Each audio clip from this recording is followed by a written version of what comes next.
by what Nnamdi Azikiwe did, allowing Tafawa Balewa to become the prime minister then. If we hadn't do that, I think Nigeria wouldn't have been like this.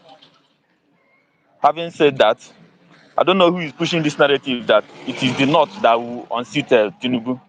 How? Where did they get that data? We are saying that, let's say they said that we are just for tweeting in a room. Is it still today? Can they come out and say that today again?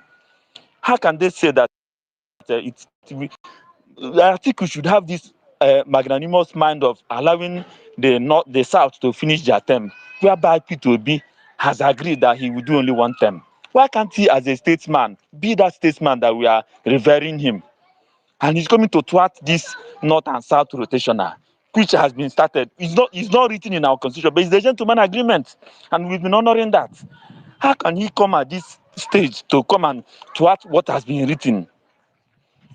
Trying to bite you, Abu them, and all their likes, trying to come up and they be telling us that it will take another to even look at what our brother said, Kenneth Okonkwo.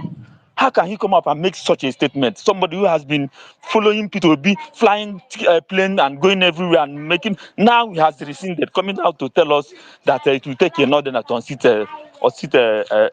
Tinubu. How? How are they pushing that narrative? Please, if it is not P2B on the ticket, I'm not going to come out. I'm in Enugu here. I live at Artisan by Obi Road in Jamanze.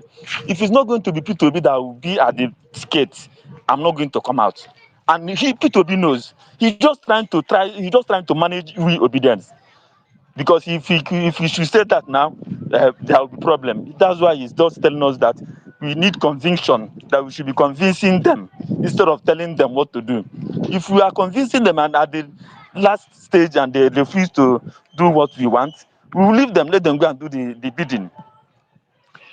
This is what we have been saying. How can they come up now? P2B has said that he will just do one tenure and the North will continue. If he does one tenure, which is by 2031, everybody will now support Atiku, which is the Northern time. 4 years South to finish with the South, which he will now set Nigeria working. Within 2 years, 3 years, Nigeria will come back to how it was. Even during Jonathan, P2B can do that. Then Atiku will now continue with the 2031. All of us will now support him to do his either 4 years or 8 years as he so wish. But for him to come up and be trying to be corny, pushing it, he's not pushing it, he's just push up his influencers. His influencers are just coming to tell us that it will take another. I don't know how much Andy living in bondage has collected. He's still living in bondage. He has not come out from that bondage. That's why he could come out and make such a nefarious statement. That's my take. I'm handing over the mic. Thank you. Thank you, Broma. That Andy is not living in bondage. However, Kenneth Okonkwo is just a comedian. He's an actor. He's just acting a movie script. Kenneth Okonkwo, I said before, he's a good comedian. He's a good actor. He's a movie director. He's an entertainer. But you see politics. He has no idea of what politics is all about. And again, Andy, for a man of his stature in the society, he talks a lot. He says unnecessary things and accused wrongly. The man is supposed to be a lawyer. He does not talk like a lawyer. I just don't understand how a lawyer will be speaking in that manner. He actually someone that went to law school at the age of 40-something. When did he finish from the law school? Still, Andy is a legend as far as I'm concerned. However, he talks so much. Not that he sees a lot of unnecessary things. I do not know if somebody paid him or he's supporting anybody, but his last ranting is actually unnecessary. He recently said that people didn't say that he betrayed him. Who betrayed who? I cannot go betraying people. Be asking what? For goodness sake, all these things he's saying are not necessary. But again, that is his opinion. So his opinion is welcome. However, I do not share his opinion. Honestly, I don't know about others, but personally, I do not share his opinion. But again, he is free to voice his opinion. When it comes to politics, Andy Kenneth Okonkwo, aka Andy, is a nobody. Living in bondage. No, bro, he's not living in bondage, please. But when it comes to politics, he's a nobody. That is the fact. He doesn't have electoral value. That is the truth. So, but again, let me move the mic. But still, Andy will always be our man. He's a celebrity. Some of us, when we were younger, we watch a lot of his movies. So we respect his opinion, but again, we do not agree with him.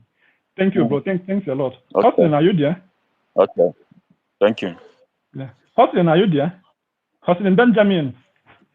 Yeah. Yeah, please take the mic. Check, Thank you. Thanks, my man. How you doing? With there, my IPOB brother. I greet you all. Chukwude Alpha, how you doing? T Sick. Okay, T Square, your mic is still Okay. your mic is Let me mute. go ahead and mute your mic. Yeah, thank you. Okay, let me mute. Yeah, thanks. So yeah, anyway, thank you so much, everybody here. Doctor Unlimited. Dr. CJ, how you doing? Comrade Atiku boy. I greet you, comrade, my man. So, Chukwude Alpha now. So anyway, see, I don't from what I've had here so far, I don't think we are actually saying the right thing. People that are saying Obi should take 4 years, then Atiku come up next. What I want to ask: are we interested in good governance, or we are just interested in satisfying people's emotion, or uh, trying to signal virtue here and there? Atiku has nothing to offer to Nigeria as a country. Nothing. Nada. Zero. Atiku is not uh, electable. A kind of there is nothing that Atiku can offer Nigeria right now. Nothing. Zero. At his age also, Atiku should be resting right now. You understand? Now you look at his body language. Now, sincerely, brothers and sisters, I don't even people that are from all walks of life in Nigeria, I beg. Reading Atiku's body language, does that guy seem to you like somebody that is even interested in, like, let me go and change the direction of Nigeria? Maybe let me go and innovate Nigeria. Atiku it doesn't have that look to me. It does not have that look. And that is why I continue to say it's not about satisfying any region. It's not about me personally. I know this gentleman agreement people kept on hammering on. The South should take, the North should take. I don't believe in that stuff. Oh. I have to be very honest with you. Of the whole declared people of interest in this Nigerian presidential this, the whole people, assemble all of them together. The only eligible candidate right now is P2P. If there are some other people, if there is some other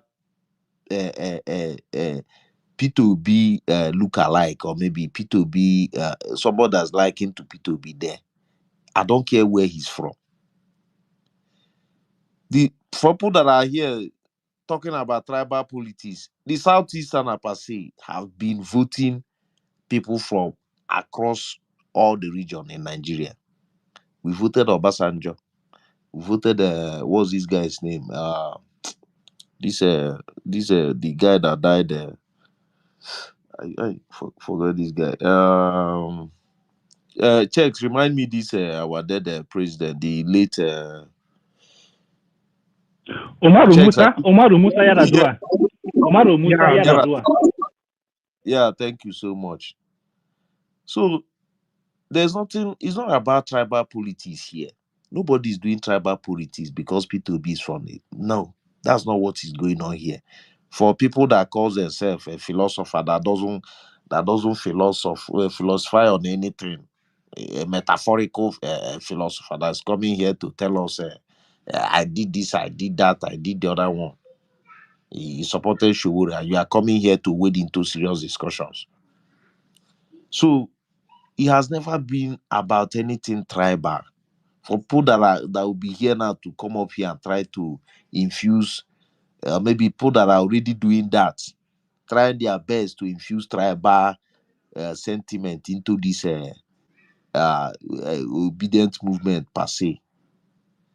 Obi is the right guy for the seat. Obi is the right man to steer that to steer that ship right now of the whole people of interest. Except if you have anybody that you can, okay, look, do you know, even at this current stage now Nigeria is, let me remind you guys that it was during the APC administration, I think it was during Buhari's administration, Naira MasterCard was banned across the whole world. Naira MasterCard was just limited only to Nigeria. I'm talking about MasterCard, Visa card, and the rest of them. Do you know what that did to the economy of Nigeria? Do you guys understand the extent, the level we are as a country currently? Do you know what it means that you have a Visa card or a Naira or a MasterCard from a country that doesn't work the moment you walk past your own border? Just maybe you just take your MasterCard right now, you walk across the Cotonou border, then I think Seme border, and it doesn't work there anymore. Do you know what that means to your economy? There are a lot of tech guys in Nigeria. There are a lot of people that are into genuine tech that sometimes they need to pay for services, they need to receive money, or they need to receive pay. People that are into data analysis guy and the rest of them that are receiving money or making payment of services and the rest of them through that their Naira card, that we are no longer able to be doing such a thing. People that also even were receiving there are people that were working remotely from Nigeria. So you look at how these guys, APC as a party, a political party, bastardized Nigeria economy. We went from, guys, are you guys even taking note? We went from 300 naira or is it even 200 naira to 1,000. It got to the extent naira was almost 2,000 naira. Do you understand what that means? We went from 200 naira to 2,000 just in a space of, it was not even up to 4 years of Buhari. Now all of a sudden Miloko is here now. Emiloko is here now. What is Emiloko doing? Emiloko is doing nothing. It's absolutely doing nothing. And you have people here that are defending him left and right. The same people that will tell you, you ask them, who do you support in the last two presidential election before this? They'll tell you Buhari. They voted Buhari 2015. They voted Buhari again 2019. These are the same people that this same crop of individuals also voted Tinubu. Now, I ask the question, how long will it take the Nigerian political class to fix Nigeria? Is it that Nigeria is not fixable? Is it that we cannot fix Nigeria as a country? We've had 8 years of APC.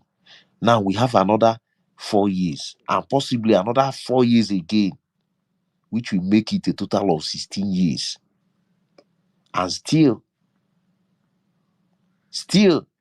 look at the state of things in Nigeria. People are feeding from hand to mouth. Then we are busy. They are busy there padding budget, creating mapping out funds to things that are basically unnecessary. The necessary things that are supposed to be taking head on, they're not even doing it.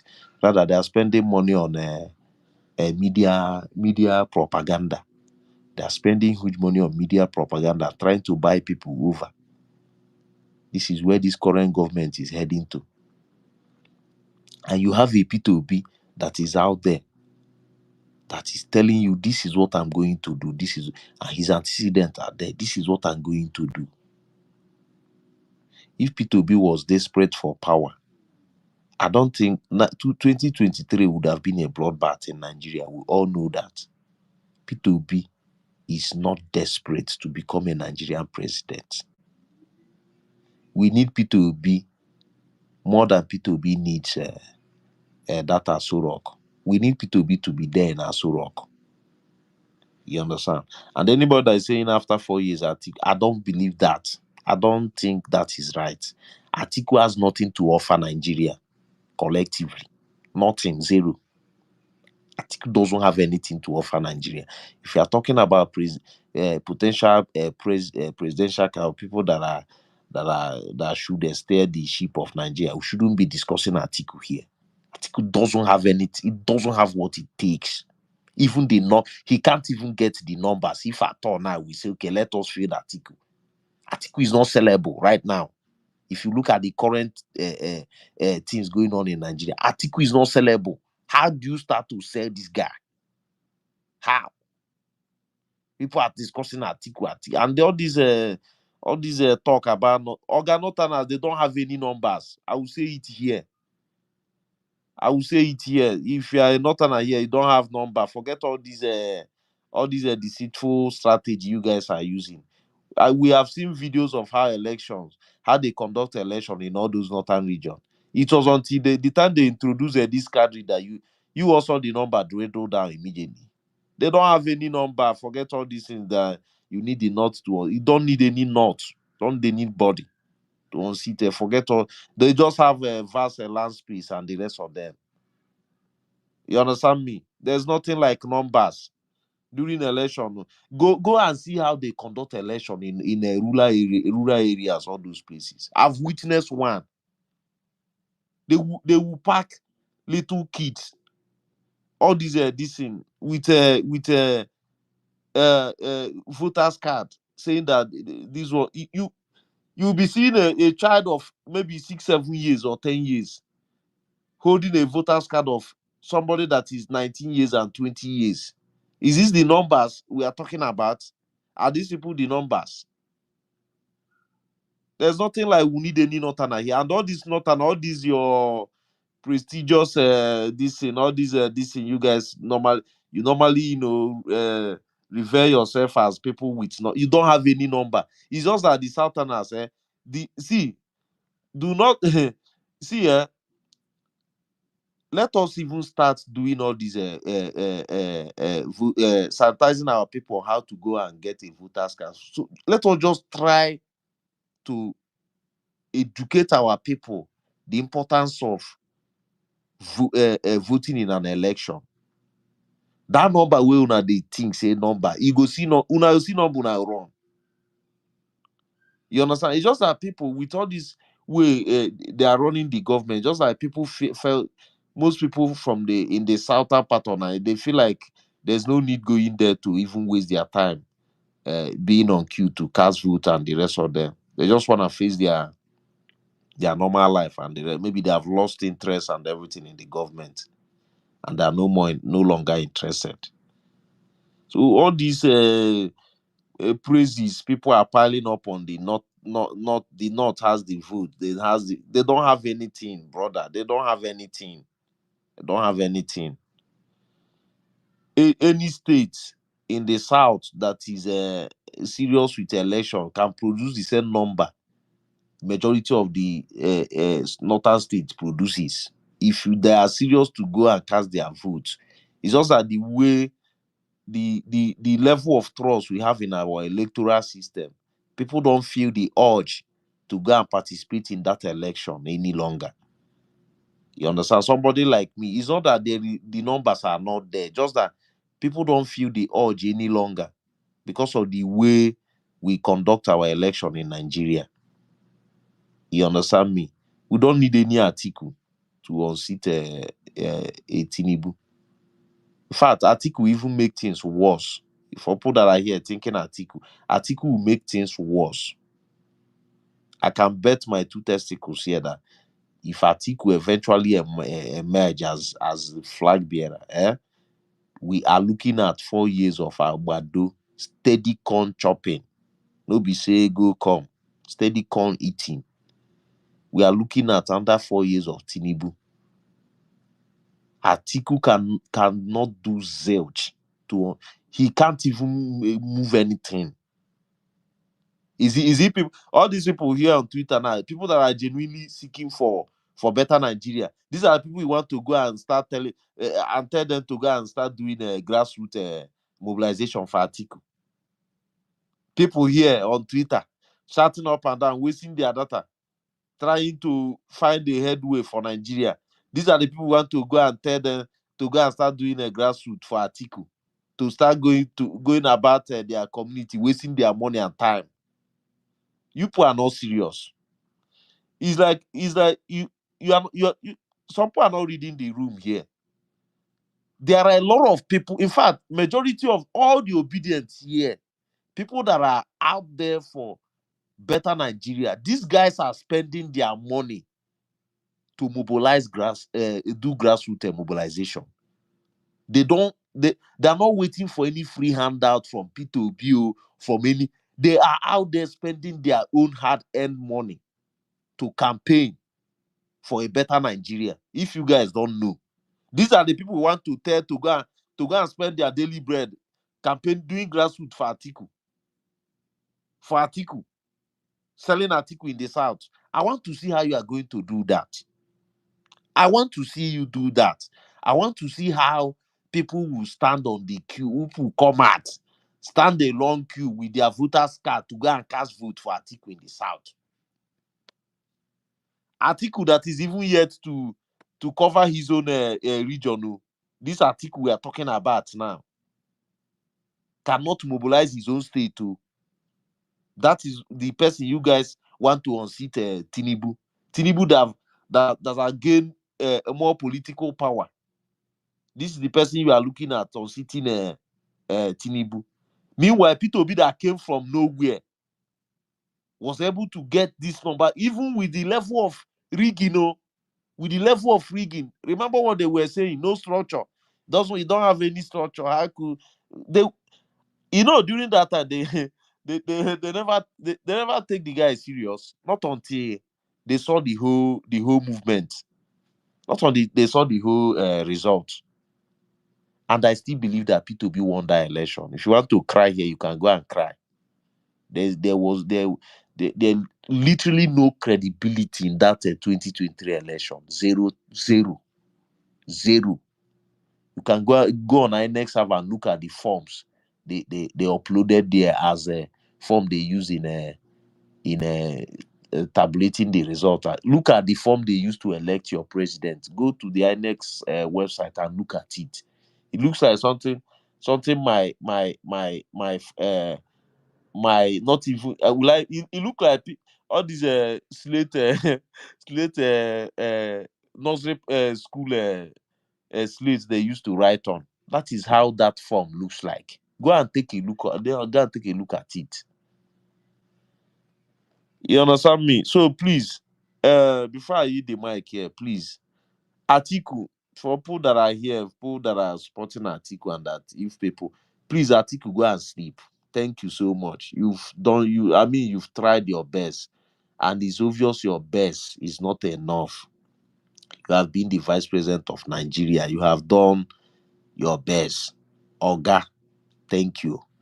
Support P2B for a better Nigeria. If you are so much interested in Nigeria moving forward, pull your apparatus across, bring your machineries together, and champion P2B to go out there and lead that coalition and eventually unseat Tinubu. Please, Atiku, do that. Be a noble statesman. You understand? You are old. In fact, genuinely, self, I can't even come out to vote you to begin with. I mean, look at how now. So think about it. For all these Atiku boys come together, Atiku is not going anywhere. Support the man, the P2B, somebody that will go there and create an impact for Nigeria as a country. Remove your tribal sentiment, put it out. All these your religious sentiment. Trash all these things out. If Nigeria eventually gets better tomorrow, it is for me and you. Nobody's going to be buying fuel based on your religious affiliation or the tribe you are affiliated with. Nobody's going to do that. If you can fly Lagos to Abuja road comfortably, drive with no pothole and the rest of them, it will never be as a result of your religious affiliation or your tribal affiliation. It will be as a result of you have a functioning president, a working guy that is taking care of Nigeria. You understand me? For because a lot of people, what I've seen so far is that people are having this type of, they are doing sentimental politics. If it is not tribal, it is religious and the rest of. It is time to look beyond all these sentiments, both religious and tribal. Look beyond all these things. It has never helped Nigeria in any way, shape, or form. Look at even from people that are from Bayelsa during the time of Goodluck Jonathan, that will go to Bayelsa and point out any reasonable thing Goodluck did for Bayelsa as a state. So it is never about tribal. Do not use because this guy is from my region. He goes the same church or the same he's the same faith with me, or maybe send no, don't do that. Search your conscience and go there, support somebody that you know that can actually change Nigeria.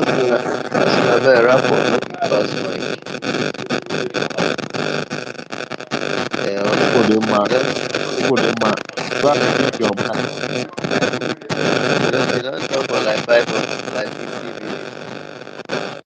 Look at the type of mic you are using to host space.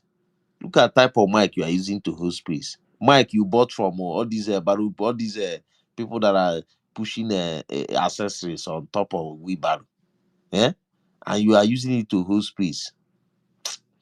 Anyway, I hit the mic here. Thank you, Dr. ZJ Alpha.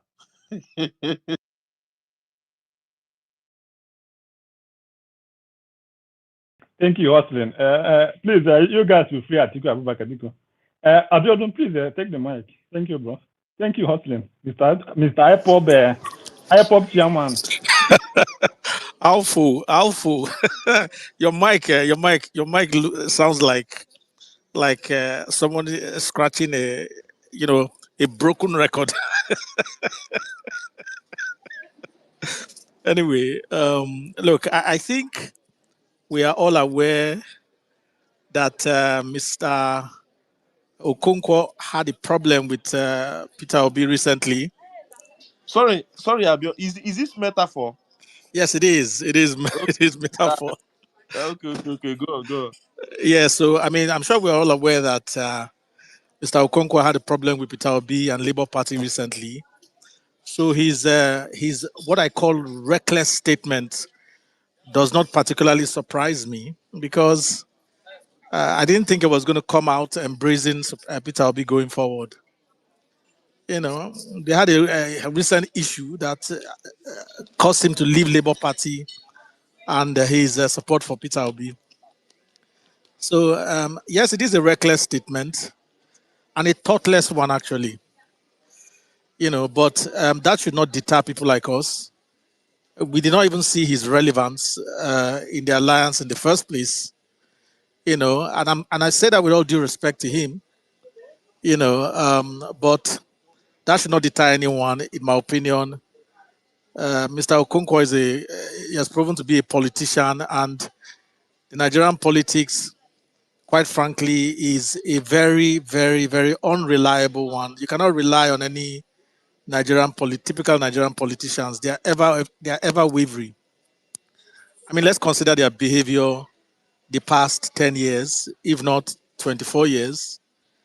They are the most unstable people you'd see, gallivanting from one party to the other, you know, just defecting. I mean, Nigerian politicians have defected from one party to the other so much that at some point I lost track. I couldn't even tell which party any of them were in, because every 2 months or every 6 months or 1 year they are defecting they're like a prostitute, and I say that with all due respect to them.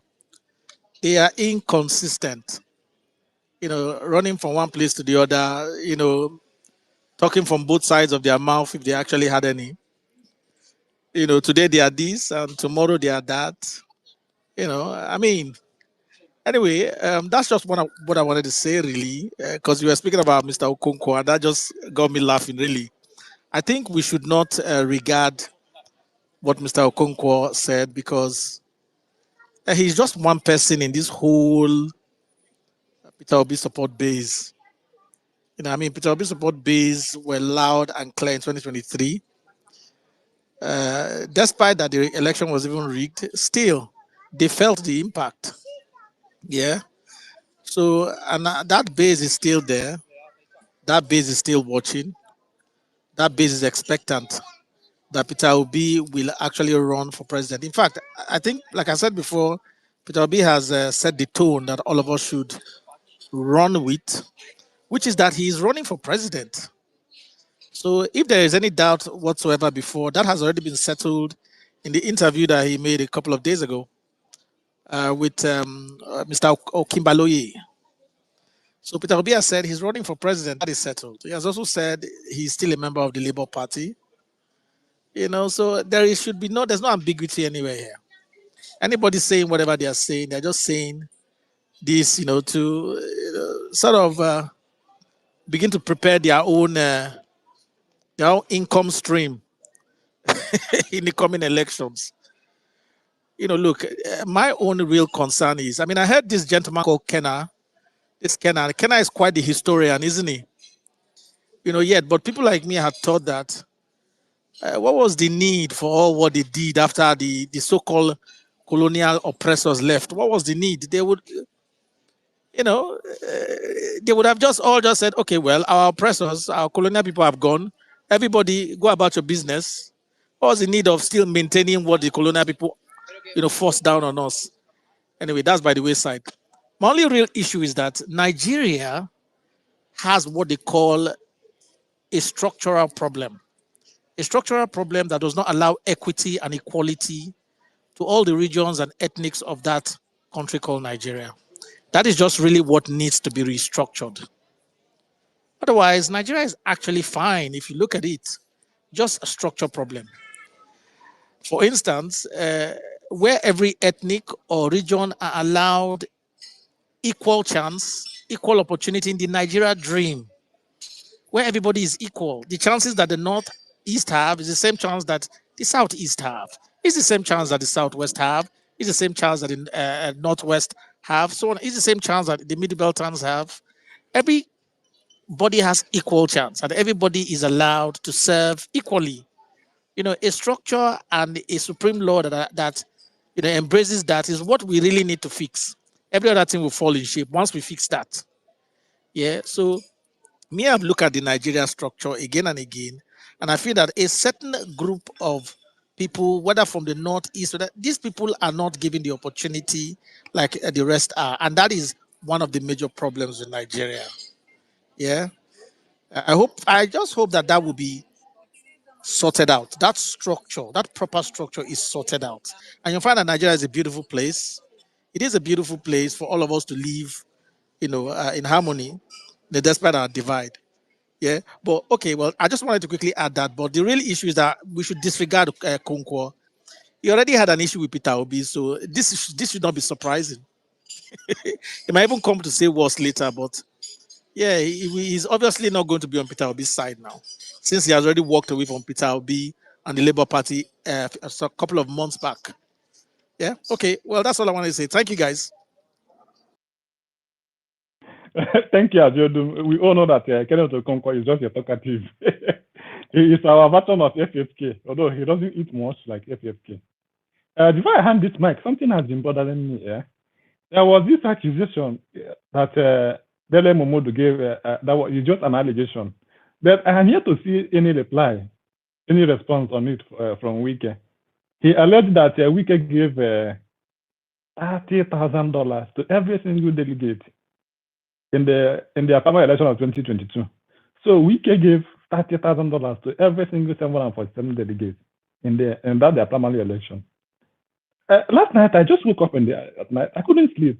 Maybe P2B is getting hold of me. I was checking a lot of things. Like calculate, just go and calculate it. $30,000 times 747 delegates.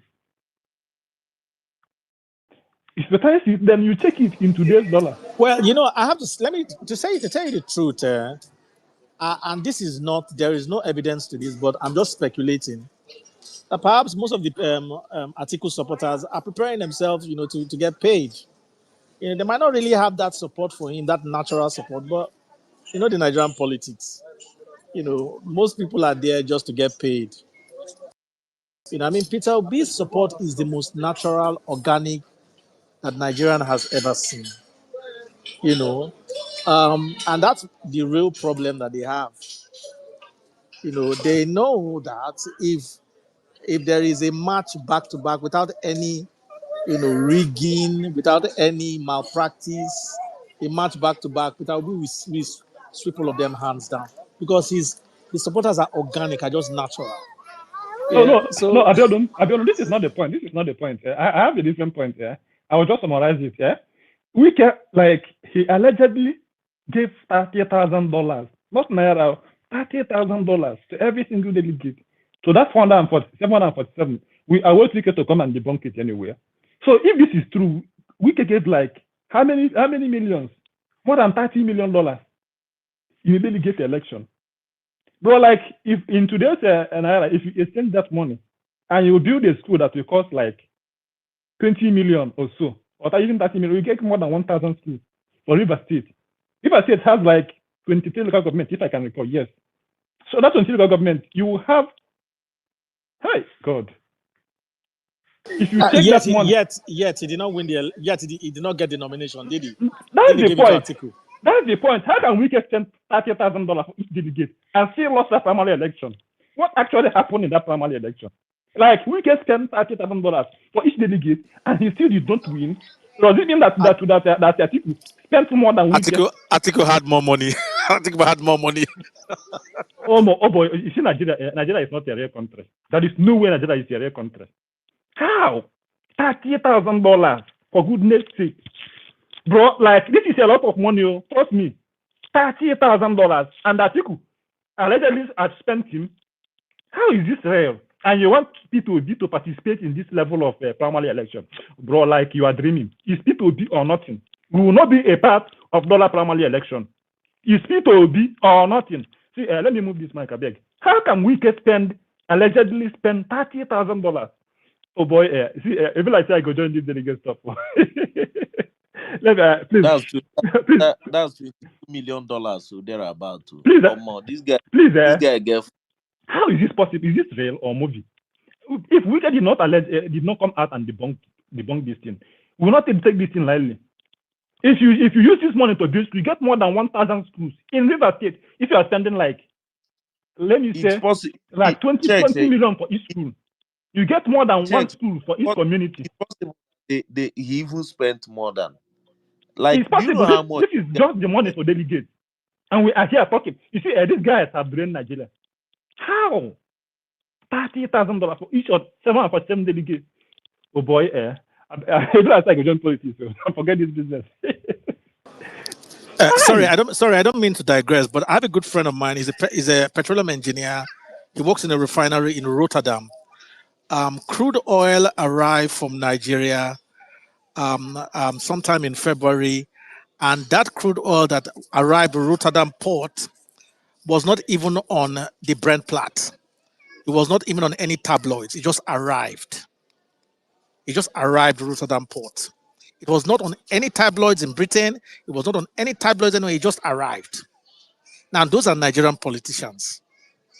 Okay?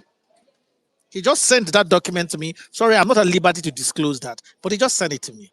See, that came straight up from Nigeria. Those are Nigerian politicians. And then you wonder where Wike got money. Come on, guys. You see, on that particular topic now, I know a lot about that. Do you understand? I know a lot about that, and that is a part of the corruption we are talking about anyway. But that is happening on like it's habitual these days. On a daily basis, it's happening. And for people that will come up here and say white people are your people like what's this not this this guy, there's this part I've forgotten his name. I think Chimezie, he will come up here to tell you that the problem of Nigeria as a country are the white folks, that they are the problem of Nigeria. You understand? These are not crackers that will come on Twitter spaces and be telling you that Nigeria's problem is more external than internal. You understand? But I know a lot about that illegal shipment of our crude, going to different part of Europe anyway. Yeah, checks. Thank you. Nah, bro, thank you. If you like give me money of 5 people into that I start business now, by December I will employ more than 20 people. I beg, see, Nigeria is not real, honestly. This guy, take the mic. After this guy, then Paul 18. After Paul, then Dr. C. Okay, Doc is now the co-host. Very good. So this guy, take the mic. Thank you. Okay, can you hear me? Loud and clear. Good afternoon, everybody. Oh, well, cool. You're asking where money is coming from. There's a lot of money in Nigeria that we're not accounting for. Mining all crude oil today is it's very easy, and there are a lot of illegal mining going on, both federal and state officials are involved. Why do you think that everybody is always rushing to make River State to make sure they control what is happening in River State, to influence what is happening in River State? It's because of oil. Delta State inclusive. Anyway, that one not concern me. I wish I'm from River State. Maybe I would have positioned myself to make more money, because that is what Nigeria is. They say you cannot beat them, join them. Many people today who are clamoring for better Nigeria, when they have that opportunity to vote, you will see them also be shot. A lot of people today who are now trying to defend Nigeria in its current state used to be people who were yearning for change in Nigeria. They used to claim that they are different. But what do I know? So I'm going to speak freely as a Nigerian. I'm not going to speak like a politician, because as of today, politicians are the ones involved in this coalition. I'm not a member of any political party. I've never been a member of Labour Party. I've never been a member of ADC. This is for those who come and start cajoling and start saying that, oh, if you join the coalition, I'm a bloody Nigerian, so there's no way I'm joining any coalition. Where Nigeria is today does not require the kind of politics that some people want to play, that we have been playing in the past. Nigeria today is at the bottom barrier. The world has moved on. Nigeria is at the bottom. Short, you know, when you say something has gone to zero, Nigeria has already gone past zero. Nigeria is in the negative. So I don't see any reason why we should keep repeating the same thing. We want to play the same political card year in, year out, every 4 years. It is not working. What Nigeria needs now is competent hand. And if the politicians are not interested in getting the competent hand, in supporting the competent hand, no wahala. In short, Nigeria have been destined for destruction. So what will happen is that Nigeria will eventually become what Sudan is today. This is not magical thinking. Because what has happened for years is that when somebody is trying to make efforts to fix the system, some people will come through the back door and want to play the silly politics that they are known for playing. Where Nigeria is today, of all the candidates, in short, all the people who have been speaking that shady they are interested in governing Nigeria, the only person who have made sense is P2P.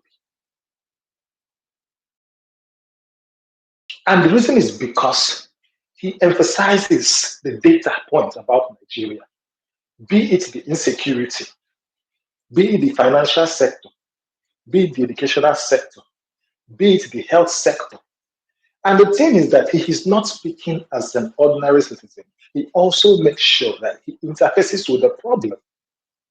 You know, there are people who are like scientists or maybe just analysts who just sit down, read newspaper and look at the problem and just tell you, speak like professors. But there are people who are also pragmatists who want to make sure that they interface with the problem. P2B has been interfacing with this problem. If not because of his political ambition that there's not a lot of spotlight on him. Many people will not know that people have been engaging, whether it be it schools, whether it be it nursing institutions, whether it be it agricultural businesses and the rest of them, whether it be it IDPs.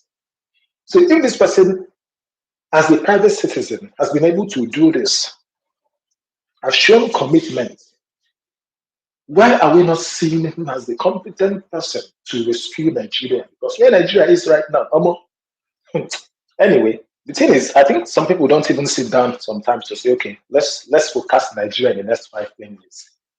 You see this trajectory. In the next 5 years, if Nigeria doesn't retrace its steps, the IDPs, the number of IDPs, in short, not IDPs, the number of refugees in Nigeria is going to double. Let me repeat it again. If Nigeria doesn't retrace its step now, in the next 5 years, the number of refugees in Nigeria, because I think they have christened it to it, no, it is refugee. The number of refugees in Nigeria is going to double. It's going to be above 6 million by 2030. If Nigeria doesn't retrace its step,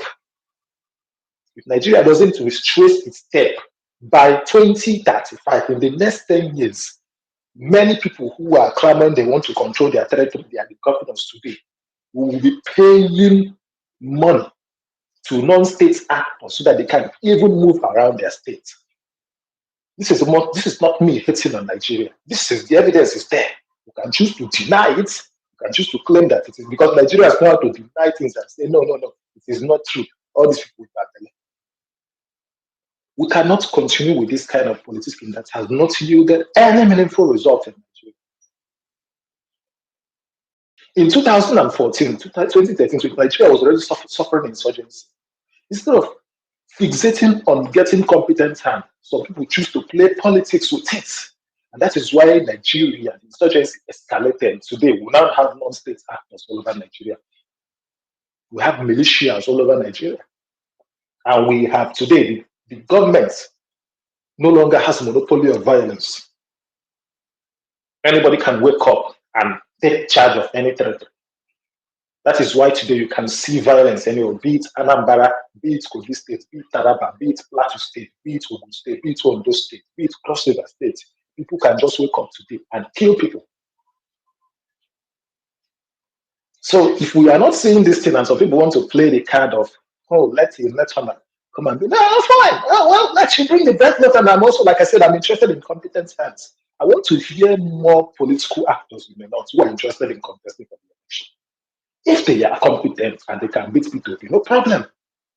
But like I said, so far so good from the whether North or South of all the candidates that have shown interest in the election. P2P is the most competent hand. And for me, I don't have time for short in my local government today or in my community. If I'm able to find somebody who is competent, I don't care whether you're from my community or not, go and govern. Because that is the only way we'll fix our society. Many clans that many of us have been to, whether be it to West, be it Asia, they look for competent hands.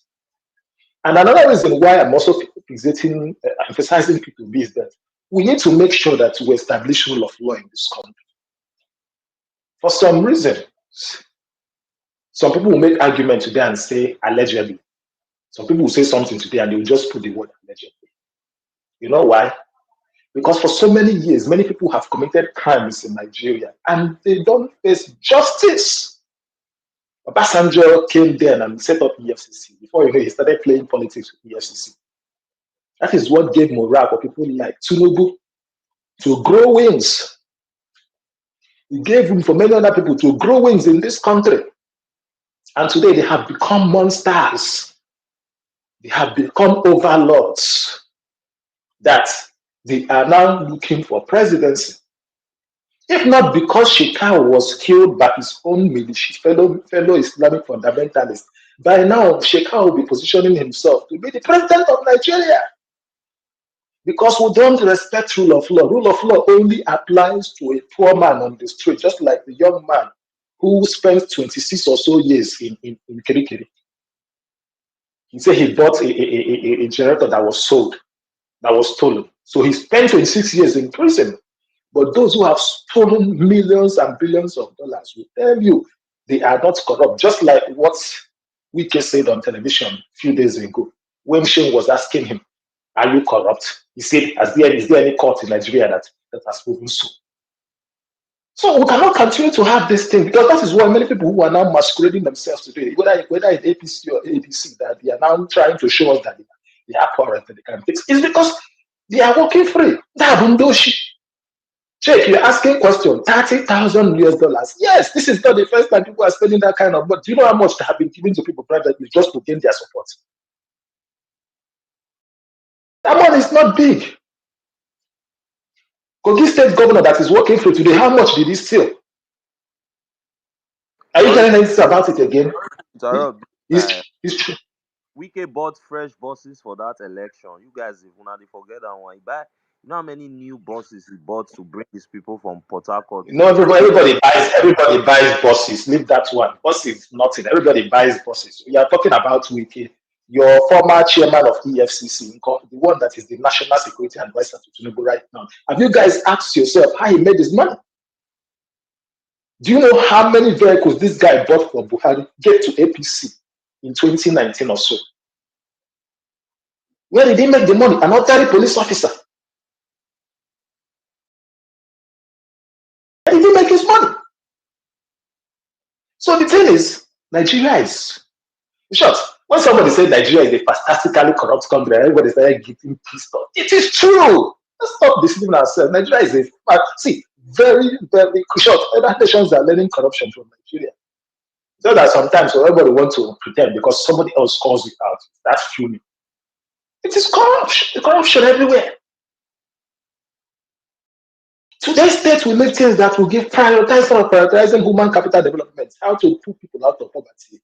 They will instead buy exotic cars, buy exotic vehicles, or even start building white elephant projects. But no problem. Kogi State governor says he's going to leave. He wants to get his passport back, that he's sick. He wants to go on medical, he wants to do medical tourism, so he needs his passport. They'll give it to him. So my own is, I'm not interested in all this north and south. In short, I was arguing it because before I think it was going to make sense to people to see that power needs to evolve to maintain that, to actually be down south because of some reasons. Because I hate it when people cannot keep to their words. You know, when you want to decide that you want to make it, you understand, you see that this thing must happen this way. And suddenly, when you think it's not favoring you, you say it must go this way. Just like what happened in 2014 when Atiku woke up and said, no, power must be in the south, must be in the north. In short, it started in 2010 when Yar'Adua died. They said they would make Nigeria ungovernable. People made Nigeria ungovernable. They kept to their word. Eventually, they had Nigeria, they had the power that they were seeking for under Buhari. And what happened? We did not see progress. Nigeria retrogressed. And I'll continue to say it because this thing happened just 10 years ago. Nobody should come and say, don't say it. It happened. All of us were witnesses. So Nigeria retrogressed. In 2019, he came back to PDP and contested, and lo and behold, we gave him the ticket. He got support in the South. His northern people refused to vote for him. In 2023, it was supposed to go to the South because you are the one who had been insistent. You decided to play politics with it and say, no, I must contest. Because you want power at all cost. Because of it, people had to leave. Now we are back to 2027 and people are still trying to play the same games again. I don't know, but my own is, I don't even care about the North and South again. I want to see the competent hand. Everybody should start coming out. If you know you have the pedigree, like P2B, show it to us. Let us see. Sure, I'm tired of only seeing P2B. I want to see other candidates like P2B. Bring your best. Stop giving us some corrupt people who have been in the system for years that you cannot trace how they made their money. The only way you can trace how they made their money is through government. It's only through government. Bring it. I know northern Nigeria have brilliant mind. Bring it. Promote them. We want to see them. We are tired of seeing these same faces. That is my own. No? If it's not going to work, no wahala. All of us will go suffer. We talk about IDP camps or refugee camps today. It's everywhere. We talk about hunger. It is everywhere. We talk about insecurity. Everywhere. You get? So very soon, more countries will continue to shut their doors to Nigerians. So those who are even make little money may not be able to travel. You understand? Until one day we start eating ourselves up. Some people have already started doing it. So I'm not going to join the silly politics that the politicians play. My own is that I'm going to look out for a competent hand, somebody who is competent. And in all of the candidates today, Peter Obi is the one who's like an outlier. Because for some of you who do statistics, when you plot a graph, you see, oh, this one is quite unique. This one is exceptional. Peter Obi is the only exceptional candidate there. I'm not saying others should not play the politics, but please bring your best, because where Nigeria is today, if you don't bring your best, you're not going to make progress. As big as African Union is, they've appointed somebody who has competent hand as African Development Bank president. And we are seeing the effect. We saw the effect in the person of Akiume Adesina. Many other countries today that we are using as an example that we talk about all of the time, you go and see that this person is very, very exceptional. That is why they made progress. That is why they were able to move from point A to point B. That is why they were able to grow their economy very fast. If we want to be in that league of nations, then we must get competent hand. Not some silly people who want to come and stand. You know who I am. Power, power, power, power. That is my own. Because very soon I know go hard. You see some persons come and quote, they will mention Singapore, they will mention Egypt, they will mention many other countries. But then, what are you bringing to the table? Nothing. Afo, I've heard so many takes. Chefs, I've heard so many takes. This is my own. Like I said, I not be politician because, again, I'm not a party man because the party in Nigeria have not yielded any result. There's no ideology around with regards to party in Nigeria. So you cannot come and start telling me, oh, this is our ideology. Even some PDP boys that will come and talking about ideology. Who were involved in this? They were the part of people who destroyed the system. It's not the same Atiku people who were PDP members that destroyed the system. We're not the same people who ganged up against GEG and destroyed the system. So he who must come with equity must come with clean hands. So, I know, sir, I'm not promising a lot, but election day, no wahala na. May they don't bring competent hand come. May they do them based on saying power belongs to we understand only this person. No, it cannot be only one person. And again, when Nigeria is today, we need somebody who's a bit, who is still strong, not somebody who is old. You get? That's the point I want to make. Thank you, Afo. Thank you, this guy. Thanks a lot. Paul, are you there? Paul 18. Yeah, I'm here. Can you hear me? Yeah, please continue. Is the topic of the space, is it because of what Kenneth said that you guys are, or there are other people having such opinion? Because if we go by the sharing quota the Nigerian leaders has adopted, I thought they said the north has its turn, the south has its turn. So supposedly it is the southern's turn to maybe bring an 8-term presidency. So the north bringing someone to unseat Tinubu wouldn't even fly if they are going by that formula. But if it is because of what Kenneth said, Kenneth is too irrelevant to take his thing serious. He's looking like a political jobber already. Probably he's getting paid from PDP already, or he's looking forward to something like that before the election. So I don't think he's very relevant, because even a blind man knows that there is only one candidate that would make people come out in number to vote. A lot of Nigerians are already gave up on the system of selecting their leaders a long time ago. So what I noticed in the last election in 2023, Obi brought out some glimpse of hope, and that hope was why the turnout for that election was that way. Okay, so if what I see in the next election, if Obi is not on the ballot, there will be a very low turnout, and it will be easy for these old dogs, old cats to rig the election and fix whoever they want to fix. Now, where I fear the coalition is it a trap for B to lose having a party to run on? If if he's putting all his eggs in the basket of the ADC or the coalition, and the last turn out to run primaries with dollars, or they turn out to maybe sideline him as the number one candidate when it is too late for him to maybe pick another vehicle, then it would be a trap.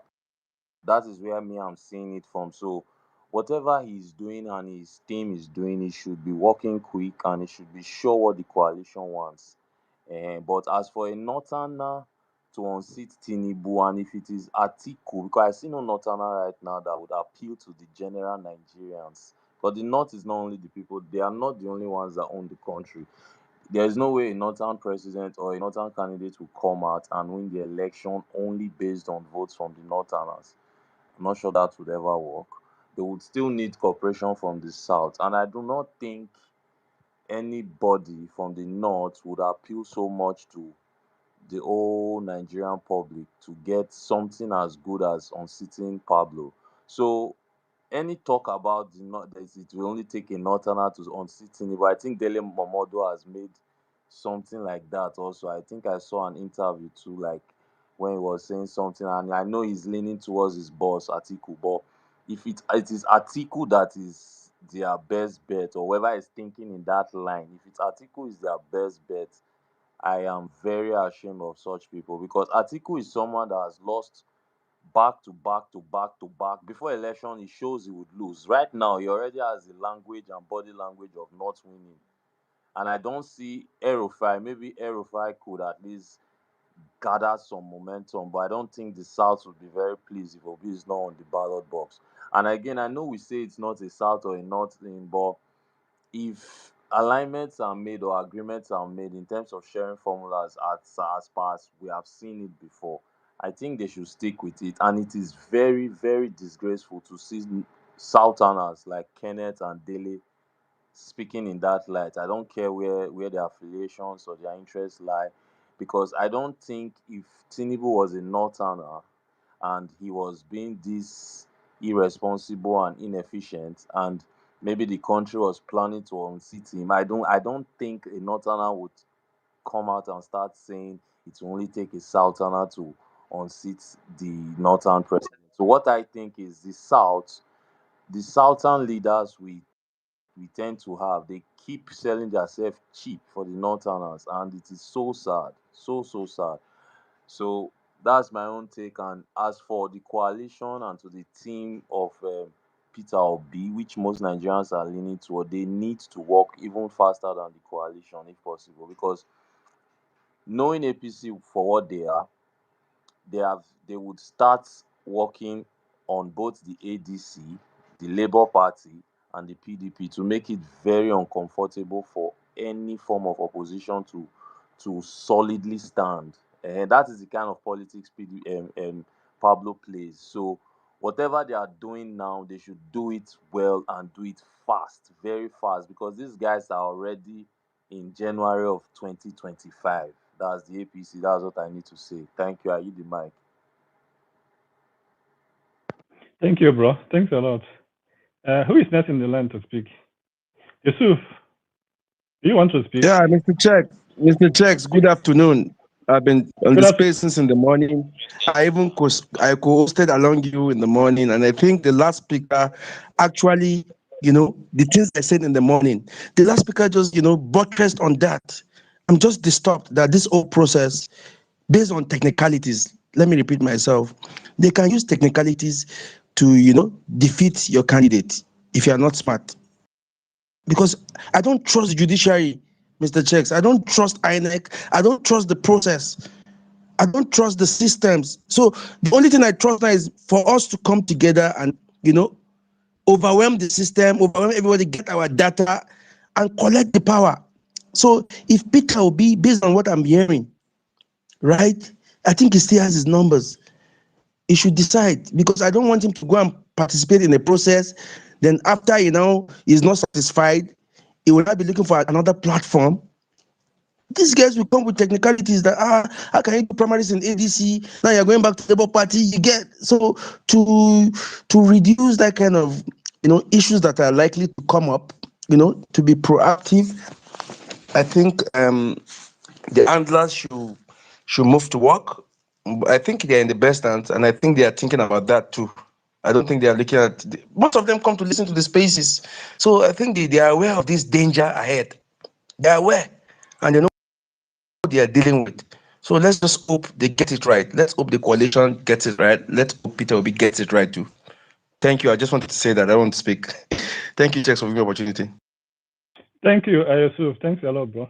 This guy, do you still want to speak? This guy, are you there? Yeah, I just wanted to point out something about what I think about the ADC. So if you look at what is happening now, you are going to notice the pattern. You're going to notice that some camp in the ADC are doing playing some political games. You are going to see how the conversation has changed on Twitter over the last few days. This is those camp playing their political games like when there's a chess game. And there's also one thing I have noticed, which is in this camp, a lot of people are not interested in people becoming the candidates. They are more interested in the fact that somebody close to them will either emerge, has a better opportunity in the ADC, maybe to become a senator, House of Rep member, or a governor. So we were trying to push that agenda. That is why they are forcing you to become by the coalition. But the underlying factor is that it may be a friend will emerge as a senator, or will have a better chance of emerging as a senator or a governor. The reason why I'm saying is that I've interacted with a number of these people privately, and this is how they position the conversation. So it's not necessarily about people, it's not necessarily about the competent hand. It's just that if there's a coalition today, my guy will become the senator or will become the House of Reps. I just want to point this out to be aware of this. Thank you very much. Okay, thank you, bro. Thanks a lot. 2027 is supposed to be beyond politics, honestly. Alpha, are you there? I want to speak. No, I don't want to speak. Because I hope the mic is not that bad. your mic was unmuted, so that's why I asked. So I'm saying that 2027 is going to be beyond politics. Our politicians has like scared us enough in this Nigeria. It is high time we open our eyes to see what is on the ground. Now, it will take another turn to unseat Tinubu. That is not true, although it has been debunked by a whole lot of people here. If you guys are not aware of the political trajectory in Nigeria today, then maybe you are blind. Not blind in eyes, but blind in maybe, do I say visionary, or in observing what is on the ground. Our politics is moving beyond tribes, beyond ethnic groups, and beyond regions. In 2027, one of the things to look out is how APC will steer their propaganda. I said earlier today that APC does not have any argument on their achievement in the next election. So what they will do is only their propaganda. And it seems that their attack on P2P is no longer saying anything. Since they are now being ignored, the open spaces are not rubbish, and obedience has figured them out. If they open their spaces, you just ignore them. At the end, they will close their echo chamber and start loitering about. If they come to any spaces, you just ask them, what has Tinubu achieved in 2 years of governance? Allow them to bring out their fake data, you debunk their fake data, and tell them how they have impoverished Nigerians. So 2027 will be, if we will not allow APC to spread their propaganda. However, this talk of Northern, that we need a Northerner to win the next election, is what APC is flying on. Please let us not fall into this trap. It is a trap that APC will set. So let us not fall into this trap. I said earlier on, for example, now, a Northerner will not defeat Tinubu. A Southerner will not defeat Tinubu. What will defeat Tinubu is if Nigerians come together and unite under one candidate. I do believe that candidate is P2B, in my own opinion. If Nigerians are able to unite together under P2B and defeat Tinubu, there is nothing he can do about it. Tinubu has set up political machinery that we use to run the next election. That is the fact. Trust me, I do not think we have political machinery to stand Tinubu. But what we do have is people. These are Nigerians that Tinubu has been punishing. These are Nigerians that the APC, Tinubu's administration of APC, has been like turned to poor and poorer people. So if we take Nigerians' resolve to stand Tinubu, 2027 should be a pointer. Our politics is changing. We are now moving beyond tribe. We are now moving beyond ethnicity. And we are now moving beyond religion. So I do believe and I hope, not just believe, I do hope that 2027 will like enforce what happened in 2023. If Nigerians come together and stand Tinubu, there's nothing he can do about it. No matter the securities you have, after all these military men and police are our brothers, sisters, uncles, and aunts at home, fathers, parents, and all the rest. They are all our relatives and friends. If we stand together, they will have no option but to join us. So in 2027, we are supposed to be looking beyond Northerner and Southerner. This is what Kenneth Okonkwo, the loud mouthed strategic, did not understand. So maybe we should be allowing him to rant. He does not have any issue with P2B. P2B does not have any time with Kenneth Okonkwo. For goodness sake, Kenneth was his spokesperson, and I do believe that he was being paid to do his job. His job has ended, and I think that will be the end of his job. In the next election, P2B will no longer appoint him to that position. So our man Kenneth is struggling for job. Maybe he's like he is like sending his CV to Atiku. So bro is like struggling for employment. I hope Atiku will pay him more than P2B. After all, Atiku has this thing. He's a rich man. The question I ask him is this: if we get paid $30,000 for delegate in 2022, and still lost the election, the primary election, how much did Atiku pay? This is actually scary. 30,000. See, maybe we will talk about this one day. But it is also an allegation. So we await Wike to come out and debunk it. And in fact, it is an interesting conversation. But if we can actually spend that money and still lost, there is fire on the mountain. Actually, there is danger. How? My brother, can I Kenny, if I get sorry for this thing.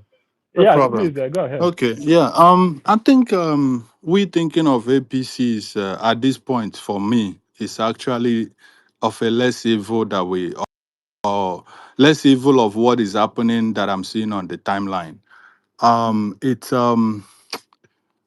It's weakening, it's shocking. I don't know how to describe it. It just takes every gut out of my belly. Thank God for my brother Kolade in all the spaces trying to speak up the much he can, but he's getting even swallowed at this point. If you watch the timeline as we speak today, PDP guys doesn't hold much space apart from Ayo, which is all screaming Obi or nothing. I don't know from which angle that he's coming out from. I will not speak. But most PDP guys do not hold space. The people that hold space is obedience. Now, when you're on that space, once you say Obi or nothing, once you say the thing must go to the south, the co-host and the host, not accusing anybody of doing anything. No, me, I have always, let's talk and be respectful to one another. And let's don't demonize or denigrate the character of those people in coalition. I've always preached that, and I remain with that. But whenever you say that will be or nothing, or this must go to the south, you will now notice an avalanche of interruption, questioning you from the co-host, from the host, and some individuals on that space. Whenever you preach anybody we will support, nobody will interrupt you. There will be no question for you. So I am noticing a long grammar, which is typical something we see from APC or from the people that go on national television. I notice their long grammar, brainwashing grammar, I am noticing my fellow obedience are now going on long grammar. What do I call long grammar? If I see brainwash, I know one. I could be wrong, but I am seeing a whole lot of brainwashing going on as we speak among obedience. That's my opinion. And it's so shocking. It's extremely shocking.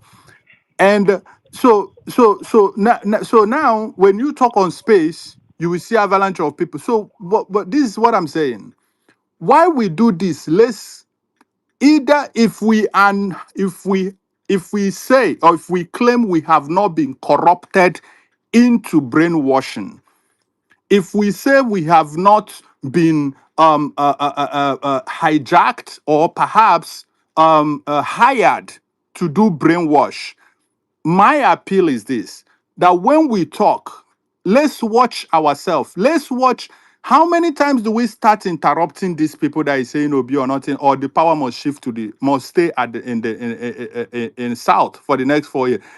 Can we watch ourselves when we begin to do this? All the stand where I stand remains. If Atiku, and I'm not saying this being against the North, election finished in 2023. Everybody went home and slept. Atiku went home and slept. Yes, the movement of coalition, we can say maybe he's a big part of it, or he is big part of it, maybe not even a maybe. But in terms of the needs of Nigerian people, Atiku was asleep. Tinubu is asleep. In fact, Tinubu is not even in the country. Peter Obi went round. He visited villages, schools, Nigerians abroad, non-stop, non-stop. Every time this man, each interview Peter Obi grants, he wins souls. Every time. Now, the narrative is, oh, the North has the number now.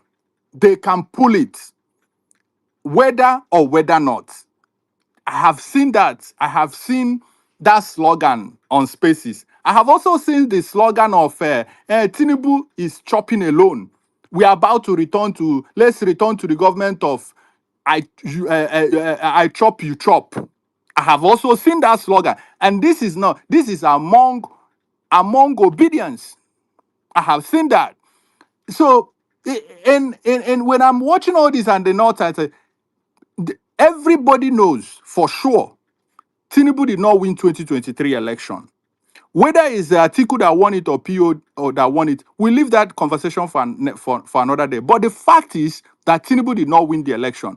And there was a heavy manipulation, and not only that, but hijacking of the judiciary and everything in order to get himself in the office.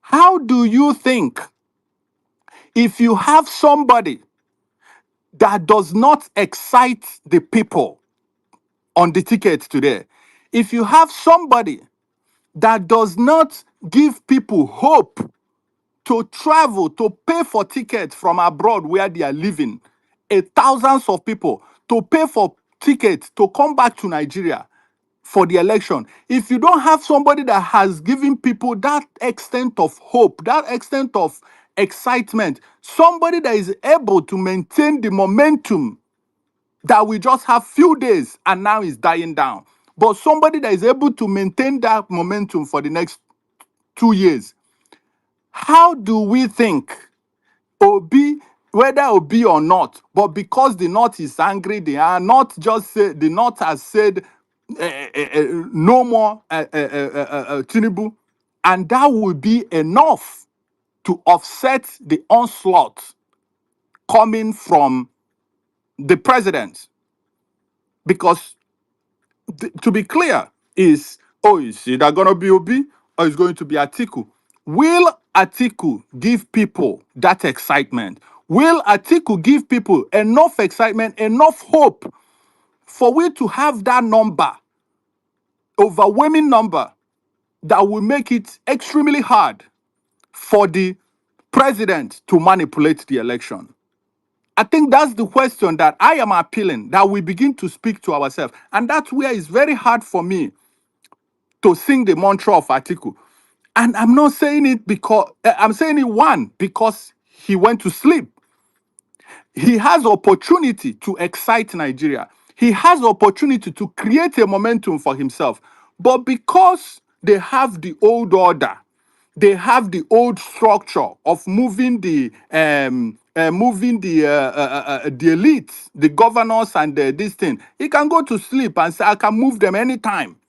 But what about ordinary Nigerians? Nothing for them.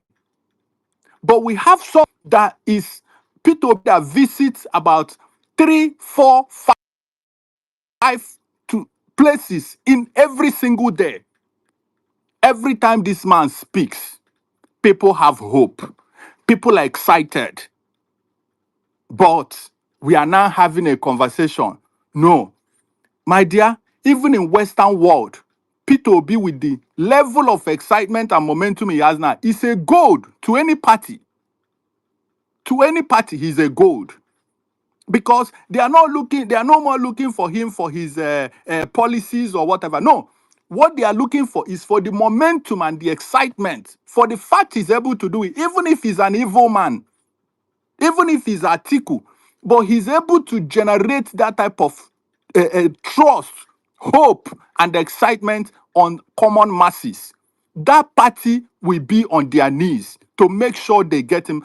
If yes, there will be primary, but the primary will be it's more like a ceremonial because the big heads in that party will make sure this person is the person that is equipped to deliver this ticket.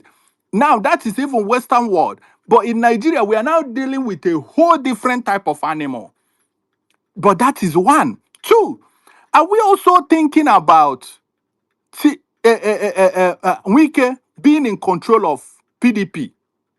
That if you say, let the North do this, the North can do it, no problem. They have the number, they can do this. And Wike decides to run under PDP and close out the North, the South, sorry. At least the South side, he will use his money. The federal government will sponsor him while they are sponsoring themselves at the same time. Just to choke, to give reason that, oh, Atiku did not even have 25% in many places. He could not meet up to that because they will divide the vote among Tinubu, Ike, maybe Peter Obi runs, and they will share it. And the same Atiku will not arrive at those percent. What about if Wike runs for election? Because I'm seeing I'm seeing the possibility of once you pick somebody not from South, I am seeing Wike going into the ring. Are we thinking all this through? But the most that disturbs me, that is extremely disturbing, is the character that I am now seeing. In my opinion, the brainwashing that I'm seeing that is going on even among us today. That's the most disturbing one to me. I yield the mic here. Thank you, brother. Thank you a lot, bro. Hussein, are you there? Yeah, Okay, I'm Hussein. here. I'm here. Okay, Hussein. Yeah, before you speak, you know, we are on Saturday and Sunday, some spaces, which was actually an agenda spaces, we are running. And those spaces were co-hosted by our brother comrade. Bro was giving number. So some of us requested from the mic to come and clear some facts. You know what the comrade was doing? He was dropping us one after the other. Comrade dropped me 3 times. If he's here, ask him. Bro dropped me 3 times because he was running their proper PDP agenda. And you know one funny thing about this agenda? They'll come and tell you, no, we do not have any candidate. I do not make a comrade. I mean those Atiku boys. They will come and tell you that we do not have any candidate. That whoever the coalition chooses, that they will pick the person, they will vote for the person. Go to their timeline. They are tweeting every day, Atiku everything. That Atiku will be the president, Atiku will be the vice. But on spaces, they do not have any candidate. Why are they doing this thing? Because they believe that if this coalition goes to primary, they are Doladinho, because Atiku is a proper Doladinho.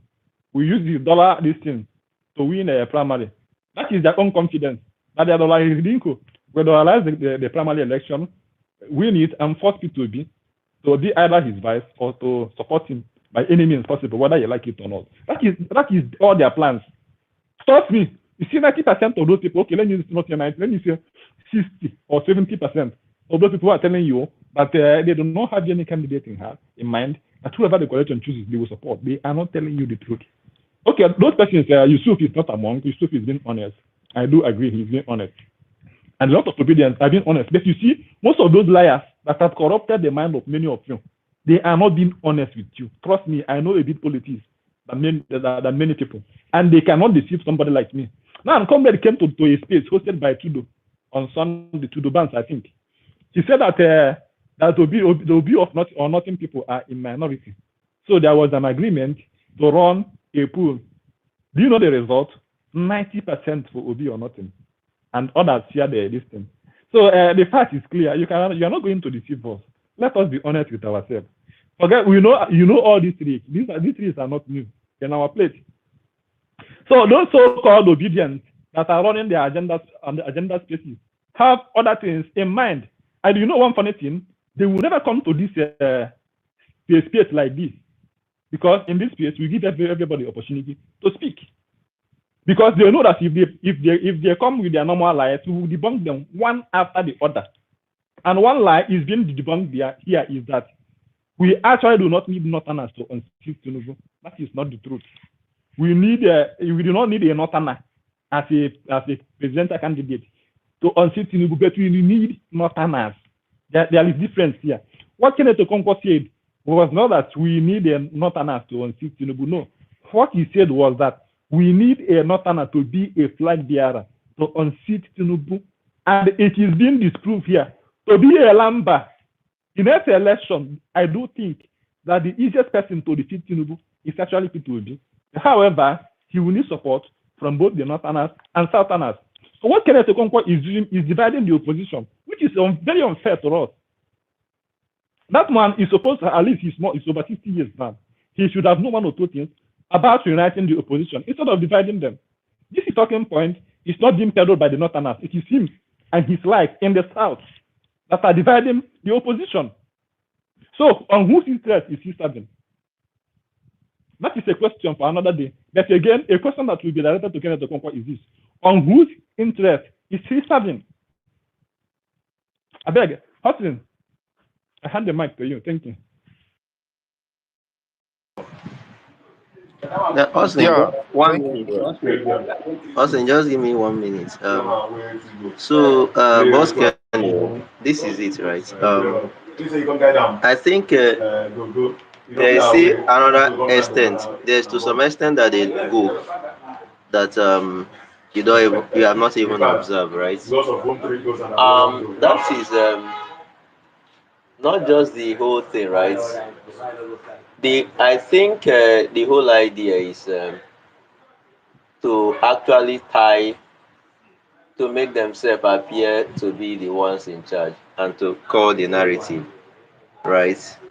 Because if you look at it, and when I got annoyed because they say we are working as a team, we are coming together. I mean, I disagree with that. We are not working as any team. I mean, it's until when you have a candidate and all of us agree that this is the candidate, that's when we are together. Today, me, I'm fighting for my interest. Every other person should fight for their interest, and my own interest is Obi and not any coalition. But anyway, that's another conversation. And I don't know, this romance, because I gave reasons why me I don't want primaries, but they say democratic, undemocratic, and all this nonsense. But this is it, right?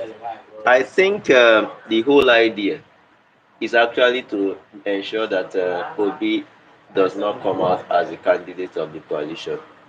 Obi does not run because they believe that Obi caused the divided opposition in the last election. So the whole idea is to take him out of the tickets.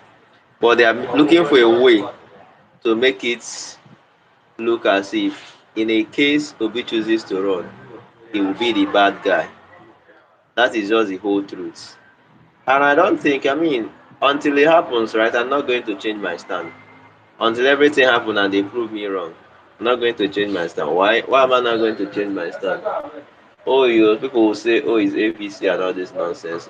I mean, what is APC? Is it Amechi that is not APC, or is it the Atiku that is not APC? Go and look at them in 2015. So the whole thing is very simple. And the day it angered me is what they said. We are infantilizing Obi. We can negotiate. We should trust his negotiation. Yes, I should trust his negotiation. Now, one of them now say if he pulls out of that negotiation, they are going to. I know I told you, that was when I know there is an agenda. To actually, you cannot tell me to trust his ability to negotiate, and at the same time, you are threatening him. So if he looks into the negotiation and say no, this is not good, and I'm pulling out, you say no, I didn't do the right thing. So is he going there to accept any terms and conditions given to him? Is that what negotiation is all about? So, and that is when I told them that if Obi pulls out of the negotiation, the coalition will fail. And I'm not even just saying that. If Obi is not candidate, at least a candidate in this election, Tinubu will get a second tenor. Make no mistake about it. I will say 1 million times. If Obi is not at least a candidate in this election, Tinubu will get the second tenor. Obi against Atiku. I mean, it's good. I mean, Atiku against Obi against Tinubu is going to be beaten so resoundingly. Something that will be worse than what Buhari did in 2015. And at the end of the day, the coalition will split into whatever, maybe 10 factions when the election finish. Because they will not have the energy to unite them again. And by then, Obi won't even have interest of running another election and My building brother, political party. Tugode, Tugode. You know, if you ask me, the way I'm seeing things that and I kind of like maybe something has already gone bad already at this point, and that's just my opinion. But we'll leave that. Let's say there's hope, everything will work out fine. But if you ask me my opinion at this point, if P2B want to punch everybody in the guts today, he just announced tomorrow, I am sitting this one out. I am sitting out. I'm not running 2027. Let them like go and test it out. I say Atiku, you and the Tinubu, you go and do it. I am sitting out. Just take a back seat and watch things out. And if I'm close to him and I say, if you're in this negotiation and you watch things is beginning to go in your calculation that, oh, things is beginning to go rogue, make that decision. Don't even go into this muddy or dirty water of okay, you pull out, you go here. Don't even do it because it's already too late at this point. Anything you if you make such move, that will look stupid. If you feel like everything is going rogue, just pull out completely. You're out of this 2027 game. Just take a back seat. Don't support nobody. Don't criticize nobody. Just pull out. Because why this is upsetting is if if all the coalition is to make a man that has been going round Nigeria non-stop, traveling abroad, if the whole idea was to make him a vice president, it will be a very tough pill to swallow. Very, very, very tough pill to swallow. That's one. Two is if you even make him a tough pill, automatically that becomes it will demonize people. That will demonize a lot of people. There we know I keep screaming this and it sounds like it's nothing. You need, if you're not counting on the judiciary and the INEC to rig the election, you need excitement. And that's the same excitement that Buhari has in 2014, 2015 election. That's the same excitement that he has. That excitement is what will get you to that finish line because you are not in control of the judiciary and the INEC. And now, Atiku, they feel like, oh, we move the governors, we collapse Gombe, PDP, we collapse this other place. they look at it, but they are not thinking of the other part, that Tinubu is the one in control of power. Whatever madness you will want to move, he can move that madness times 10. That you need Nigerian people, you need ordinary people, you need to excite them. You need somebody that will ginger their hope to the highest level, that will make them excited to the highest level. Then you can put that your madness and violence, meet it together, and you can be able to push the person in power, push him off the power, off as rock. But if they think, oh, we can move him mad, is the North, we know how to protest, but and that, I can move the state, collapse and all that. What about the excitement? What about the hope? There is nobody else in Nigeria. There is no politician in Nigeria that has the amount of excitement that P2B generates in Nigeria. There is no politician in Nigeria that has the level of excitement that P2B generates in Nigeria. No other. And we are having a conversation about it. So that's why I'm just watching the timeline. If we get to the point, P2B doesn't notice it, I don't trust he will not. He's a very smart guy, a very, very smart guy. If I notice it, I just take a back seat. Screw this nonsense. Nigeria can burn to hell. And whenever I decide to come back to join again, I'll start talking. But if the pill that will be hard for me to swallow is that a man that has spent his money, his time, his energy in giving Nigerians hope from the day he lost the election, that he spent his money and they rigged the election on him, and he still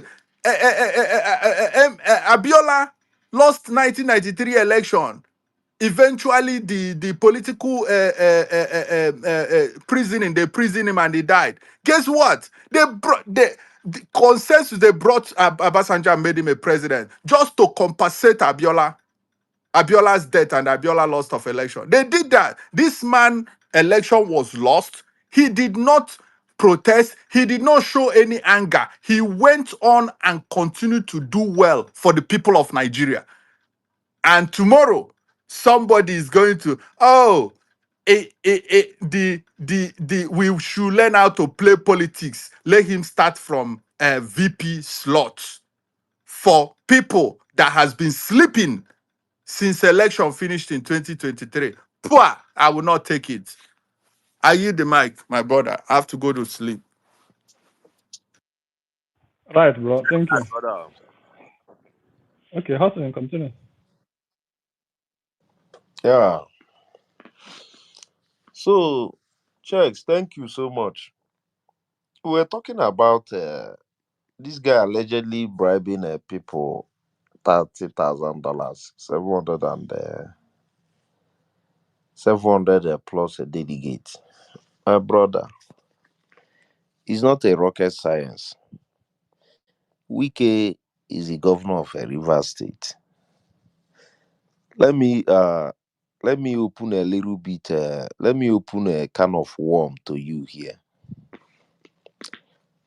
On a weekly basis, there are several unmarked vessels, oil vessels, vessels that are transporting crude all the way from Nigeria, that you find in ports like Rotterdam, also Greece, Turkey, and Malta, and the rest of them. Yeah, and this is happening on a weekly basis, up to 500 to 1 million barrels that are being smuggled out of Nigeria. Who are the people that has the power to be able to smuggle crude oil illegal with a vessel out of Nigeria? It's not an ordinary person. An ordinary Nigeria cannot do that. It's somebody with political power somehow. You must have a political power to be able to do that, to be able to smuggle oil, crude oil with a vessel out of Nigeria. Right?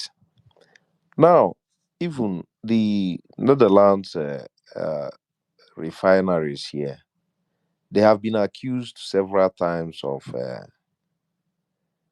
purchasing illegal crude from Nigeria. These guys basically survives most of the big oil companies here on illegal crude being smuggled out of Nigeria. Do you know how much that amounts to? It amounts to billions of naira of weekly, monthly transactions. Sorry, these billions of dollars. Sorry, not naira. And also, mind you, the NNPC one time, I think somewhere around 2022 or 2023, they carried out a particular study that stated that I think they are losing more than 400,000 barrels, crude barrel per day on a daily basis.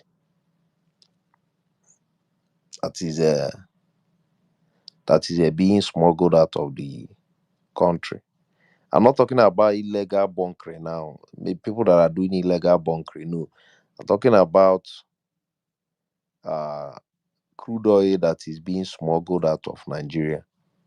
And most of this illegal crude, they end up in the European markets and nowhere else. Most of them ends up in European markets, at least up to 80% of them, especially here in Netherlands, right? And these people are using the proceeds to develop their country here, uh, you know, to also butch up their social life and social security and the rest of them. That like they are improving their nation with revenue or with finances that are supposed to be used to develop Nigeria as a country. You understand? So when they say allegedly, me, I don't believe it's allegedly. I know that the money is there. The money is there. It's just $22 million. How much is that if you convert it to barrels of crude being stolen? That's not even up to. It's not up to at least maybe 300,000 barrels. You understand? They are doing it on a daily basis. You have ships that move the moment they move from Nigeria, they turns off their transponder. The next where they are batting in port in Rotterdam or maybe port in Greece or Malta. These are illegal Nigeria crude oil being smuggled out of the nation by the political class. It's not by the ordinary Nigerian. You understand? So, and this is why I was having a discussion with somebody here in Amsterdam the other time. He asked me, what will it take for Nigeria to revamp the electricity grid, our power grid, for Nigerians to experience 247 electricity? We're just having that discussion back and forth with my Dutch neighbor here. It wouldn't cost Nigeria anything. You understand me? It will not cost all these things. When I look at it, it's not that we don't know what is going on. Oh. It's not like we don't actually know what is going on. And people that are part of this nation plundering, these are the same people that are gearing up with a coalition left and right. And that's why, checks, I've been against this coalition since they started the discussion of this coalition. I've been against it because of the character, the individuals that are part of this coalition talk. These people are disgruntled political class. These people are just so disgruntled that they weren't offered a position in Tinubu's dynasty to plunder the nation. You look at individuals that are coming up to be part of coalition. You ask yourself, where are we coaliting this coalition to? Where are we heading to with this coalition? Are we still discussing better Nigeria as a country? You understand? Because if I have a man like P2B in Asu Rock and things like this, especially this crude oil smuggling, keeps on happening, then I will know that he's incompetent. He's incompetent. He can't take care of. He cannot tackle corruption going on in Nigeria, because this is a major problem. People look at it as if it's just nothing, but this is the reason why our economy is not strong today. This is the reason why we are living from hand to mouth in Nigeria currently. Not that we don't have money, not that we don't have the resources, not that we don't have what it takes to be a better nation. We have the money, we have the resources, we have the natural resources also. We have what it takes. Okay, there are discussion right now of taking our gas also here, selling gas here in Europe. They have already commenced uh, uh, the pipeline uh, production, the production line that will bring those gas here in Europe. So we are selling crude, and at the same time, soon we'll be selling gas also. We haven't even made any impact from the sale of our crude. Zero, nothing. You understand me? And I look at see, sometimes I do look at these things critically, and I ask myself, is it that are we cursed as a nation, or is it that we are not just interested in anything good? Like, because the thing gets me confused. Even when I do tackle all these IPOB guys, not that these guys are not making a kind of a valid point per se, but it's just that I'm against the way they are the violence they introduce into their whatever that they are doing. But these guys are actually raising a valid point, because when you look at Nigeria in a broader context, it's not working when you have your political class that are plundering, intentionally plundering the nation for just their own personal benefit, for their own personal interest, to fill up their pockets. At the end of the day, the fund will end up in somewhere European bank or the other. Today they are still returning Abacha's loot. Tomorrow, in the future, next generation, it will be Atikus or Buhari's loot they will be returning. And I tell you that for a fact. There are a lot of funds sitting in European banks, blocks here and there, funds that were traced back to some of our political elites in Nigeria today. Those funds, they will start returning them in the future, after they must have used them to develop their nations and the rest of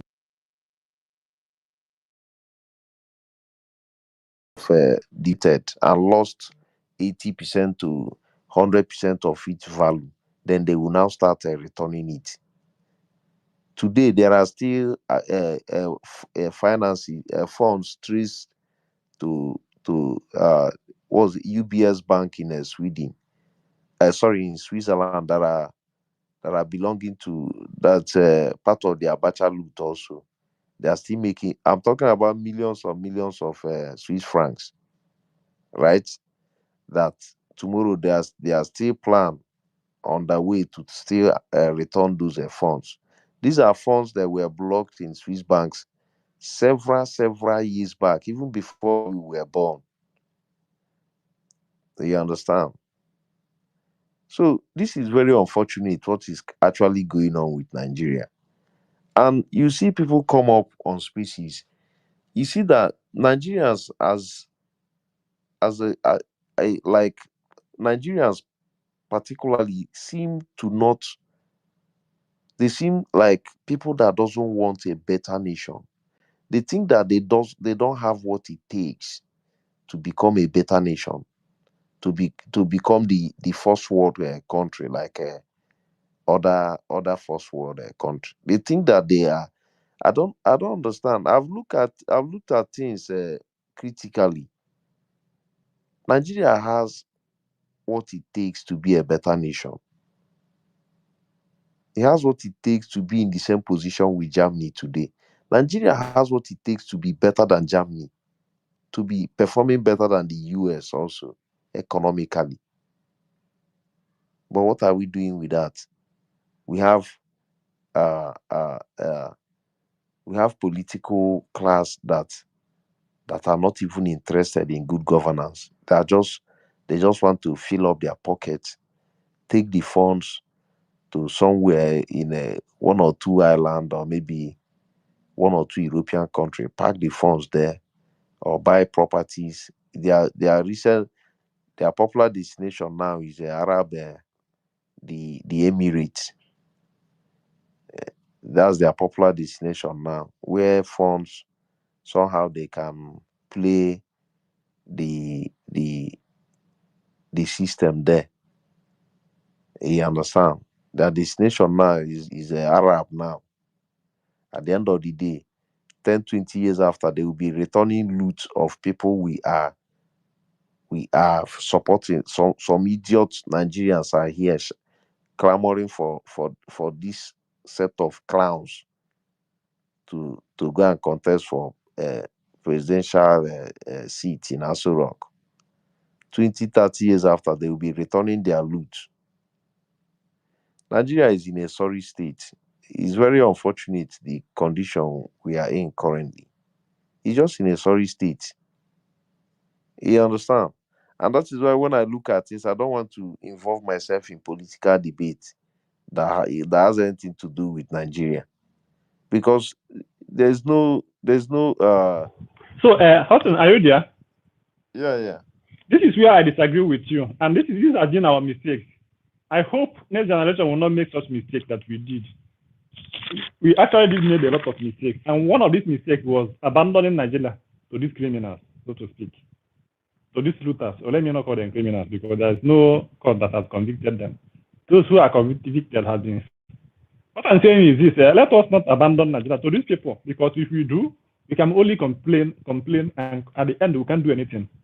So the solution to this is to make sure that many of us joined politics, not just being a part of the election, but being voted into the office.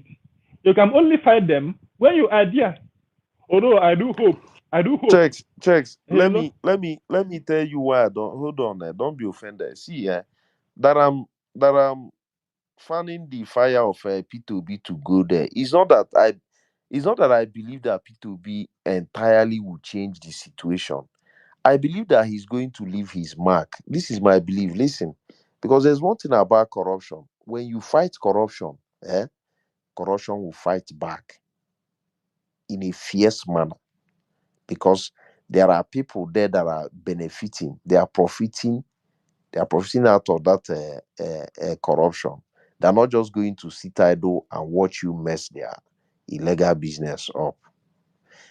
The reason I want P2 is because I believe that P2B can actually make an effort, or make a true change when it comes to corruption. Because what I feel that is holding Nigeria down is corruption. Now, if you ask me genuinely, I will tell you that the only thing that can change Nigeria in total, when I mean in total, is a typical revolution. If you ask for my opinion, I don't think we can achieve any permanent solution politically. I do not believe that with the level of corruption we have in place right now in Nigeria, the only thing that is going to change Nigeria 360 is average Nigeria on the streets, the average Joe coming together and saying enough is enough. Both people from the north, from the south, from the west, from the east, coming together to say we are done with the status quo. This is the only time we can actually see an actual change, an everlasting change, a permanent change with what is actually going on.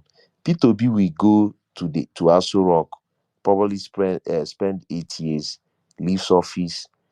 Abado will still take over. Somebody that is likened to Abado will take over. We return us back to our previous position. Because that is what. But the issue is that, Hussein, you are not allowing me to speak on the subject. Oh I yeah, have oh made yeah, it clear. speak. Don't be offended. I have made it clear. I have made it clear. You don't abandon politics to those people. We have identified them that they are not doing well, and we do not see any hope with them. It's just a pity. Just not just Nigeria. Take a look at black nations. Take a look at countries, black countries, not just in Africa, just black nations. Is this a cause? Black countries are being caused with leadership. How? Europeans, like in the 10th century, in the 9th century, and all the rest, they were barbaric. But at some point, they said, no, we have to change our countries. The problem with the blacks is this. I don't know. This is not just in Nigeria or West Africa or Africa, but also along black nations. Just go take a look at countries that are overwhelmingly black. You hardly see one that is doing well. So is this like a cost to us? Are we cost with bad leadership? So if Nigeria is bad, if our leaders are bad, it also means that Nigerians are bad. Because of what? Those leaders are Nigerians. Now, the question is this. If we replace them with other people, will those people do better than them? We may be saying P2B is like 1 in 1 million. It's just a chain. However, P2B can kickstart something new. He can inspire a lot of people to change for good. And that is why I do not believe in condemning others. However, these banks, these groups of politicians in Nigeria are the biggest problem we have. So we have to not just change them, we have to challenge them. And challenging them does not entail staying on sideline, on social media, on the ground, mourning, and complaining. No, we have to get people up there to challenge them. But now, here is where the issue arises. Those people that we send there, will they do better than them? It is a risk. But we have to take the risk. So, my brother Hussein, those our leaders we have are bad. We need revolution, we need everything. Then the question is this: when we do all these things, and those who replace them, will they do better than them? So at the end, you have to find out that it is a risk. So the second point is the orientation. Bro, trust me, those people I see on the ground that are taking 20,000 to write rubbish on the timelines, you think that if they have the opportunity that those people are having, that they'll do better than them. And what is worse in this matter is that those who are vying up for politics, for political positions, are even worse than those that are there now.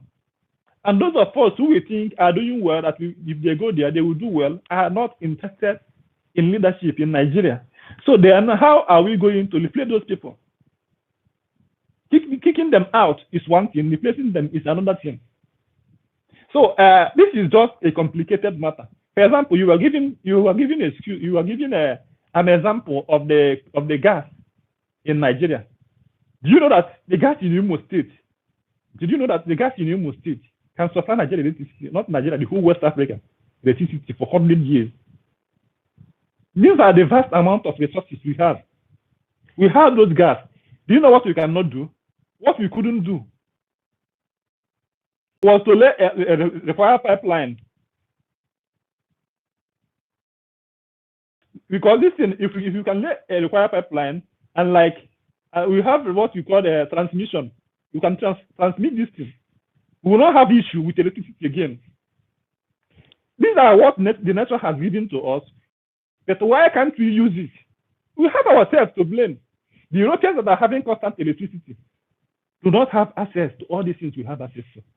So, husband, my brother, at the end of the day, we have to blame ourselves. Why? Because the leaders we have are horrible. How and why are they horrible? Because they are bad. Something happened one day. Don't be offended. Don't be offended. I don't believe it's just our leaders. I believe Nigeria in general. I'll give you an example. Exactly my point. That is my point. Not our leaders. We are not that good. Hold on. And when you talk about black nations, I do agree with you. My brother, I don't know how to say it here, but I don't want to sound so condescending. But anyway, let me leave that part when it comes to black nation. Because me personally, I feel ashamed every time I engage people in discussions, especially here. You understand? I feel so ashamed to even tell them I have roots back to Nigeria. I'm from Nigeria. Do you understand me? Because when you look at things critically, left and right, there is nothing to write home about. Zero. Nothing. You understand me? You see people, majority of the nationalities are very proud to tell you where they are from. They are from Germany, and from Sweden, and from Finland, and from this and from this. You now say you are from Nigeria. They will first be a kind of a pause in the building. It will be where NjenjeMedia will just be flying by. Everywhere will just be quiet. You understand me? But anyway, checks, they blocked over £100 million that belonged to James Ibori in the UK. Over £100 million. This was when this, I don't know. I think if I'm not mistaken, this should be around 2011 or 2010, if I'm not mistaken. Over £100 million. After Ibori serving out his jail term in the UK, he came back to Nigeria. He was celebrated in Nigeria. As a matter of fact, he was celebrated in his own hometown. A thief. A thief that stole over £100 million that belongs to the average Nigerian out there. Ibori was celebrated in Nigeria. There is another 60, I think up to $60 million dollars blocked somewhere in the US bank or whatever that they trace back to Madueke Alice, the former this lady, is it the former petroleum minister? Was she called? They blocked also about 50 not more than up to 60 million dollars blocked somewhere. These are the ones we know. Now there are funds that have been blocked that somehow were traced back to a particular politician. The funds are sitting there. Nobody is laying claim to those funds. Those funds are in billions of dollars that nobody is laying any claim to those funds. These are funds that were moved from Nigeria to European banks. So why am I emphasizing on this particular thing? See, Nigeria as a nation, we have to look inward. And me, no matter how much I support P2B, and that does not mean I believe we can achieve anything good politically in Nigeria. I will tell you my own philosophy. I don't believe with this current, because you look at it in a broader way now. Look at it this way. We have somebody's mic is on. Oh. Checks. I think your mic is. We have people that are sentimental in a lot of ways. We have people that have their own religious sentiment, tribal sentiment, and that is why you come on Twitter right now, you will see the attack. You see, don't get it wrong. The attack on P2B is no longer political attack. No, don't get it wrong. It is now tribal attack. They are doing what the tribal attack on P2B is no longer political tussle. What you see going on Twitter is no longer political tussle or political debate any longer. What you see going on here is tribal attack. People are attacking P2B because he's an Igbo guy. Understand the point? And that is why I believe that Nigeria can never move forward. Nigeria can never move forward as a nation. I don't believe that. But I believe that we can actually make a change politically. But that change is not going to last. But the reason I want P2B to go there, I want P2B to prove to Nigerians that through good governance is possible. Because when he's able to do that, if he's able to prove to Nigerians that good governance is possible, Nigerians will yearn for good governance. Nigerians will fight for good governance. That is why me personally want P2B to be there, to go there and lay his mark there and prove to Nigerians that yes, you can actually get something done here in this country. We can actually get something good done. So that Nigerians will now have a standard. If you are going here to become a president and you are not going here to perform Alex Oti wonders or P2B wonders, we don't need you.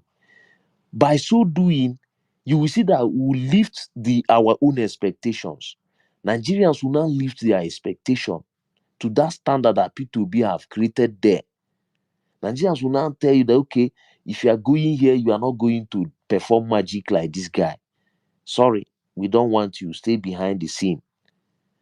This is why me personally, I believe that this will forge, it will create a pathway that will lead to a better nation as a country, like, you know, a better nation, Nigeria.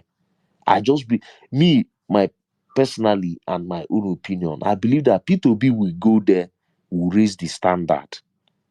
P2B going there to me is just to raise that standard of governance, to tell people that, look, you can actually get things right in this nation. We can actually do this, we can do that. And let us now, as Nigerians, retain that standard and demand that anybody that is coming after Peter, because there is no way P2B will rule Nigeria 4 years and Nigerians will come out to tell you that we want to go and vote Atiku. Nigerians will never do that. Just like the same thing that's going on in Abia State now. The Abia people, the next coming election after Alesoti, Oga, they are demanding standard. If you are not ready to give us that standard, take a bow. Go just respect yourself. Just go out. You understand me? So that is why me personally, I want P2B to go there, so that we will now start demanding that standard as Nigerians. Let me yield the mic here. Thank you, Checks. Thank you, my brother. So the issue with Nigeria is not just our leaders. It's, this corruption that we are seeing in the high places, it also exists in the lower places. For example, go to some establishments. Before you have an appointment, Gateman will tell you to find something for him. For goodness sake, Gateman, an ordinary Gateman. Just go to our street and wash. I was just sitting in the main market, taking things out in Onitsha. People will drink water and throw it on the main road. Who is in such manner? So how to know? We have bad leaders because we are bad ourselves. Now, sorting this thing out will take a lot. And this lot it will take, I made this point some time ago. You see, law, if you want to like bring out a law, you have to force people to obey the law by making examples of many of them. However, to have this law, we need a person that is upright with good intentions. In Nigeria, as a country in Nigeria, to stop corruption in Nigeria, it must start from high places. We have to get leaders who are not corrupt, who have the intentions of setting Nigeria right. P2B is one of many. How many P2B do we have in Nigeria? That is where the question arises. Now, somebody said something on Saturday in one space. I joined, I was listening, and he was criticized.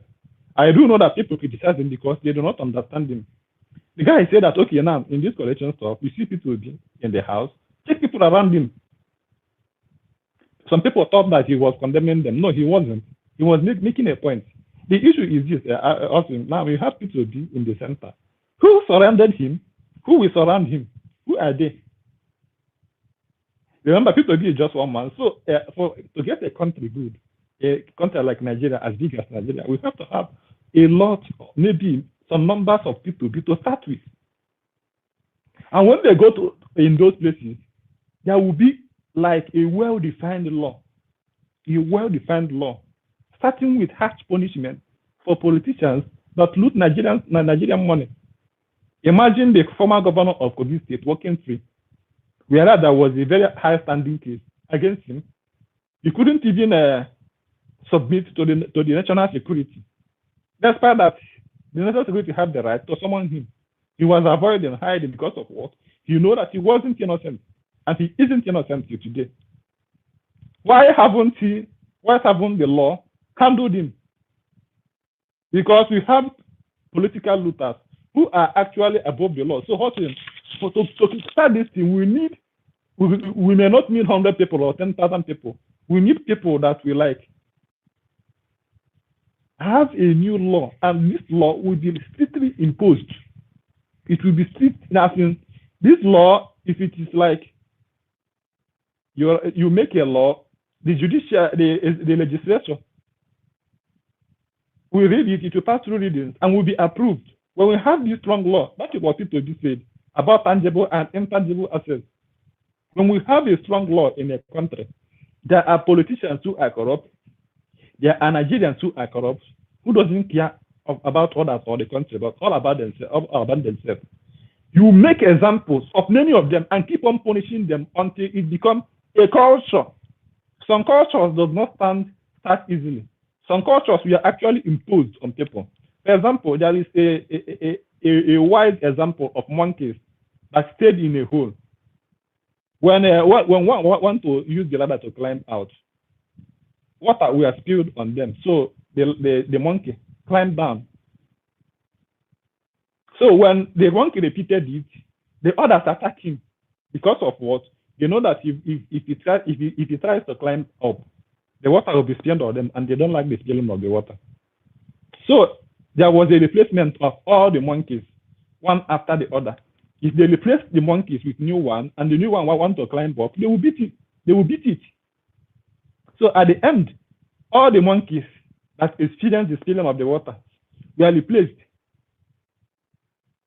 There was no longer spilling of water. But still, if anyone wants to climb up, they were beaten. The question is this: how do they know the consequences of climbing up? They do not. However, it has become a tradition. So in Nigeria, maybe we have a written law, quite all right. Yes, our laws are not being adhered to because we do not care about our law and we do not obey the law. We have a way to bypass our law. So we need to strictly impose our laws. Our constitution doesn't have any issue. The issue our constitution has is like, how do I explain it in details? We need executive that we adhere to our constitution. How are some criminals that are noted, they have a strong case against them in the law courts, and the case is a very strong case with proof that at the end of the day, they will join the ruling party, and their sins and their law and the law issue will be wiped out. This is the country we have. And if such continues, they will still have an easy ride. So we need people. We need people in those high places. That is where it will start. That will not look into anybody's case. If you fail to obey the law of the country, you'll be severely punished, no matter your listing in the country, status in the country. This is how the Westerners become a very powerful country, very powerful countries.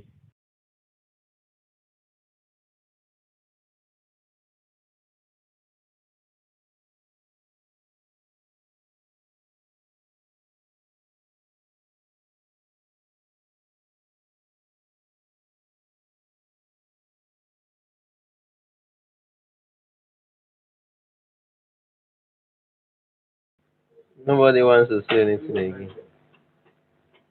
Yusuf, you came up again. Powerful in Nigeria. So this is one thing I've we been will up. learn. I've been up since now. You say I came up again. I spoke now when I came up. Okay, please go ahead. It was Alpha that called me first. Go ahead. I came up again. I said when I came up, I spoke. Then I muted. I think I spoke earlier. Maybe you're not close to your phone. Okay. Do you want to speak, Yusuf? No, I'm okay for now. I'm okay. Maybe after you. Okay, all right. What I'm saying is that our leadership are corrupt, and that is why our country is corrupt. We need to start making example of those men in the high places. I do not know, but we need to start making example of them. If those big men are being jailed in Nigeria, those in lower places, we take example of them. This is how you impose the law. You don't beg people to obey your law. You give a law, you force people to obey law. If you beg people to obey law, they will ignore law. Human beings are not in fact, human beings are not made to obey willingly. They are forced to do things. And when they start doing it, it will be a tradition. That is how the law is being enforced in countries. If you disobey the traffic rules, you will face the wrath of the law. No matter the laugh, no matter your strictness, no matter your grammar, you disobey the traffic rules, you face the wrath of the law. That is how countries work. If you are not able to enforce your law, then you are a failed country. Government is not made to please people. Government is made to think about the future of the country, and their main duty is to make sure that the laws are adhered to. If the law is not adhered to, the country will become lawless, and the lawless country is a failed country. Just to move into security, you see a nation that cannot handle its security, that nation is like half-failed country. Nigeria as a nation should figure out how to handle insecurity. There are criminals in every country. But do you know what? Criminals fear government because governments are too powerful to be messed with. There was one wise saying from Abacha that if insurgency lasts 24 hours, the government have a hand in it. Are you telling me that few criminals armed with AK-47 will be able to stand government if government said it is enough is enough? They won't. But however, we are playing politics with the lives and properties of Nigerians. And that is the fact. So again, we need to have a government that is strict, that is out to do what? To impose its constitution, whether you like it or not. This is the constitution of country. If you are not happy, leave Nigeria. This is how the stuff works. However, our country is rigged with a highly corrupt individuals in high places. If you can have high corrupt individuals in high places, it becomes an example to those in lower places. And that is how it works in countries. There are criminals everywhere in the world. There are bad people everywhere in the world. However, in many countries, they fear their law because if you fail, if you break any law, you will be arrested and you will be made to face the wrath of the law. That is why Nigerians are lawless, because of what? Our law enforcement is weak. This is not just about speaking about our agency, but our law is not being adhered to. Just go to this so-called leadership. Check those people in high places. Go and check their recent court cases. How are they in those positions? How do we have a senior president? Anyway, let me not go there because I don't call anybody name. So this is it. If you have people in those places that are acting in such manner, how then are you expecting a trader not to be like a petty criminal? You have a gate man that to tell you, see, before you see Oga, you will find something for the boys. You go to withdraw money in the ATM, a policeman will carry AK-47 and be asking you anything for the boys, anything for the boys. The guy is holding AK-47 and was asking you to ruja for the boys. How is that not armed robbery? Bro is holding machine gun, asking you to assault this thing, rifle, telling you to find something for the boys. He's holding a gun, for goodness sake. Give him 500 naira and move your way. This is a country we have. In Nigeria, a police will use a gun in a road. If you are to cross, he will lift his gun, ask you to park one side and open his hand for you to give him money. This is a country that you are, and our leaders are seeing all these things. What have they done about it?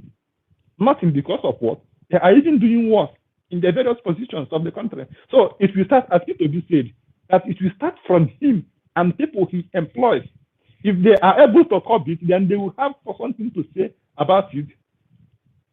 There was this one saying from the Bible that if your conscience did not condemn you, you have a stand before God, even if you are not guilty, or even if you are guilty. But your conscience is clear. We need to have a leaders that have clear conscience and the intentions of the country. So that is where it stands. If it is not starting here, or if you're not start there, then maybe nothing can be done about it. This is how you run your country. So, law, you don't beg people to obey law. You force people to obey the law. This is your law. If you disobey it, you will hear. If you have a law, you cannot you cannot like enforce. Then you don't have any law. It is a mockery of a law. So that's the point of a country. If you have a law in a country, you need to simply impose it on people to adhere to it. They don't have any choice. This is the law, and you must obey the law. If you disobey the law, you will face the consequences of disobeying your law. Now, EFCC have this new rule of Naira this thing, that if you spend Naira, you'll be arrested and be charged to court. And we have seen many Nigerians that have been charged to court. We have also seen those who spend money, they were not arrested because of what? They have people in high places. This is not how to run a country. In a country in the Western region, they make example of even those people in higher positions. And if they make the example, then people in lower distinction, we say if they are able to handle this man, then what will they do? If they lay their hands on me. So this is how you impose your law. Human being is a social animal. We follow what others do. If we start enforcing our law in this generation, by the next 30, 40 years, people will not have any option but to obey the law, whether they like it or not. In the beginning, it may be hard, but when you persist and force people, handle a lot of disobedient lawbreakers, you bend them to the will of the law. So law doesn't beg, law forces. If you have a law, it will force people to obey the law. You are not a tyrant, you are obeying your law. As far as you yourself, who is enforcing the law, is upright, you have the right to enforce the law, which is your duty. And that is what the executive does. Now, take a look at the number one executive in Nigeria and laugh at Nigeria. That is why the world is laughing at us today. Anyway, please, my monologue is too long, I beg. This guy, do you want to speak? This guy, are you there? Oh, I thought you came up to speak. Couldn't hear you. So that is it about the law. People are not begged to obey the law. People are forced to obey the law. Once the law is well stated, a human being will be forced to obey the law. If there is no force of obeying, people are not made to make their choices in everything. If you allow people to make choices in everything, it will turn to chaos. That is how chaos happens. Because you have people doing one thing and others are, at the end of the day, there is no organization. That is how chaos happens. For example, now if you withdraw law enforcement in any country of the world, in the next 1 month, you see chaos in full distance. You see criminals because they have not seen any law enforcement for a long time. They will come out. I said it before. Again, there are criminals everywhere, but you suppress them. You suppress criminals. You put the fear of God in them. They will know that if they come out to rob or to do nonsense, they will enter into they will be handled by the law enforcement. I don't know about this. I don't think this is one of the biggest problems in black nations. Blacks have criminals, whites have criminals. The difference is this: in the Western world, they have found a way to enforce their law and made their law above every single person. You can never be above their law. If you do nonsense, you face it. It does not mean that there are not 1 or 2 cases here and there, but not like what we are seeing in Nigeria, whereby we have people in high places that are breaking every single law. But you see those 4 people, if they make any mistake, they will lock them. So that is the difference. In those places, in the Western world, law is unique. Law is above everyone else. You have lawbreakers. If they are breaking those laws, it will be in secret. But here in Nigeria, you have a policeman standing with a gun on expressway, forcing people to give them money. Is this not armed robbery? How then do we have police who are armed robbers? And they are supposed to, because they are part of the executive, who are supposed to be enforcing the law. Because it is the duty of the executive to enforce the law. So now, those who are enforcing the law are breaking the law. How then do you think that those that are watching them, the masses, will obey the law?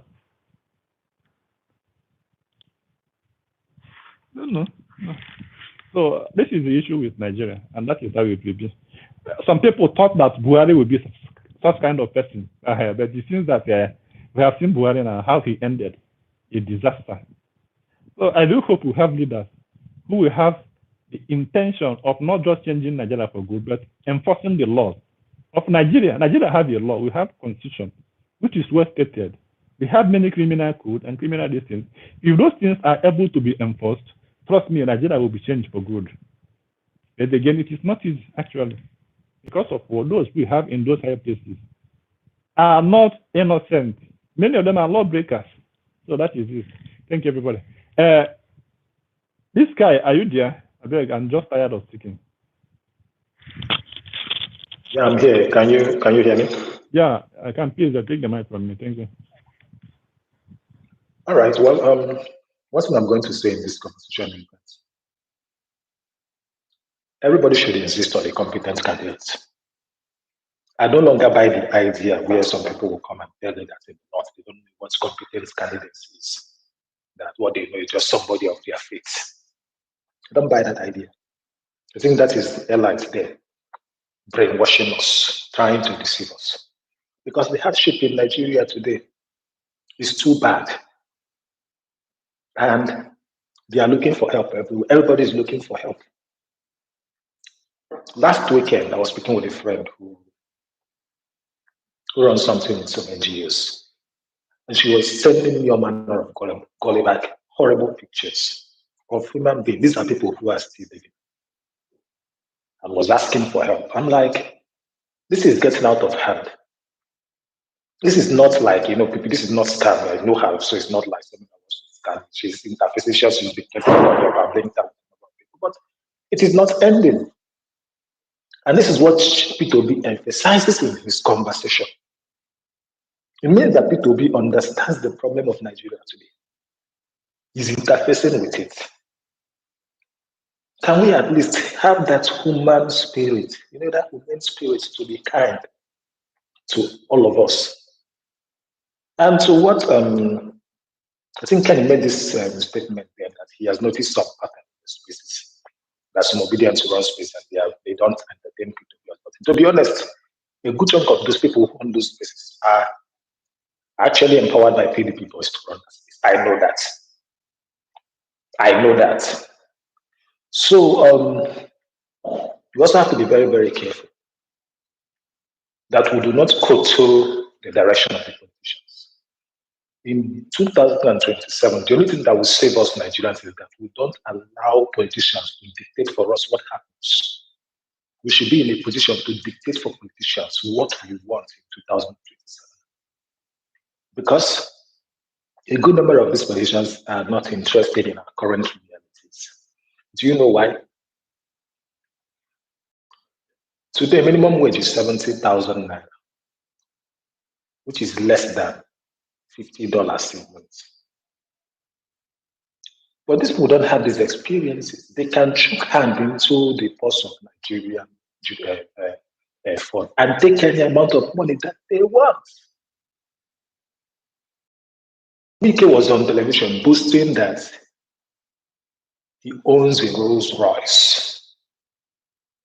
Can we go back to the constitution? Can we go back to the books? What is the take-home salary of the governor of Rivers State? Both the base salary and the allowance, the official one, is it enough for somebody to buy Rolls Royce? Same thing can be said for both the president and even those in the Senate.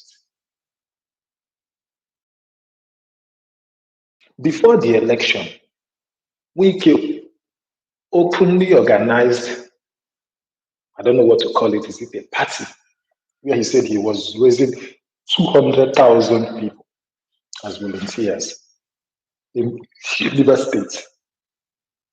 And then I've forgotten how exact, maybe 50,000 or 200, I forgot, I think between 50,000 and 200,000, I don't know the exact amount that he will be paying them. At the end of the day, he used these people in the election. I hope those people are still getting the salary today. I hope those people that he used to jeopardize the election in Rivers State, I hope they are still feeding well today. I hope many of them have not died as a result of the hardship in the country. I hope some of them have not committed crime to the extent that police have not arrested them and detained them, and nobody is coming to rescue them. As we speak, Wike is building a magnificent house in Abuja, his own house in Abuja. He's acquiring land for himself everywhere. And I don't blame him. Do you know why I don't blame him? He learned from people before him. He learned from people before him. Because if you don't live by example, you wouldn't be able to, you wouldn't have the courage to call out other people. That is why today, even some former presidents of Nigeria are not able to call out those in the incumbents. Because you laid the foundation for the corruption. You laid the foundation for the abuse of rule of law. So you don't have what it takes to call out the people who have learned from you and now doing better than you. That is why watch. Let's look at what just like what Wiki has done in the interview. You will call this person out. He will tell you his crime. He could not say anything about people except that, oh, this is not his time. His time has passed. Nothing tangible. And there is a reason why he's doing that, because he understands among these people, this one, they're different. In the first time he made interview, he did not even bother to call out people. I think it was in the church one, and that man managed to mention people. And what did he say? Oh, he did not contest the local government election. That's all. So, my own is, don't allow politicians to play you. Stand on your demands. Prevail on your demand. What we need in 2027 is a competent hand. Everybody should bring their best. In short, what we need right now is the best. In short, left for me, if the competent hand gets into power, we don't even need this rubbish that we do whereby we go and start appointing politicians to aid parastatals, aid ministries, because it's not going to yield meaningful results. Sometimes we reference the change that happened under Obasanjo. Why? Because he went outside of the political class to bring competent hands that were able to transform the economy. We can say the same thing for GEJ in 2011. He went for competent hand. He made NOI the Minister of State for a Minister of Economy. He gave her his designated position. You know what? I want you to run this economy for me. He picked Akiwumi Adesina and said, come and run the agricultural sector. That is why we witnessed the transformation that happened under GEJ in the agricultural sector. At the same time, he brought in Mobolaji Johnson to head ICT. This is the kind of change that we want in Nigeria. Get good hands to run our health sector. Get good hands to run our Ministry of Science and Technology. Competent hands, not some politician. Because if you take a politician there, they will be looking for opportunity to steal money. Because they always have political ambition. Politicians always have political ambition. And this is the truth.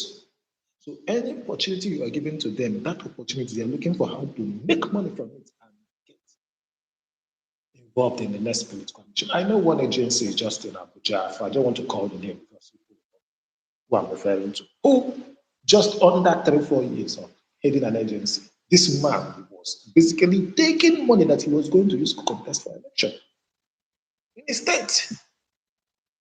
Billions of naira that could have transformed into, have led to change in that ministry that could have impacted people in the secondary school and even in universities. He took the money. Everybody was suffering. Buhari was the president. Buhari could not call him out because, it's part of those Buhari support group. So there are many of them like that. It's like when you know that you keep a goat today. You keep the goat near grass or near yam, you think that the goat will not eat it.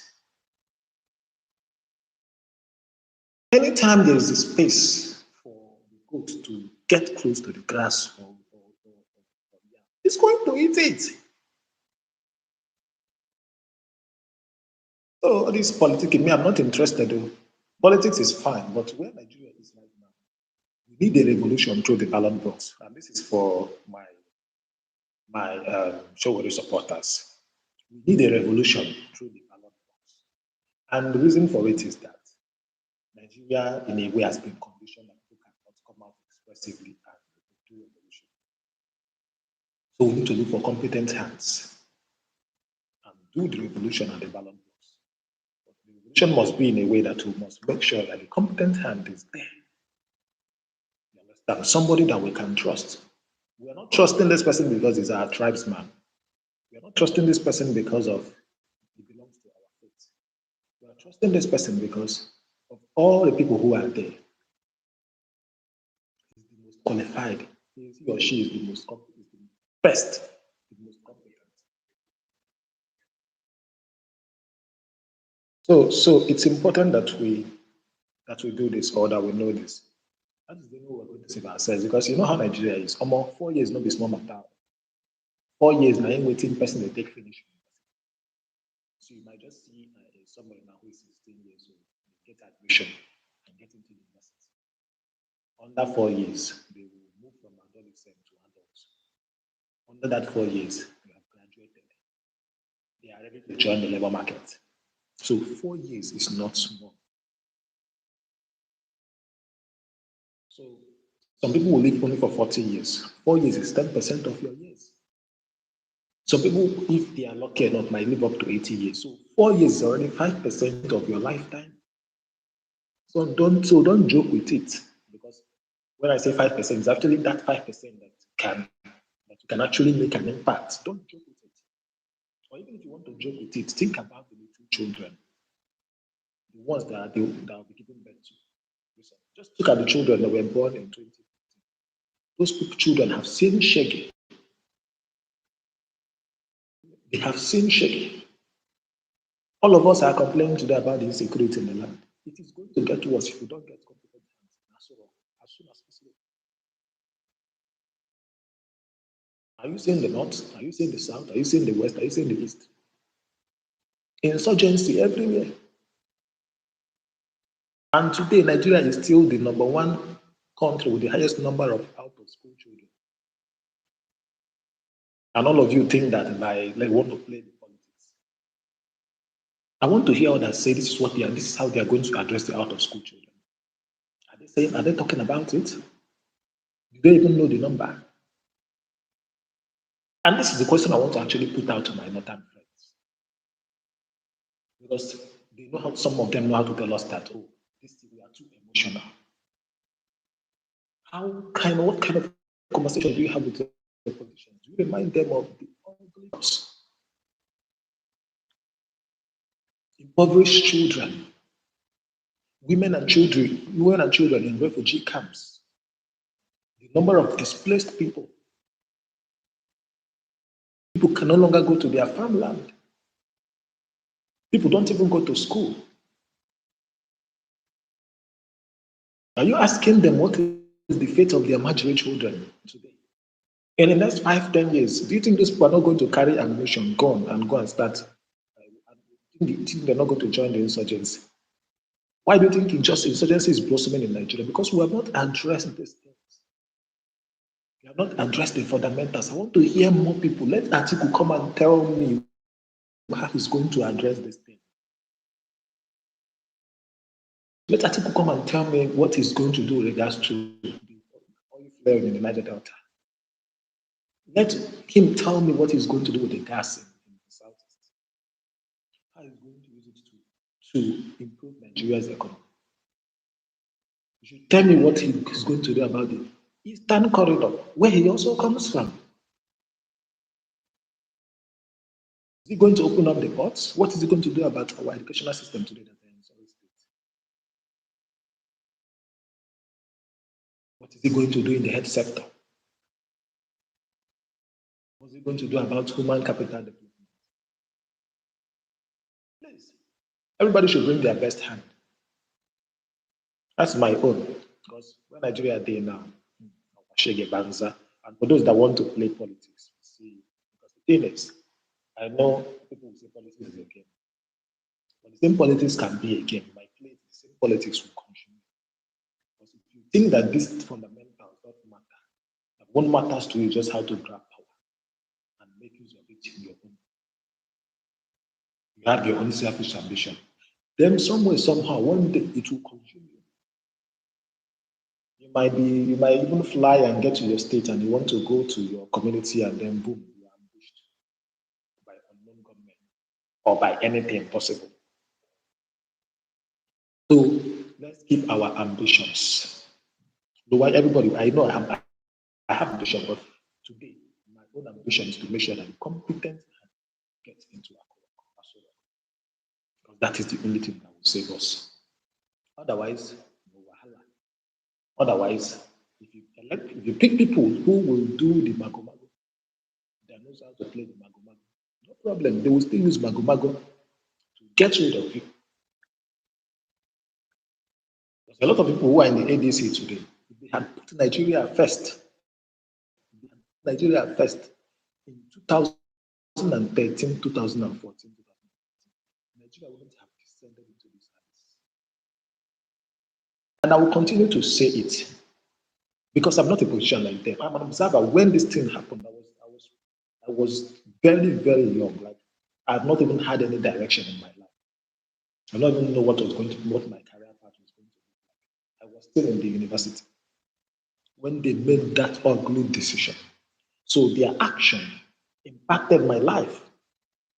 Therefore, I must call them out and I must continue to put it to them that now they need to put Nigeria first.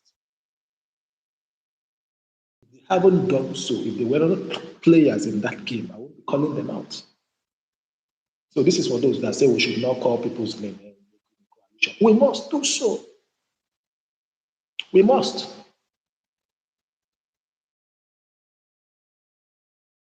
And again, I like the fact that everybody is calling out people. Just like Wike said he did not conduct election. Yeah, he did not conduct local government election. But then at the time, how many states in Nigeria was even conducting local government election? Which I'm not justifying, that is where people will be at, irrespective of any reason, we should have conducted the local government election on time, way. But I also understand his plight. And again, so that people will not start giving excuses. But beyond that, every other thing, he performed well. And he's even giving an account of every single thing that happened when he was coming in government. Just like now, these people said he worked for Abacha. I'm glad he's also answering that question. So people cannot be putting him under that spotlight every now and then. The next thing that is remaining now is for people to say, oh, he was dating somebody that is not his wife before he got married. That is the only thing. And I'm also sure he will answer it comfortably. The event that happened under Abacha, he went to go and bring the receipt. And it's beautiful. So if I call out Atiku tomorrow and say, dear Atiku, how did you make your money? How did you work in government after heading customs? You suddenly become this multi-billionaire. How did you become vice president after that? You are now one of the richest man in Nigeria to the extent that money no dey finish. You get? I should be able to also call out Tinubu. I should be able to call out Tinubu. I should be able to call out every other person. Because we are putting him on the spotlight. Beautiful. I love it. I'm not afraid of. Please bring, if you know any other thing you are going to do to call, bring it on. Bring it on. Call him, let's see. Let's look at it. Anywhere you see it, anywhere you can see dark spots, raise it. That is how I want it to be moving forward. Why am I saying this? Because election will come and go. I mean, I said to him, Peter Obi might give up his ambition and say, okay, maybe I'm tired. But the future is still there for us. We are going to scrutinize other people because we have learned from other people how to scrutinize people that we think are competent. Sure, they have taught us how to scrutinize people. We will do so. I don't want in the future when we want to do so, some people come and say, we are too emotional. Oh, how we don't know how to play politics. I'm not going to buy that. I'm not going to buy it. I will put it to you the way Wike is putting it at you. Because that is what it should be. Please, if you know P2B, even bribe, those things, Osafia, maybe he decided to like do Osafia and say, you know what, come and buy from me. Bring it on. Bring it. Now that it is P2B, it is very sweet. I love it. But we are also going to do the same. And that is how I want politics to be in Nigeria. Not after that, when you want to call out somebody and say, no, don't cross that line. No. I will call out everybody. Tinubu has exposed himself. Everything in short, he started with Buhari. Buhari, bring your certificate. People started threatening us that he worked in the military. We should never ask him of his certificate. Tinubu learned from Buhari because Buhari refused to show his certificate. Buhari went as far as forging WAEC. But Tinubu now came in and said, you know what? Buhari don't do it. Why not go to him? You get? So it is what it is. So we need to be mindful. And again, when it is a particular area, because when everybody can come out and say anything they want to say, but we're keeping records, we're keeping tabs. Nigeria belongs to each and every one of us. It don't belong to one person. It don't belong to one tribe. It don't belong to one region. It belongs to each and every one of us. And that is why nobody will cajole anybody in this country anymore. Because everybody has something to contribute. But the important thing that we must do at this point is to make sure we get competent hands. The same way I'm also advocating each and every one of you. Go back to your state. Get competent hands. In the governorship position, some people are already pitching tent with their friend. Not because this person is competent, but because they know they are going to benefit something. I am seeing it, I'm not joking. So people are already pitching their tents because somebody who they think will make them give them senior position is going to become the senator. They are not asking him about he or she about the ideas he or she has to fix this. It is important that we do this in 2027 because let me say it again. Nigeria doesn't have a lot of time. Nigeria has between now and 2040 to descend into a civil war. I am not joking. I am not joking. The stats are there, the data is there. So if you are not putting Nigeria first at this point, then just know that you are part of the problem. It's no longer going to be Buhari, Tinubu, or Atiku, or P2B. You are part of the problem. You contributed to Nigeria descending into a civil war. I know some of us who don't always pay attention to our environment. We are too quick because we think that our own life is doing better. So therefore, it doesn't matter. It matters. But some people today who are now clamoring for coalition, if they had known that things would worsen the way it is today, if they had envisioned it, if they had sat down to look at it,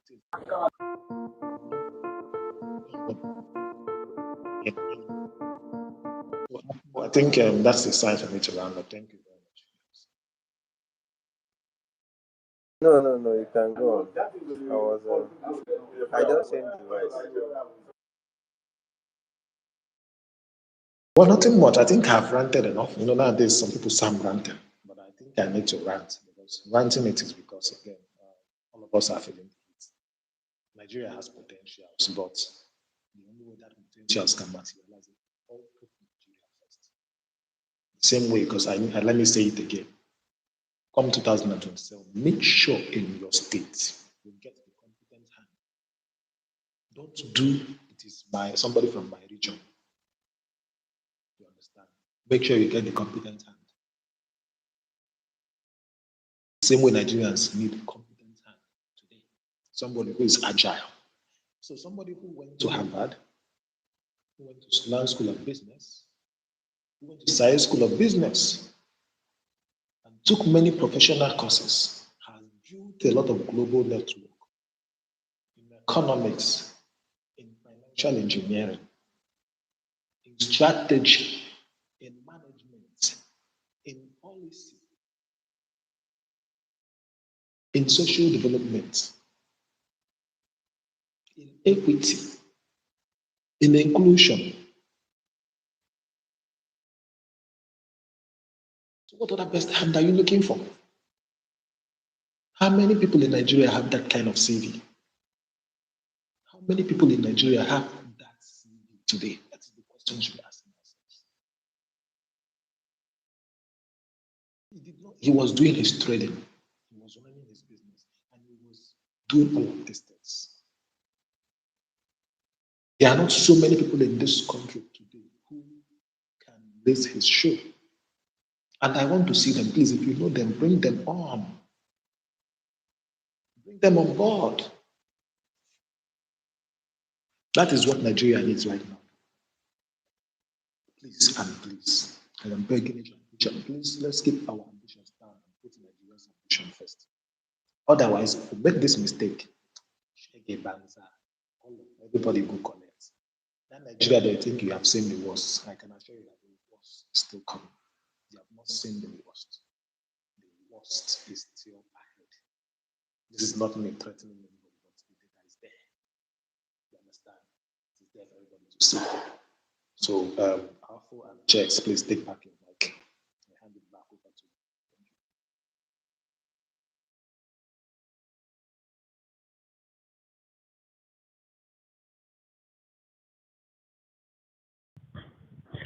Thank you, bro. Thanks a lot. Alpha, are you there? Hello, Alpha, can you hear me? I'm busy. I'm a bit busy now, so I don't know. Yusuf, are you there? Yes, I'm here, Mr. Checks. I was in with the monologue from Deep Sky. Yeah, he's actually saying the bitter truth. And again, I think he's right. Tinubu learned from Buhari certificate. When they said, Buhari, where's your certificate? They said, no, he's a general. He's a general. How can you enter NDA without WAEC? You understand? So now Tinubu came from the Chicago State University, everything fake. Fake, unfortunately. So that's the shit we're into, man. I just enjoy the monologue from the bros where speak finish. But I don't have anything to say. I'm just on the space as a regular, Mr. Checks. But if you want me to speak to anything, I just saw the headline that Ganduje is now the chairman of FAN. I saw Mindset posted that. So I knew he was going to get something after resigning as the APC chairman of the ticking Wait, the that Tinubu is doing. Authority of Nigeria. Yusuf, are you there? Yusuf, are you there? Yes, I'm here, Deep Sky. I'm here. So I'm asking, is it the Federal Airport Authority of Nigeria? Yes, That, I just saw it on Mindset's timeline. that's Gandhi. Mindset wrote, Mindset, let me just read what Mindset typed. Mindset wrote, you were told that he resigned because of health reasons, but he has assumed his job as the chairman of FAAN. We will all learn politics together. That was Mindset 2 hours ago or 3 hours ago. Then with Ganduje's picture breaking, Ganduje appointed chairman of FAAN board. Okay, now no wahala. Okay. I wonder the pedigree, because has he worked in the aviation sector before? Anyway, it is what it is. Like I said, Tinubu learned from Buhari, because when Buhari was appointing some into even ministries and nothing that they know about, it's the same thing. So Nigeria is not in the habits. No, Nigeria is as rich as Nigeria, the lower limits, but you never reach the lower. The lower depends on what happens in 2027. May Tinubu carry on, may we carry on. Everybody just carry on, but it is what it is. Thank you.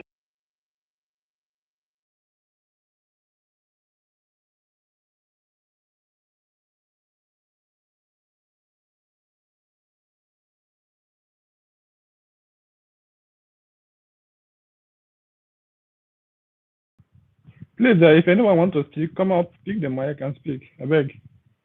I'm occupied now, so I don't know.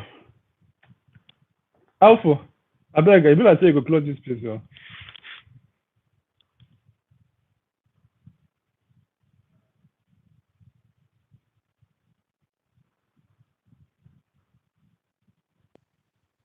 Alpha, before you close the space, please, Anambra people, how far Soludo?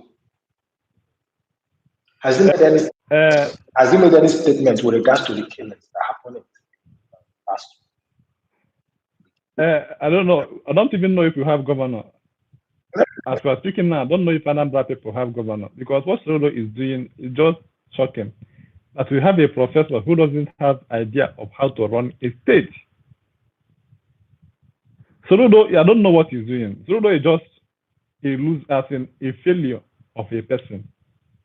It's just disappointing that this man will celebrate it when he was elected into the office. Checks, don't be Thought annoyed. that he would be the best. Checks, don't be annoyed. Who are you supporting this time? You're from Anambra, right? I am supporting whoever P2B is supporting. I am supposed to support the Labour Party man, but the issue is this.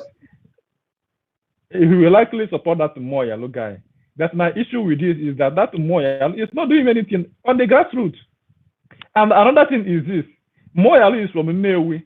The other guy, the Ikukwoma, is from Nnewi. So Nnewi is presenting two candidates. Why can't they unify and bring out one person? You understand me? If Ikukwoma, who is in APC, will like surrender his distance to the Labour Party guy, it does not guarantee that he wins Soludo, but he will have his point. He will create a mark. But I don't understand we're presenting two candidates at the same time. That's why the fact that we are advocating for Nnewi, because we have never seen Nnewi in leadership position in Anambra State. So it just boiled down on P2B will support Moyalo guy, though it is not guaranteed that he will stick his neck for him. But my issue is this: that guy is not on the background, it's not on the grassroots. That is my issue with him. Nobody, I am not in Anambra now, but from what I am seeing, from the call I'm getting, that Ikukwoma guy, the APC guy, seems more active than him. It's just surprising. Then what is he doing? I don't know. Labour Party candidates tend to be the laziest politicians you will see anywhere in Nigeria. They don't do anything. They will just wait for people to come and campaign for them. But check, sir, are you not even seeing the bad part of it? That Abure and these idiots, they get mind, they talk about suspending Peter Obi. Now, what's I mean, they ask, see, you people, are you people fools? You say you want to promote a candidate, right? The only opportunity he has to even make a statement in the election is if Peter Obi turns out for him, right? If Peter Obi doesn't turn out, he won't even win half a local government. Then Abure will get mine. I say you as a person, you carry 50 million buy phone from Abure. You know if you wanna make it just chill out. Anything when they happen, make it just chill out, make your election finish. Swear.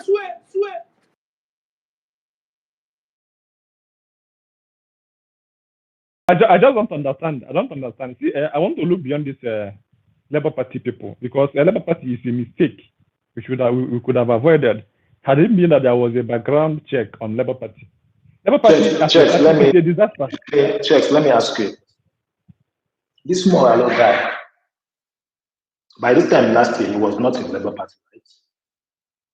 He joined Labour Party recently, and then he got the ticket. That is a red flag. And if this was in 2022 or 2023, it is understandable.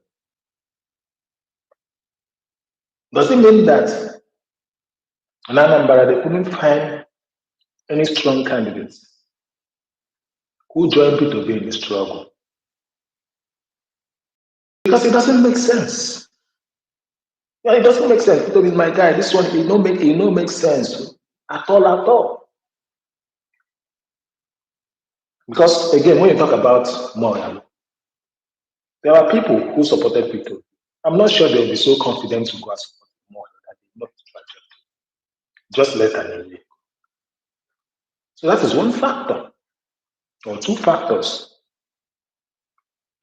But beyond Moyalo or beyond Labour Party, checks among the contestants right now in Anambra, irrespective of party, Who do you think is credible enough that you think you can support?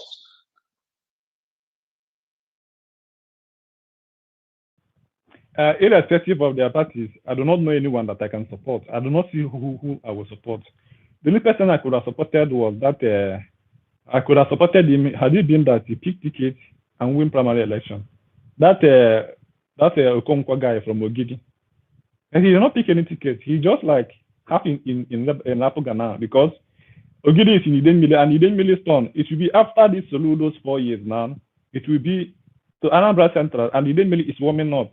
Had it been that Obiora Okonkwo of Nigerian Listing Air, or is it United Nigerian Air, take a ticket and win the primary, I was supporting him, but he didn't. So this Moyalo guy is not that a great person, to be honest. And that Ikukwoma is just a waste What of time. about So among all the candidates, what about John Wilson? Who is John Wilson? Okay, the ADC guy, I do not know him. I just saw his campaign. He's on the TL. But with John Wilson, I do not know him or where he's from.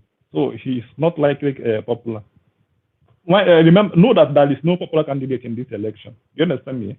If the Moyalo guy gets support from P2B, it will get him support from Anambra North automatically because Tony Moya will support him.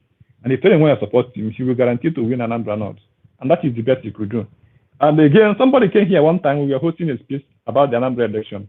He said that many people are not supporting him. So I have to ask another question. If your people are not supporting him, then who will support you? It's just, I don't understand this next election in Anambra State. It's like we are not taking it serious, honestly.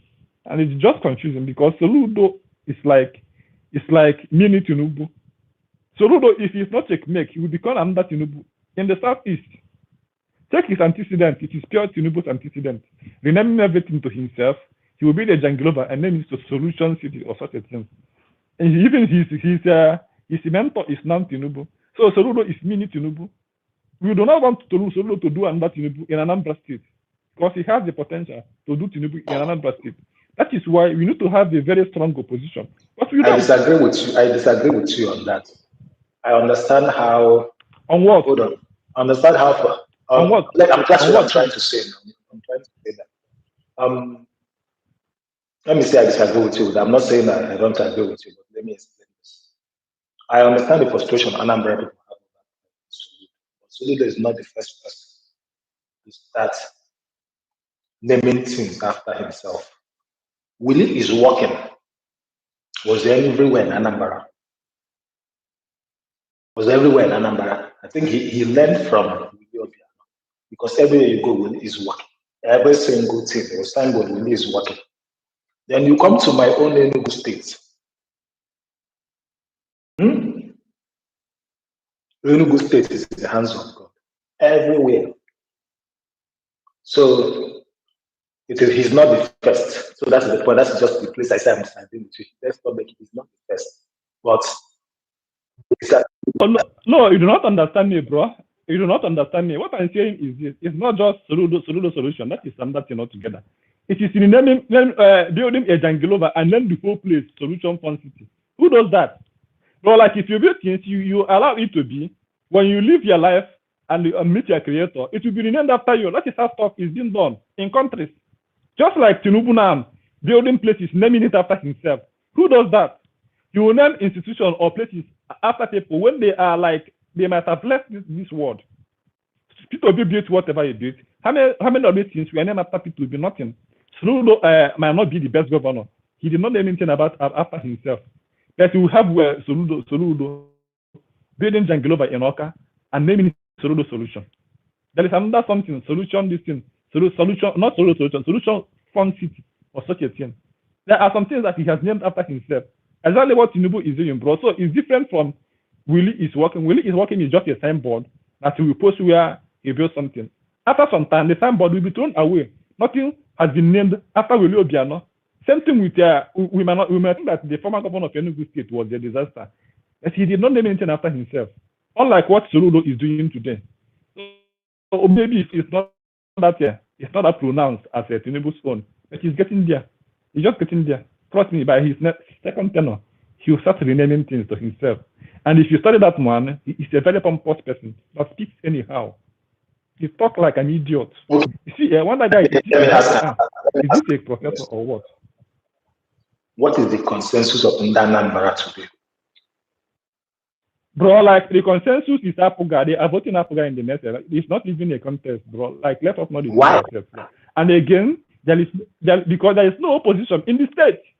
Nobody is serious to contest the next election against Soludo. That is the question. The only person that could afford him, the two people that could afford him well, is this guy that is late. If you over from Unewu, Antonio Ngoya from Anambra North. But the issue is that Antonio Ngoya from Anambra North has been told to stand down, that it is not their turn. So he just withdraw. Then if you over, unfortunately, is late. May his soul rest in peace. So as of today, Soludo does not have any opposition. Forget about the talk on Twitter and all the rest. Soludo does not have any opposition in Anambra State. So in the next election, it will be a ride. But my issue is this: if Soludo had it easy, the man will do worse. That is my fear now. In democracy, there must be an opposition to put the incumbency in its toe. I used to encourage other people. See, for Alessio to do better, he needs an opposition, strong one, be pouring fire on his feet so that he will be on his toes. That is not obtainable in Anambra State. Sorry. Even in Imo, it's not obtainable. Who is this that joined your space and shared so many things on Jumbo? I couldn't see anything. Shared what? Sorry. Shared so many things. The Jumbotron is full of one value or logo who is just tweeting all manner of rubbish against people. And he shared all of those things on the Jumbotron. Why couldn't I see it? Okay. I'm seeing it anyway. So unless it's only showing on my own. I'm looking at it right now. It's in the space. About how many minutes ago was this shared? Or hours ago? I can't say exactly. It doesn't show how many minutes or hours it was shared. The person is just sharing so many posts. I know you also posted something. You shared something on Jumbotron, right? Checks. Yes, I shared something on Jumbotron. Yeah, you said your tweet is 8 hours ago. You said major parties from 1999 to 2000. I think that is when people. Okay, yeah. So after it was every other thing that followed suit, you have good posts.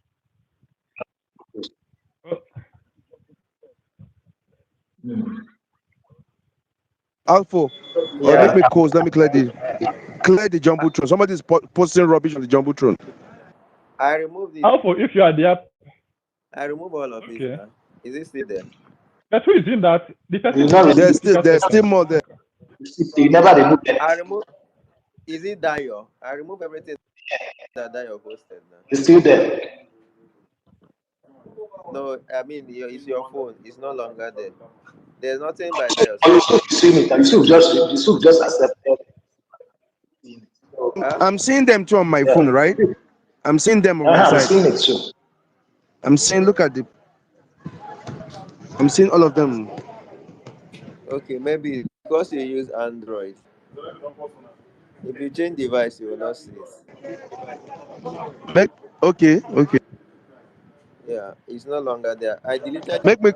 I deleted like 30 minutes. Make me close. Let me delete more of them. Just make me close. I'll delete some of them. If it's Dayo's post, it's not even there again. I've deleted all of it.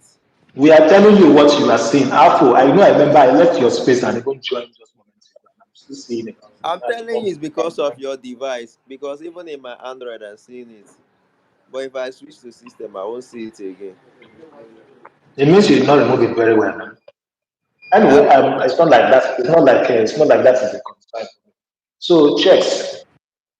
One thing I've realized is this: in Anambra State today, not even today, before today, there's a political consensus that Soludo should go for his second term. Everybody should leave him, that he will go. That is why. No, this guy, that is not that. There is no opposition. There was hold on. Hold on. Hold on. No, bro. Don't. There's no consensus. It's just that there's no opposition. That's all. Hold on, let me finish. Because again, this is not specific on this conversation. Have it in a broader perspective, even more people. So this is my, like I said, this is my own observation. There is a political consensus in Anambra State. We are now. We are in Anambra That's, State. We are and we are. that's why I said you should allow me to finish. Okay? And when I say political consensus, it's not between you and I think the problem is we're still looking at it from me and you. There's a political consensus in Anambra among the political class to allow Soludo to have his way. And you can sense it in all circles. Anambra has big politicians, including those who can even make Soludo's government ungovernable. You know, the first time the people are like, Anambra still have this caliber of men. So that they are not active today politically. Because when you say there is no opposition, it's because the political class is not mounting opposition. It has nothing to do with consensus. You look at circumstances, right? You look at the platform, right? Labour Party platform is messed up. PDP is messed up, right? Then you consider another thing, zoning, right?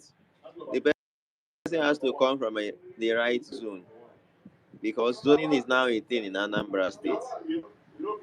I was even thinking that we are going to alter it this time because by the time Soludo will finish, every region would have done at least 8 years. With the Anambra Central having the highest, that's 11 years. But nobody was ready to. Just go and look at all the candidates. All of them are from Anambra South, with all of them promising to do one term. So these are the things that you look at, right? And you see that it's not like everybody came together and say no. The people who were ready, who were willing to fight him, Ifanyoba died, Zibo lost his platform, and it got messed up with what's the name of that other party, APC and all those things. It was the death of Ifanyoba that brought Okachuku to APC. So Ifanyoba was hoping on everything: rigging, mass mobilization, federal mines, and I was going to give it to Soludo anyhow Soludo wanted. Valo Zimo was hoping on message, passing his message and PO support, right? Neither of them got it. Ifanyoba died. Valo Zimo couldn't get the ticket in LP. LP is messed up. So I don't even what platform. No matter how the person wants to be, you know how important platform is in Nigerian political party. So what platform would the person use in the first place? So if the person wants to run and he wants to be serious against Soludo, which political party will he want to use? Is it PDP that is dead? There is AAC. AAC, that's There is Shobore's party. there is young political party because about what is met with white people. So don't go there. Someone who wants to run for election will go and use AAC. Let me see. You see the other. Nah, joke you use a joke. I mean, No. It's not a joke. Afro, just hold on. See. Even like saying that cruise, they use Somebody, just hold on now. If somebody has strong political weight and backing, you can confront whoever that is in government. Party does not mean a lot of things today in Nigerian politics. Because I'm glad that Anambra State is even where that kind of thing. Party means a lot in the election. Hold on. Let me give you an example. No, can you just let me? You know, I want to say. Let me give you an example. Diko Arobio Rekonkwo, right, lost PDP primaries with just 2 votes, right? He went into a small party, to Valo Zibo. We didn't even know that he contested. Ifanyoba got just his local government. And I tell you the truth, if Diko Arobio Rekonkwo had contested, if he had the ticket in that one that Osibo had, right, Irrespective of the fact that he was on the wrong zone, he would have won at least 7 local governments because he's a grassroots mobilizer. So the thing is, if you say that the platform doesn't matter, see what platform does, right? Those people you are going to meet, even this guy, what is his name? This guy from Omochuku, Dr. Madoka, right? He might have won that election if he had the PDP ticket, the one that Val was finished second. He might have won if there was proper campaign. But I don't know why PO preferred Val and Val got the ticket.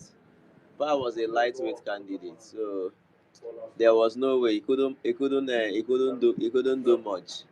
He managed to win only Obaru. There was low voter turnout. So platform matters a lot. If platform doesn't matter, ask yourself, why is it always PDP or ACN that comes second in Anambra State election?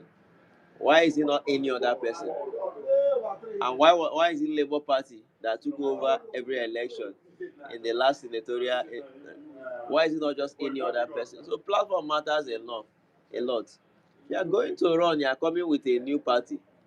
It will be even the people who want to support you, who wants to move around and campaign with you in the first place. There will be no motivation now. They will be like, which party is it? Because they'll be like, I mean, that's the first thing people will ask you. Because me, I participated in the election very well in Anambra State, at least 2 or 3. Like being on ground, work with people who, once you call the party that people don't know, I mean, you say, okay, which platform? You say APC. Person will sigh. You know you don't have a chance. It doesn't matter how fine your message is. It doesn't matter how good. It doesn't matter what you are presenting. I mean, it doesn't matter how you are fronting it. I mean, don't just forget it. Now ask me what's the SDP? Oh, YPP. Oh, Ifeanyi Oba managed to pull the magic in the YPP because of the peculiarity of the election. He tried it in a governorship and I saw how it went. So that is how it is. So political platform matters, and I that's think you are missing the point. I'm not saying about who will come in automatically and win, because what everything you have said now is about winning the election. I'm talking about even playing the role of opposition. I'm glad all of you are referencing Ifeanyi, because maybe he's an outlier who wanted to even play that political opposition. Before him, there were actually bigger people. There are other people. Why are they not playing it? They choose not to play it. Everybody's looking for a comfortable position, because that's what you are referencing now is just like comfortable position. Me and you, all of us were driving about Valentine's. I remember I told you that I'm not seeing any pathway to Valentine's and also about taking out Soludo. Earlier, last year, we had this, there was even a day we ran a space. You were dragging everybody. You said how you are going to even support him to APC. You are going to vote him. We know what you said. You get. But now the thing is, you are not giving excuses for Valentine. If Valentine knew that he had grassroots support, he didn't need to go to APC. Everybody knows that even if you bring a same student to APC, Anambra people will not vote for that candidate. Unless there's Magomago. You know the kind of hate our people have for APC. But if Valentine truly had the grassroots support that he was claiming, even if he reported to YPP or he reported to ADC, he may not win the election, but there will be continuous wave, there will be continuous activity. Soludo will be on high tension. It's like you'll be having high blood pressure. Because at least people are willing to canvass for him. At least you now, Alfonso, you will have more guts to be calling out Soludo. Today, your calling out of Soludo has subsided. Today, you now host Nigeria Today's Space. You now host about Nigeria, but the election is coming in the state. So this is what I'm talking about. And you know it, unless you change, you feel like you don't want us to go that route, which I also respect. But like I said before, there is a political consensus among the political class. It might be unofficial, but it is somewhat calm agreement, very cool-headed agreement. Well, let's just leave this thing to go. Because I know people said that would have been. And now, where's your statue? Deep Sky, Valentine of the boy. Where's this statue? Where is it? Valentine Ozibo is not a politician. I don't know. Valentine Ozibo is not a politician. That is the fact. He's one of the laziest politicians you see anywhere. He was hoping on people to hold him on hand and vote on the campaign for him. It didn't happen. So he decided to APC, thinking that the APC will give him tickets and rig the election for him. It didn't happen. So as of today, Valentine Ozibo is a political confused person, just like Comrade. Valentine and Comrade are two of the same kind. That is the fact. Valentine doesn't have any he doesn't have any he doesn't have any no, Asare is a bandit. Valentine Ozibo doesn't have any electoral value. So that is what Valentine Ozibo doesn't have any electoral value. That is the fact. You don't compare him with the likes of Tony Moye. You understand me? Tony Moye as like a 30-something years old guy has been pulling weight along Omambala line. You know, Valentine Ozibo, that's why people this effort couldn't pull any meaningful weight. And after that election, we were expecting him to be like I'm opposition to Soludo. But check, have you noticed, that man was he was a disappointment. Peter Obi doesn't like. He is. Have you noticed that Peter Obi doesn't like supporting typical politicians as governors? Have you noticed that?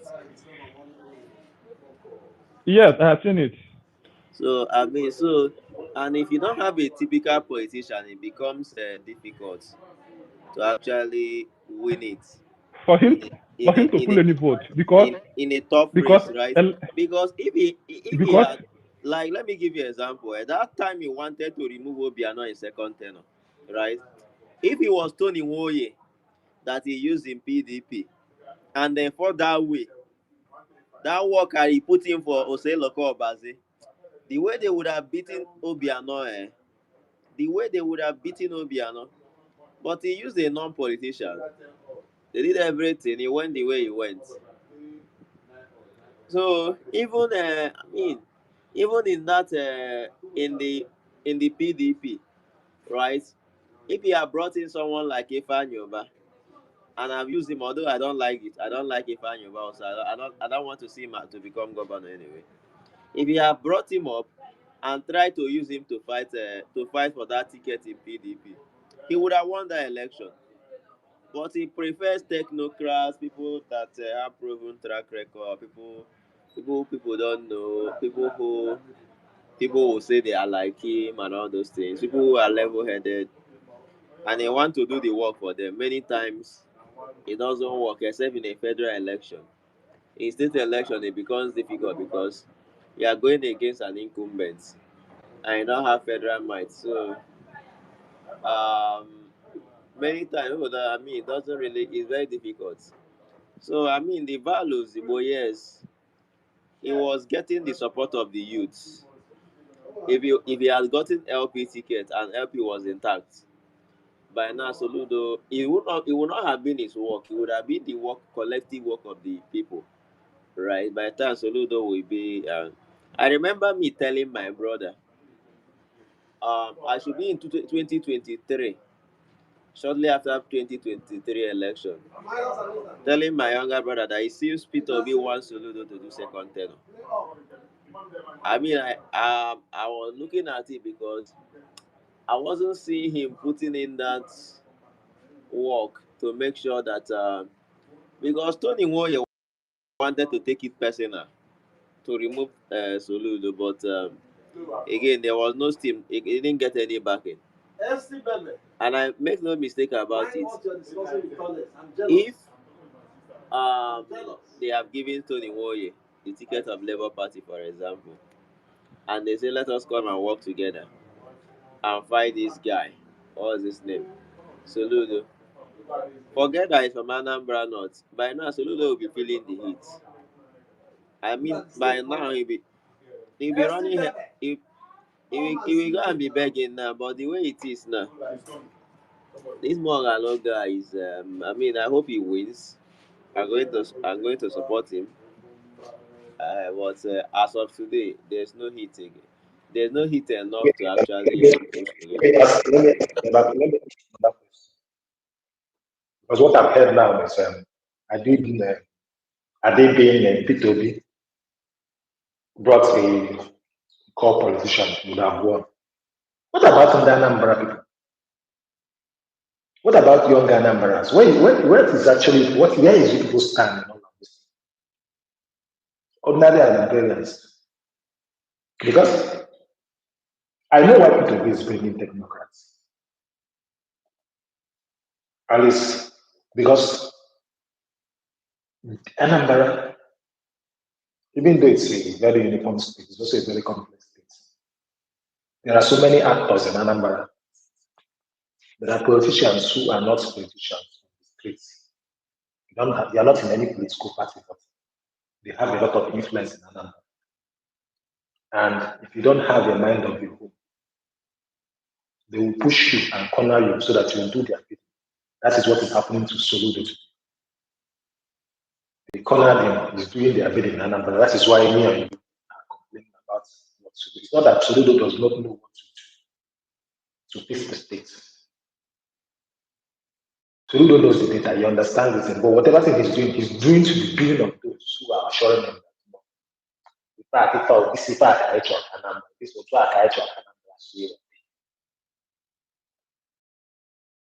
and that is why P2B have always been making sure he's trying to bring people who do not align, who do not share a bit of history with these people to come into power. But now, what about the ordinary Olympians? Because that is where the problem lies. You understand? That is where the problem lies. Because I've seen a number of influencers, because again, I engage with some of them, and I'm private, and I'm like, what are you even doing? Because I remember way back last year, I was asking questions about Val. I said, anybody I talk to be like, they don't understand Val, that he's not showing anything. I was like, if you people think that Val is not showing enough sign, can you people engage Val? Force him to come to limelight.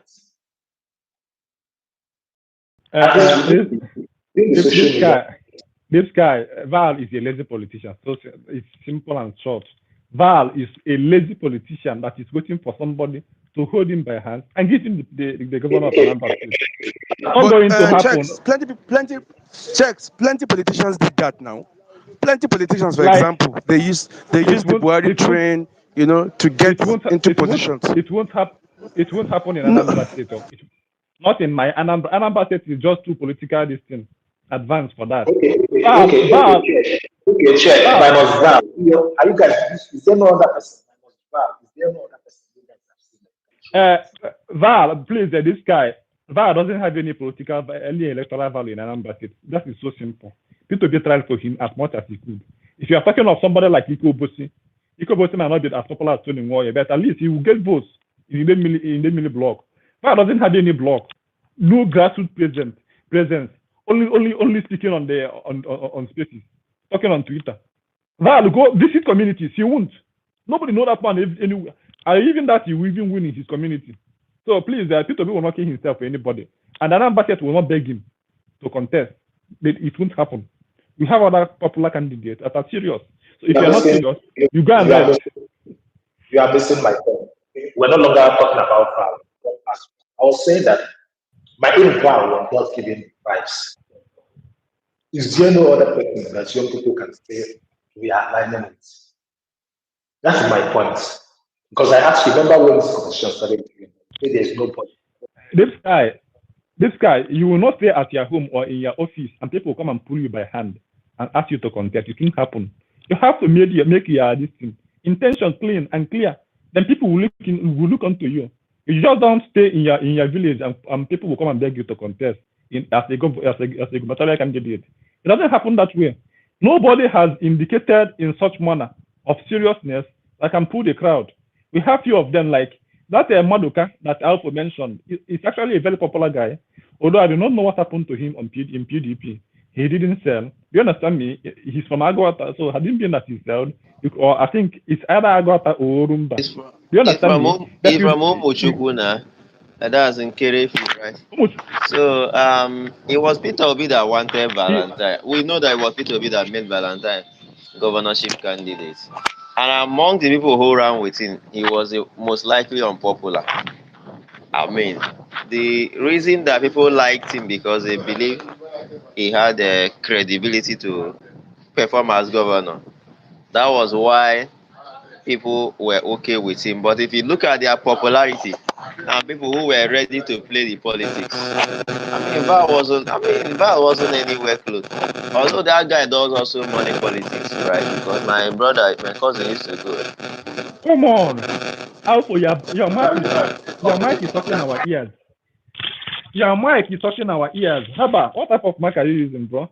Like, that your mic is horrible. It's okay now, minus Val. Obiolo Okonkwo of United Nigerian Airlines is from Ogidi. Ogidi is in Njenje North. Njenje North as a local government is the biggest in the whole Anambra state. And you know, you have Njenje block. Why is he not supported? Obiolo Okonkwo, no sorry, Obiolo Okonkwo as a man is an established businessman. So he has achieved a lot in his life. So I wonder why he was not supported. And again, he is not a politician too. So had it been that he won that primary of PDP, the man will get, at least he will get block vote of Njenje. And you know how big Njenje is. So I just don't understand this Val stuff. Again, Val, yeah, we see him as a valid candidate, as a person that have antecedents, that could have done something special in another state. He just doesn't have any political clout. And as a good candidate, you have to have some political distance, at least in your base. Val cannot win his village, so what then is he contesting? That is my issue with him. If Obiolo Okonkwo contested, you will be sure that you win the whole Njenje. That is something to count on. If that Madoka contested, he will get votes in his side. But Val, in his village, I doubt it. And that is the point. So I do think that P2B was trying to set himself too much. During the Oseloko Obaze's turn, it is another issue because Obaze is from Owaru, contesting against somebody from Omambala.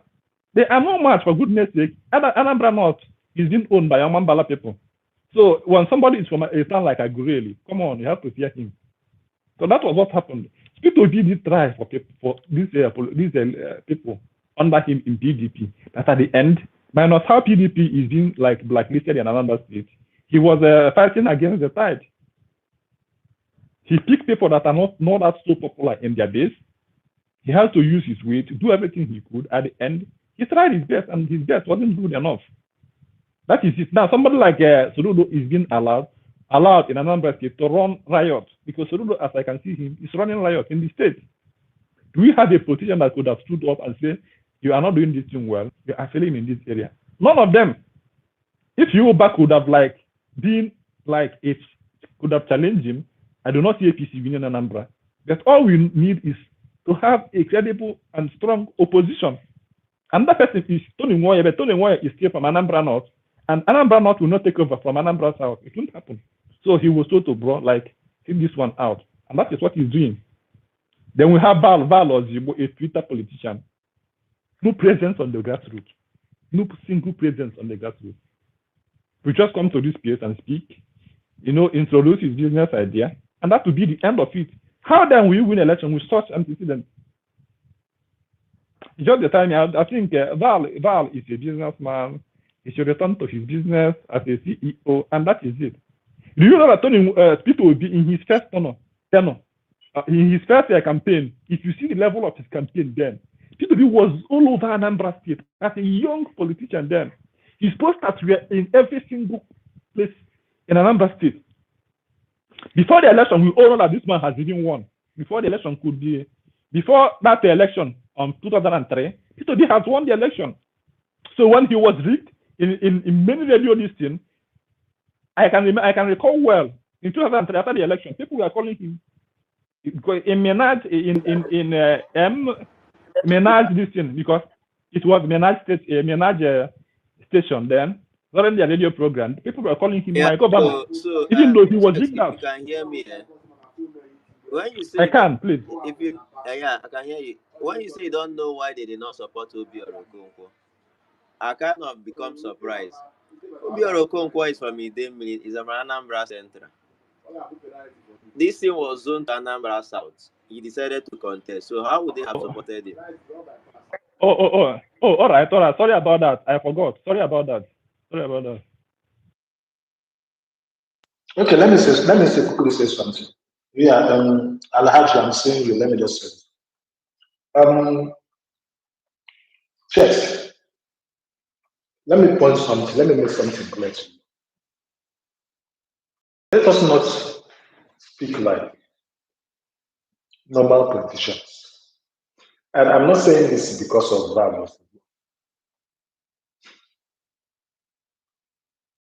If you have listened to people, he has said these things countless times.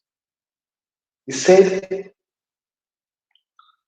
somebody called him to become the governor of Anambra. There was an influence on him to come and contest the first place. He was not interested in the governorship position. That's not true. Hold on, checks. No, this is don't say even the recent interview. Bro, like I was there now. What are you saying? Hold on, just hold on. I don't like this. ABC was a group reached out to ABC most that should contest for government in 2000. At the time, he was the minister of ABC News said, okay, I hear you guys. And then was there and recommended, not just recommend people, he reached out to people, invited people to his house. People reach on me, we have said this countless times, you can, the videos like APC Mosu called him and said, we want you to come and contest for Anambra. He said he's not interested. He tried to convince him, he said, okay, she's going to give him time. That he's going to think about it. After a while, he agreed to contest for election. Why am I saying this? We have good hands everywhere. There are people today who might look at the political system and feel like it is rowdy. If we start calling them out to contest, it might actually draw their attention to come because again, it is for our own collective good. And I'm glad after he was invited, PDP did not work. He joined Africa. Then Juku formed Africa. Juku was a big name that everybody respected.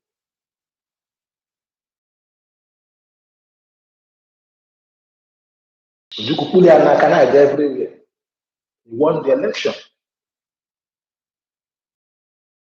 So let's not just solely make this thing about anybody because Nigeria politics today is so rowdy that credible people, a lot of credible people don't want to contest. And that is what happened to us in 2023, 2022, because immediately people will join Labour Party. Many people that we know today would have even done well did not contest because they are always afraid of politics. Every dick and Harry from nowhere that have used political charlatans jumped in. We gave them support. After giving them support, it did not materialize to anything. If we want to change Nigeria, we must actually also make sure that we scout for people that we think will do well and encourage them to contest. Not always sit for some big politicians or only those who have political interest.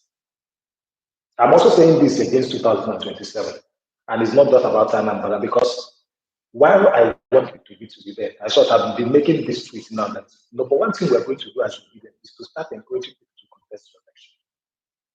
Because if we have people to be at the center and we don't have other credible people like him, the probability that we are going to maximize his objective in Aso Rock will be low. So this applies, this is not to you, this applies to everybody. So that's the point that I want to make. Whatever that is going to happen in Anambra, I don't know how it's going to look like, but I do think that Anambra people should just try and look for best hand, somebody that might be think might be better, or even somebody that This guy. Tomorrow, let me finish. Sorry. Tomorrow, watching Emelu is going to organize. I thought you are I finished. You think said so. that you are done. See, this guy. First of all, Tomorrow, P2P was in. because some people don't know. Listen now. P2P was in PDP before. P2P was a member of PDP. So he came back at another state. He couldn't get anything. He had to go back in England. But because of the life he lived, he was like a good colleague. Whatever meeting you have in UK, he will lead the prayers. In every plan, he will plan so well. If you're asking who is this, what is he doing in UK? Since you have all this plan, what are you still doing there? So the Igbos, it's not just Anambra people, the whole Igbos in UK say no. That Anambra State was in a mess. That was in 2000 before that 2003. The governor was Chinua Kemba, one of the worst things you ever see in Nigerian history. That man was running Anambra State aground. So the Igbos in UK had to say no. That we have to do something about Anambra State. It wasn't just Anambra State. The whole Southeasterners said that they have to send P2B. So they suggested P2B to ABC Musu, to ABC Musu. That's they told P2B to stop doing that thing. Since you have all this idea, why can't you go to Anambra State and carry this idea out? It was ABC Musu that introduced P2B to Ojukwu. Yeah, that is not the point. The point was that when P2B ran as the governor, that man, I was there, man. I followed most of his campaigns. This man was a machine. He was like calling the whole Anambra State. This man will come to Bukamp, people will be shouting. They were even calling me a Reverend Father because I think his brother then was the Reverend Father. So they thought that he was the Reverend Father self. They said that he was supposed to be a Reverend according to them. That was the first time I saw this man in Bukamp because I was on business this thing that day. On a vehicle this thing. But that's the question of another day. P2B was a machine. This man was like calling the whole Anambra State.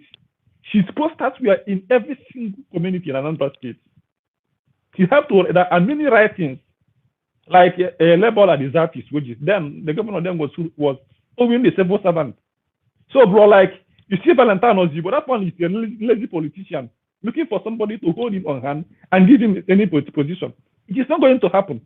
P2B, after winning the election, was still wearing Apuga.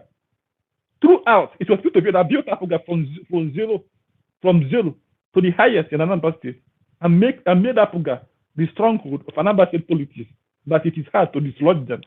So you can't compare P2B with Ozibo and his groups. And again, trust me, in local politics, people are not going to come and beg you to contest unless you have money to share to them. This is fact. If you don't have any intent, if you don't have any sagacity to contest in a gubernatorial election, you are going nowhere. Unless a godfather will enthrone you, lead the election, then you'll be sharing money with him. So in Anambra politics, it is from the way Apuga it is now, to contest and fight Apuga, you have to be a strong politician with very strong grassroots following. A typical example is even if Yoruba may be in APC, but he remains a very strong politician because of what? He has a strong grassroots following. You don't tell somebody like Valentine Ozibo to stand against Yoruba. From where now? Where will he get his vote from? That is the issue. Nobody knows Ozibo. Up to today, he is unknown in any way in Anambra State. This is what I was complaining of. You have LP as a party, which was doing well in Anambra State. Now, use it as this thing, as a stepping stone of your political career. You were going over Twitter, writing this thing, posting, snapping pictures and videos, telling us that you have to wait for 2 years. And the governor was running Anambra State aground. I beg, that man was so disappointing, honestly. No, it's about Magriva prayer. Alaja Ascension, please take the mic. So, in conclusion, you don't compare P2B with anybody. P2B was a machine. You see the thing he's doing today. He has been doing this thing for a very long time. He was like turning the whole community in Anambra State. That man was one of the hardest working politicians we ever seen in Nigeria. So I beg, don't compare them, please. And nobody is going to beg you to contest. If you don't know how to contest in another state, you go and sit in your father's house and enjoying your money, and that is it. You don't know about other states, but in another state, nobody will come to your house and beg you to contest. Thank you. Alaja Extension, please pick the mic. Thank you. All right, Checks, how are you? It's been quite a while. Yeah. I beg, thank you. I did busy. That's why. Okay. I myself was busy, but it was nice having you again. And listen to you, of course. So what I'm going to say here, I will just build from where we stop. We always have a different opinion. One thing for sure, he takes as the mention of when it comes Alaji, your to mic is hard bad. work. Alaji, can you hear me? Your mic is very bad. Can you fix your mic? Alaji. What about now? Yeah, a bit better. But again, it's still a bit bad. Okay. But better. It is this headset. I remove it. This new posh things won't work for people like me. All right. What I'm trying to say Is is, it breaking or what? is my network bad? Yes, so Still, is it still bad up till now? it's good now. It's good. It's good now, right? Yes, yes. Okay. Talk. You see, whenever it comes to the discussion, especially with respect to 2027 and Mr. Peter Obi, there is some certain facts that we just tend to be emotionally about. And my elder brother here checks, he and I actually, but you see, what happens is this, like, when he said that there is no any other hardworking politician that works himself up like Peter Obi in Nigeria, then I beg to differ, because there are a lot of people whom I've known their story, and if I shared here, I know majority will agree with me that of course they have already to suffer so much to reach where they reach. So if it comes to like people like Kabiru Al Rurum, Kabiru Al Hassan, who is now the former chief majority leader of the last dispensation of the National Assembly Legislative Chamber. He's somebody that when he was a legislator, yeah, he's been employing somebody to his house from morning till night. And that person was a legislator too. He will pick up his bag because he just wants to understand a lot of how the things were moving on. And it is the reason why he continues to every time when he has a time, he will undermine Congress with respect to politics and democracy and leadership and everything and said, he doesn't know anything. I'm knowledgeable than you. So I will build from here, you see. As I said, and last time when we come here, we discuss about it, that Mr. Obi needs to have that Anambra seat election. When the election comes, he must make sure that he wins that seat.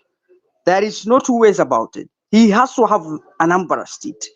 It is a solidifying standing ground for the obedient movements to exemplify and solidify their grounds that of course we are not going to deputize anybody, and we don't want primaries to be held within the ADC. But if the timetable comes and it puts him at a disadvantage, I know I'm hitting some nerves, but just bear with me, and it puts him at a disadvantage, perhaps Soludo continues or any other person comes that is not from Peter Obi camp, then when the grand scheme of the collision come to table, actually that will be used against him, whether we like to admit it or not. So I think the focus of the obedient movement now is to come down to the Anambra and see how they must make sure they have a gubernatorial seat in Anambra. And with that, you will make anybody to deputize you without wanting, and the whole even agitation, even I myself will now start to rethink my own opinion with respects to Atiku Obi's ticket. We start to look for a sustainable for a candidate perhaps that will deputize Obi, that will unseat Tinubu when it comes to 2027 election. And so also I need to highlight this point. Why is Iriti Kingibe in all this grand scheme of things? Where is she? She enjoyed the obedient clout, the obedient produce and a senatorial seat, a critical opposition seat in the FCT, which by the way I was serving at that time at DBC, and I even with bold I said Labour Party is winning Abuja because from along Bolt, Uber, Market, anywhere you go, it's Labour Party. You don't need anybody to tell you that Richie Kingibe is coming. And when I say it around my peers, they just laugh and say, no, you don't know the FCT, the rule of FCT, but it comes. But she have already becomes, I don't know where she is. Is she truly obedient? Is she APC? Is she NNPP? Where is she in this grand scheme of things? Because she is needed far more than ever now with respect to Obi's take on the coalition. And this is another factor where I used to say that Mr. Peter Obi is trying to follow the same footstep that led to Buhari's downfall when it comes to maintaining order within his house. You don't allow people just to continue to be on their self in the name of appreciating rule of law, accountability, and personality satisfaction one can deliver based on the mandate that you allies and compromised and build that movement wherever it is. Macro management is essential because people can become evil overnight. And certain perspective, certain ideologies, and certain neutrality with respect, so especially the turbulence is ongoing today, perhaps will lead to a significant disadvantage within a movement that have a seat that's supposed to be the voice of the movement. And that's what happened. Barry came, he allowed everybody to be on his own. Before you know it, they hijacked the administration and there is nothing he can do about it. Which, by the way, you must be blamed for that because as a leader, you must be responsible for the people that you appointed working for you. And if you cannot do that, it's better you come out and say, I am leaving. I cannot do it because this is a democracy. She's not coming in, putting the pressure, attacking the even she has to just speak on, as to sincerely speaking, she has to speak on that this is what the coalition must do. And she needs to depict, I think, if whether for now she should stay. But if Peter Obi solidified the ADC and everything is ready and about to go, then she must depict.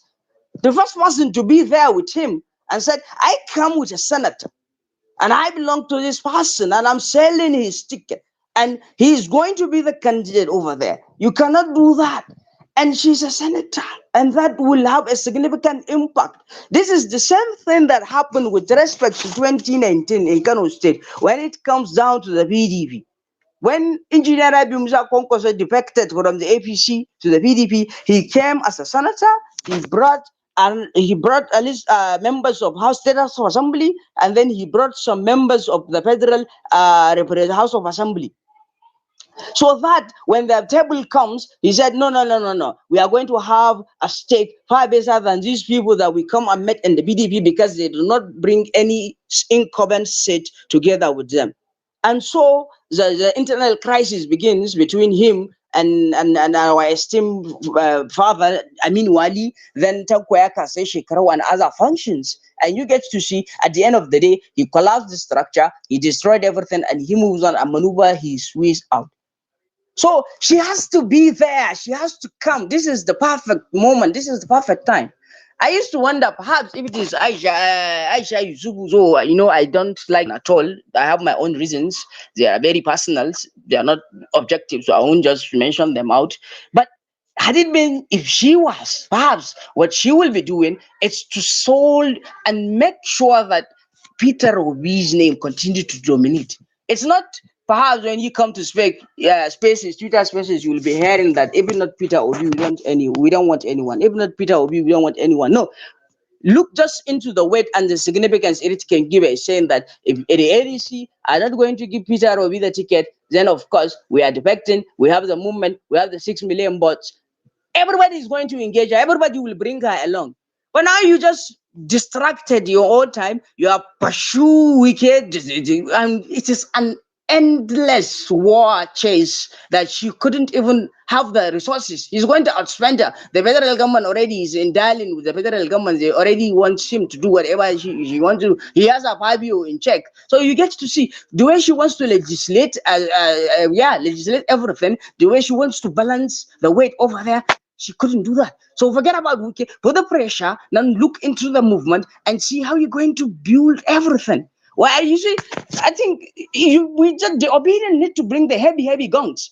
Why is AZ? former Minister of Education. This is the perfect time. There was a time yes, of course, it was in this phase when we discussed this thing. I said Mr. Peter Obi's interview is supposed to now minimize himself coming and discussing with the issues in Nigeria. We discussed about the radicality of everything. It was a thorough argument, full blown house. But of course, you see, this is the perfect time now where he just fold. You put Obi, given the dailies, politics today, discussing what the administration is all about, because she's withstanding with him. And perhaps it wasn't Koju Wela too. Perhaps if he needs to bring, obedient, bring their key technocratic personalities, put the pressure cooking, and then without doing much significant work to say we don't want primaries, the primaries will not occur. Because it is all, if you look into the coalition, everybody, why is he there over the coalition? He just wants to go back to that seat of power. And how is he going to maintain that? If you know that with Peter Obi, this thing is a winnable, well, he's going. Eventually, everybody now, they have already understand that they want to go there. And he himself have to learn how to utilize them. At the end of the day, since Mr. Obi says integral person, then he just discard them, just as the way Aswaju did to them, just as the way Buhari did to Jafari Isa and others. You get to understand that. But you see, the heavy guns are now sleeping. With the obedience comes the noise. Why is it? Isn't about? It's not supposed to be only on Twitter where you had noise. There's just the coalition. The ticket is just going to be Peter Obi or none other. And that's what happened in 2015 with Buhari. People said, if it is not Buhari on the ticket, then we are not going to support the ticket. Atiku Abubakar contested. They know, but Aswaju have his own grand plan. When he comes. He took away the convention from Abuja to Lagos, where he have a standing ground over there. Shielded his delegates from the southwest. Allow Congress to spend the kind of state money. You just have to understand that. It is the only reason why he comes second. And Atiku, with his jets and everything, the grand scheme of things, the person that brought all of them there was Buhari, and they know if it is not Buhari, they are not going to win that ticket. So, but how did it make it? It is all about Buhari. This is what I think the obedient need to do so that the argument will move forward. It's not that when you came, somebody will tell you, no. It's you are underestimating Mr. Obi. You are not respecting Mr. Obi. You are not. It is emotional, that. Because it is just about opinions, and opinions do matters, especially with how we build the significance of the numbers of things over here. Especially in my opinion, the only reason why I continue to say Atiku Obi is, for now, for today, as what is happening, will be the perfect ticket. Because if you compare and regress the number of votes and electorate votes that the Obi garnered, in 2019 as a BP with Atiku, and what he has as a candidate in 2023, and what Atiku full over, and the turbulences that have already changes today with respect to Nigerian politics, you will see that Obi will come with his votes from the southeast that will not match the significant number of votes Atiku might have full with respect to northern sentimentality over what is going on the ground. And that is the only reason why I'm telling you that Atiku Obi ticket will materialize. But now, if you have the big guns coming, if you have the ideas penetrating, if you have the everybody doing the groundwork, which, by the way, he is not even doing that for the coalition, where is his stand? So coalition, it's time, just come out, tell the Nigerians, this is the stand, start the groundworking, start the penetration, start building the houses. And it's not going to be just overnight that you just come and build something in House of Cards. Oh, it is on the day of the primaries. You see what happens with Wike, where he was being bittered all over. Tambol just said, I'm siding with Atiku Abubakar, and that's checkmate for him. He never anticipated that. And so if they continue to hide, if they continue to fold, if they don't want to stand, they continue to stand neutral, then pressure. The best way to defend is to attack. I can't remember, was it Robert Greene who said that? It's the obedience. If Mr. Obi needs to make sure that if the coalition are not going to handle it over to him, they said, I'm leaving. Just change away the conversations, take it away from there. But if it is going to be a curated argument, a refined, a perfected, cooked by some certain people based on neutrality and on the grounds of current reality that the APC is doing this, is doing that, while they are envisioning the same policies that the current administration is executing without explanation of how they are going to do it different or thorough communication of their stand on it, then of course they will just be playing the long game. At the end of the day, it might be too late, it might not be too late, and we will have this person over. You see, 2031, if this person is governing this country, there's a lot of problems, there's a lot of worries. Insecurity now, if you look into it, it's no longer a thing of maybe some people. It's all over northern Nigeria. Insecurity, it's all over. And why is it like that?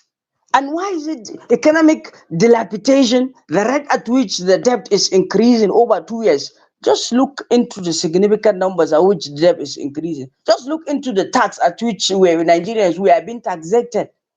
Look into how things are now. Just benchmark over 8 years. What will happen? And what is it going to be? And what is that saying? So if we cannot come up, you just stop have to be hiding behind, But this is just it. But the reality is, no matter how sound, no matter how technocratic, no matter how competent Mr. Obi is by his camp, how they review and see him and vision him, if these big guns will not start to come out and fool the conversation towards him being the only sole ticket personality, then it will be a hard sell. And one funny thing, I like to benchmark my own realities, especially when it comes to my opinions in politics, with my own state and with the way I see things at the subnational level, the national level.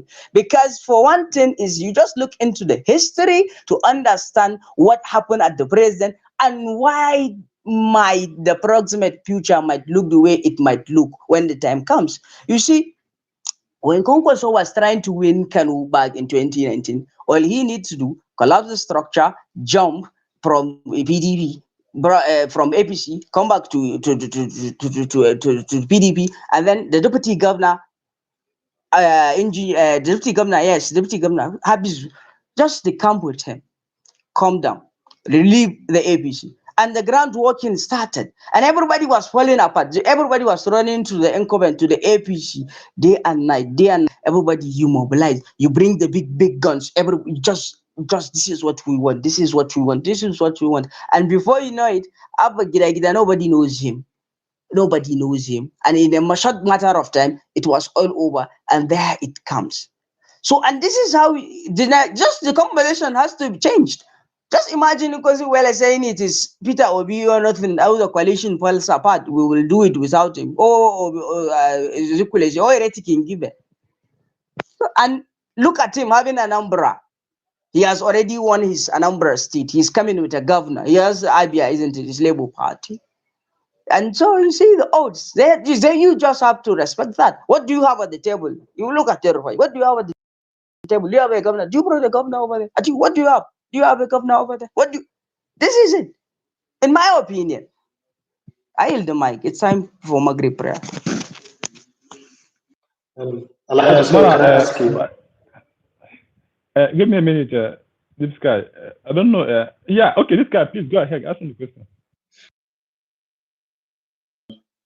Alhaji, thank you very much. I think what you said is in order. I actually agree with you.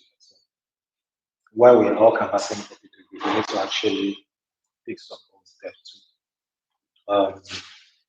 I think it will help in the long run. But my question for you is that what is the sentiment in the North today? What are they saying about 2027? Are they interested in any particular candidates, or is there something they are looking out for in 2027? Well, I cannot speak for every Northerner, but I know that APC, nobody wants APC. And everybody is waiting for what the coalition ticket might look like.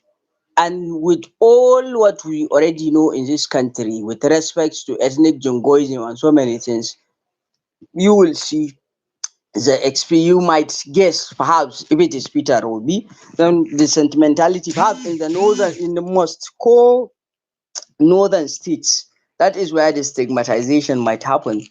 House estates. But if you look into Bauchi axis, Gombe axis, it will be less. So I cannot say that. But politics, I tell you, if the conversation will just change, the people will just follow. That's just it. Okay, thank you. Yeah, checks, you can go ahead.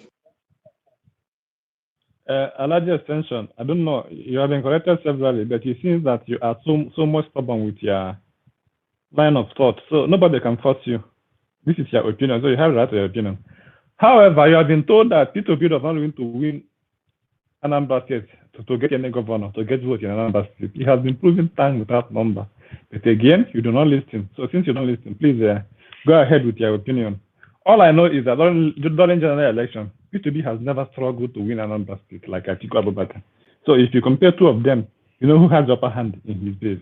That is number one. Then number two is this. There is something called OON. OON is an abbreviation for OB or nothing. Do you know who is the chairman? It is yours faithfully. And the chairman of OB or nothing. You see, ADC or not, OB or not. If you feel threatened, that is your own pocket. If you feel threatened by what I'm saying, that is your own pocket. But you see, 2027 OB or nothing. Feel free to support your own candidate. That is your right as a Nigerian. But as far as I'm concerned, as far as my family is concerned, as far as my effort is concerned, it is OB or nothing. OON. I don't have anything much to say. You have made your mind clear. A lot of them are correct in your own way.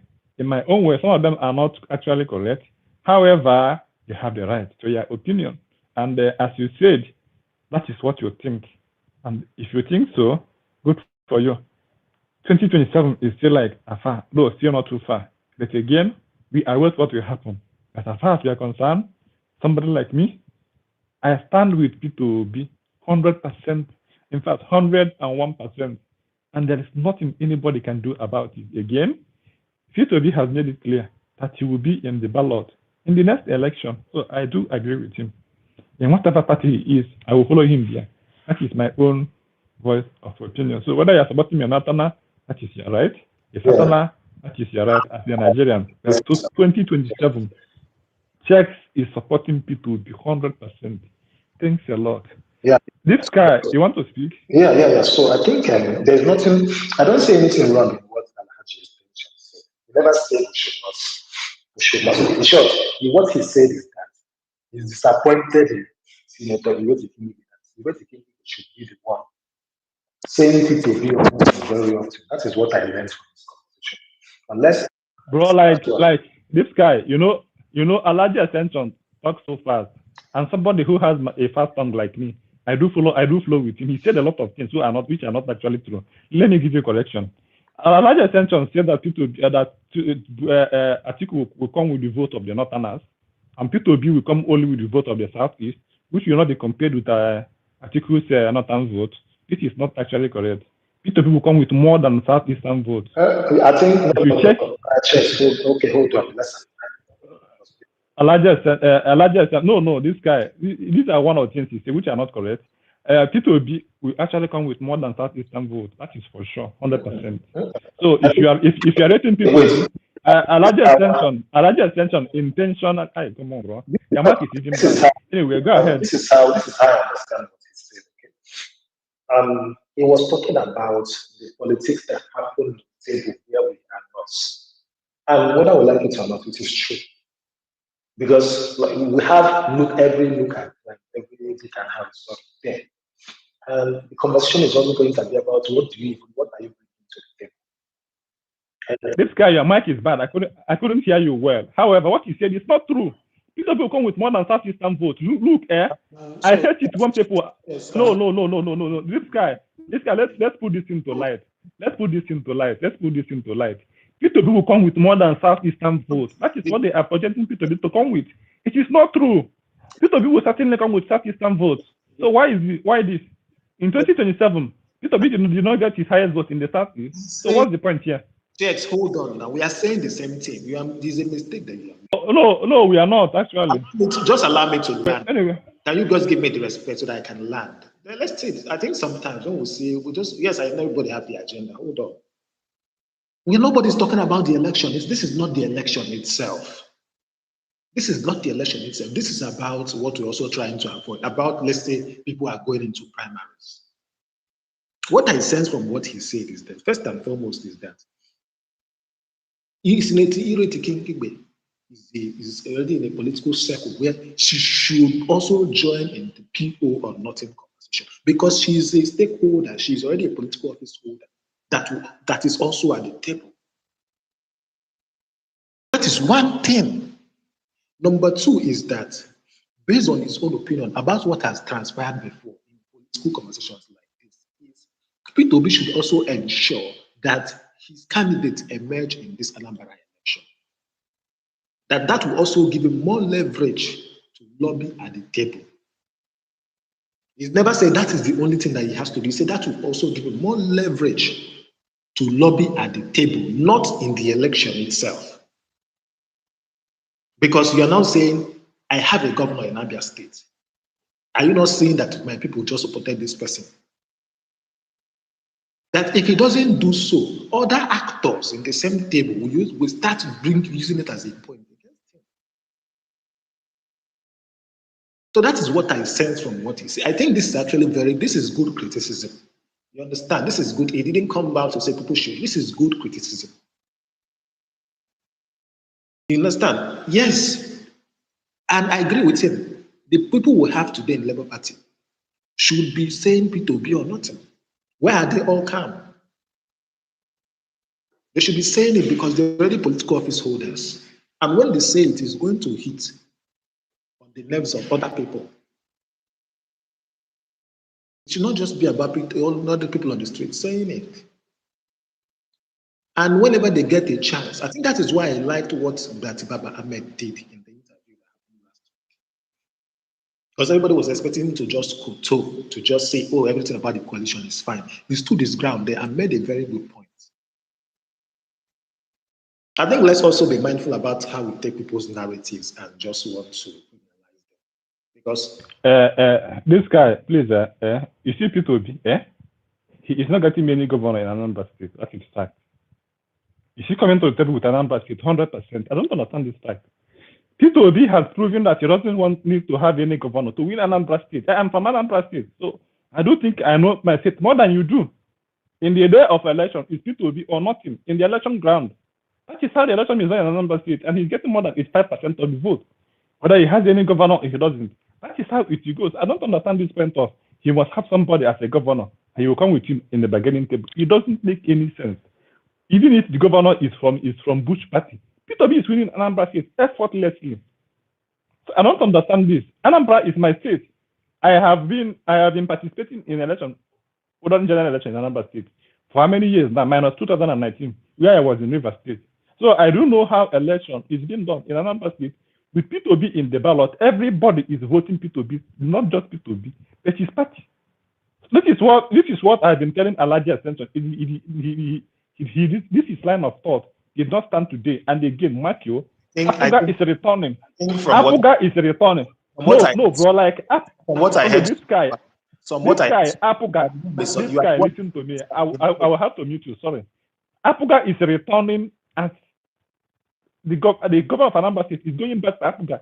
There's nothing anybody can do about it. However, P2B is going to the bargaining table with more than Anambra State, not just Anambra State, more than Anambra State. So this thing that you must have a governor in this place to come to the table with it doesn't make any single sense. That is the fact. And again, Electric Ngibe has defected, yeah? You don't expect politicians to start shouting P2B or nothing. Check other parties. How many PDP politicians are shouting Atiku or nothing? It is the supporters, which is his base, the obedient, that should be doing the shouting, not politicians who are in position. So I don't understand all this line of thought. Is it that we don't know politics, or is it that we, not me or you, that we don't know politics or what? You expect the supporters, the base, which is the base, to be making their opinions and their points clear, not politicians who are in their various positions. It is classless for them to be doing so. Because of what? You have to consider a lot of political scenarios in that listing. So that is the fact. You expect the supporters, the support base, the support group, the supporters on the ground, on the social media, to be doing the shouting. However, if they can be sponsored, I don't know no better. I don't think obedience are sponsored. If they are sponsored, nobody is sponsoring me, and nobody will ever give me money. As a politician, I believe I have passed that level in life. That you expect Kingibe, a senator, to be chatting with you or nothing. You expect reps. Come on, man, they are above that. Please, for goodness sake. So again, it is his opinion. He has the right to his opinion. However, there are many caveats to that. You don't need to hide any governor in Anambra State to come with Anambra on the table. Anambra is 100% in P2B's bag. There is no contention. Nobody is competing with P2B in Anambra State. Now and tomorrow. Can I at least speak now? And please just allow me to say what I want to say. I don't want any interjection, please. Because again, P2B belongs to all of us. Again, I can this you don't have to threaten a co-host. You know it is wrong to threaten a co-host. You know that. This guy, I listen to him now. I don't know who he is. And again, I don't like when we start cooking some agenda that doesn't make any sense. No, this guy, please. I do think you have to respect him. Don't I deserve that? Do you think I don't deserve to be respected? Don't think it is a disrespect to me to say that I'm saying things that doesn't make sense. Come on, I did not insult you. Please do not insult me. Thank you. No, you are becoming so hard on him, and then it looks like he came to say rubbish. I heard what he said. Again, I wanted to say. No, this guy, please take this in as a correction. Do not say I just things that doesn't make sense, please. I do not take disrespect from people because I do not disrespect people. Thank you.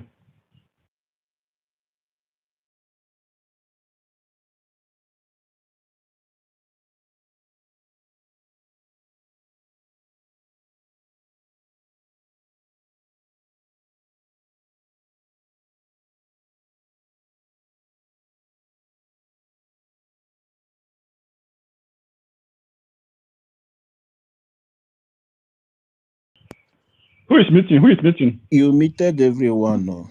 It wasn't me. It wasn't me, please. At least say what I want to say. This guy, say your man bet. Hold on. You don't have to disrespect me, please. I hate it. Please take it as a correction. I beg you. You stop. You're done speaking. Like I say, let me respond. It's not what I said. I just say, just allow me to speak. I said again, I'm a listener here. I heard what Alhaji Extension said. And there's nothing wrong with it. There's nothing wrong with it. And there's nothing wrong with him saying that P2B bringing people should deputize Atiku and all those things. He never said it loud. Somebody listen. Do you know my problem with this guy? Do you know my problem with this guy? He didn't listen to him. He didn't listen to him. He doesn't understand. He talk about deputizing Atiku. He's claiming to know everything. Well, probably he didn't listen. Maybe you can ask him here again. Let us hear again. Well, can you at least allow me to finish what I want to say? No, this guy, my problem is that you are telling him to know everything. Why you don't understand half of what he said? You say what I want to say, then you get mad. Because when somebody wants to say something, you just quickly just interject. You don't even allow the person. How will you make sense of what the person wants to say? How will you? I beg you, and I say, okay, allow me, even if it's 1 minute, let me say what I want to say. What this guy said here was that there is a political conversation that is going to happen beyond what we are talking about. That P2B should try, if he can, to make sure his candidate emerges in this Anambra election. That is going to become more leverage for him. That otherwise, some people in this coalition will start parroting the narrative that he was not able to win the Anambra election. Therefore, he should come and deputize the article. That is what I understand from his conversation. And there's nothing wrong with it. And that is why I had to ask him that question I asked him, because I understand politicians are playing their games. I also want to get a sense of what the locals are saying down there, everywhere.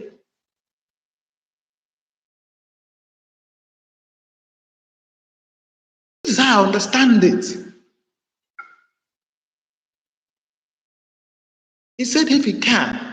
And then he also said that somebody like Ireti Kingibe who is holding a strategic position in Abuja, should also join in the P2B or not in conversation. He never said that we should stop talking about it.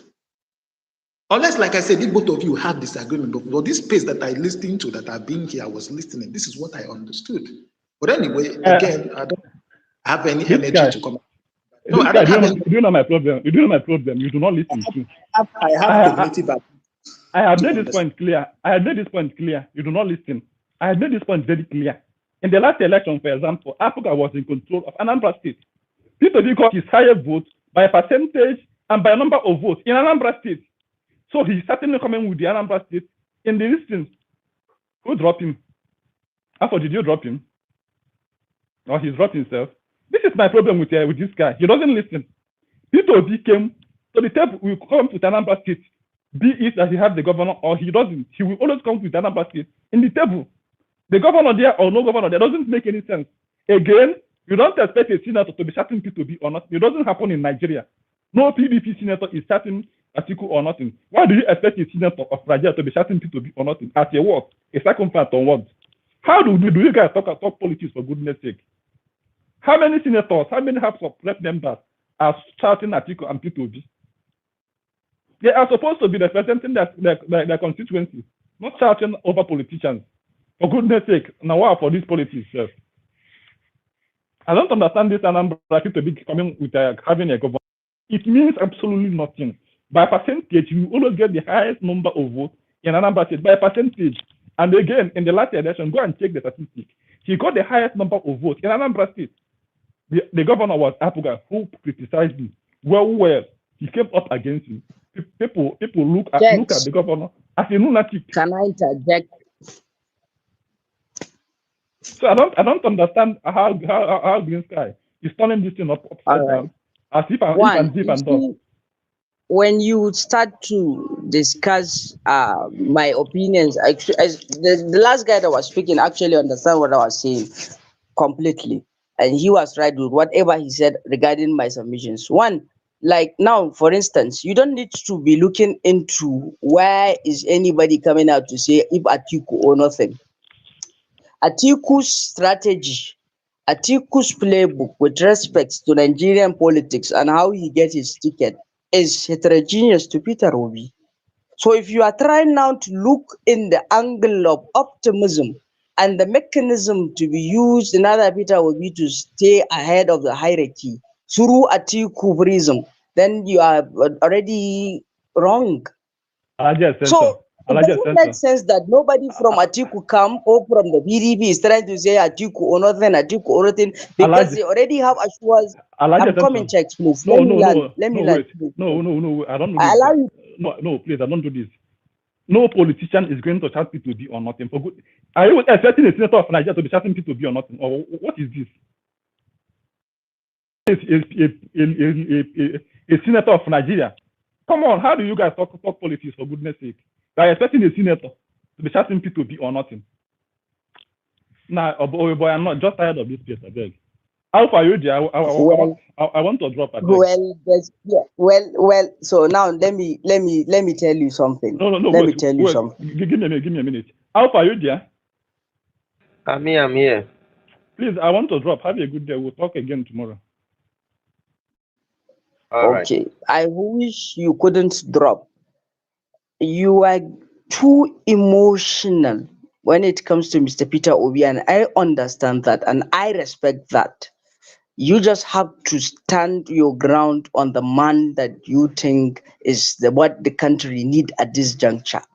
But you see, a senator coming out and saying Peter Obi or nothing has nothing to do with disallowing her functional duty as representing her constituency, because she belongs to a Labour Party that is partisan defined party, which is going for a coalition with another party. So definitely she has to play her party politics and then the national politics and then the assembly politics. And that will put more weight to the conversation that a president of a number of Obi or not in checks, whom I only know through here, saying that it is Obi or nothing. And you will see how the media, the print media, will carry the message, and how a lot of people will start coming out to start saying, this is no, this is, and from there you get to analyze, you evaluate the text, you start to look into the opinion polls, you start to make everything. The PR actors comes in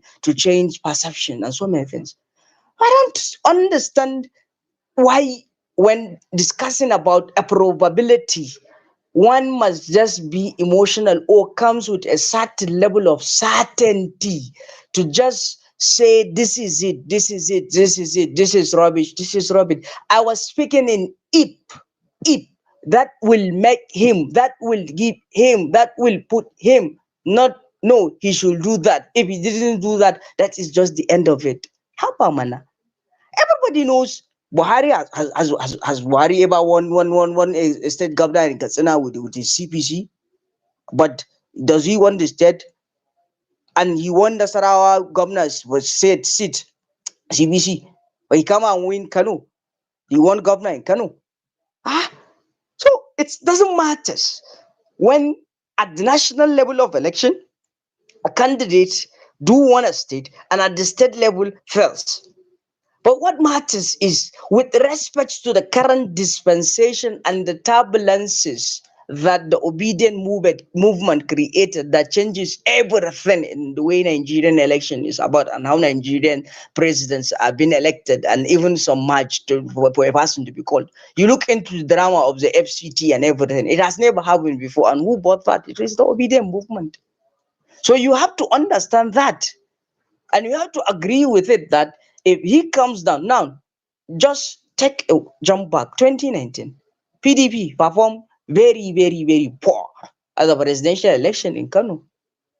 But when it comes down to the gubernatorial election, it performs very well. Why is that? And look into 2023, it performs in the presidential election, the NNPP dominated. In the gubernatorial elections, it dominated. Why isn't that in the NNPP just dominated the presidential election and it comes down and the state gubernatorial election and it never dominated? And please, let's look into this factor again. Had it been Congress do not have a current sitting governor in Kano State, Engineer Bakabiri from his party NNPP, do you think he is going to be playing this neutrality game of not joining the coalition or not joining the incumbent? Oh, everybody wants him now. Why are you not speaking? Come, let's just move on and bring in the boots. And the truth of the matter is, if it is coalition, it is saying that people are coming and you are having a heterogeneous interest. And before you find a common denominator, there has to be people who have the strong cards on their hands. And if you are coming with a less strong hands, you just have to fold. You can't move all in. If you move all in, you get to lose everything. And that's just the end of it. Checkmate before you know. And this is just what I was saying, that if I come and said, okay, I have two governors now. I have Anambra, I have Abia State. What do you have, Nasir Rufai? Why is your governor instead? Why is your son? Is it with us here today? Perhaps if he has already joined him. Then he said he's not here. Then of course, then you see I have a senator again. I have another representative. I have these people, and they come and they said, yes, with these people I've already made an interview and said it shall be or nothing. Then now look into the factors. And if you don't give me this ticket, I'm taking these my people away, and we are going to side and find a party that is going to move forward. Now add the numbers and see what will the table have to decide. You have the higher stakes. So this is all what I'm saying. So I'm not being emotional or sentimental or trying to be biased or anything. No, I'm just stating the facts from my own opinion. And if you disagree with them, then you just come and you disagree, but root the agreement and argument in objectivism. And that is the sole reason why each and every single day when I come to this space, chicks will start having an issue. Because he is so emotional. And I understand he's sick. When I was so emotional about Engineer Abi Musa Konkosa, there is nothing that I couldn't say at that time. But I understand it is beyond emotions, especially today in Nigerian politics. And for the betterment of the country, one must have to allow a lot of other things to go, no matter what. And the indifferences will already be there. They are there and they will be prominent. They will continue to dominate on the ground. And I wish Peter Obi have never ushered the word to say that he will do just 4 years. I wish he never done that. Because when he goes there, he's going to find out perhaps the road is far bigger than to be fixed within 4 years. And he needs to have that another 4 years. And it will become another problem for him. This was what Buhari was saying. I'm going to do 4. And he fell woefully. And he couldn't even decline to say, okay, since I said I'm doing 4 and I fell, let's bring another one. But he just wants to remain there to do his 8. And then they just have to push him. The cabals have already hijacked everything. Because the rot has deeply penetrated everywhere. And I'm telling you, it has to take a lot of more than well. If he has everything, he was there, we locked down. Will take more than 4 years for us to break away, to break even from the shenanigans of the PDP 16. APC now 8 plus 4. It just have to take more than 8.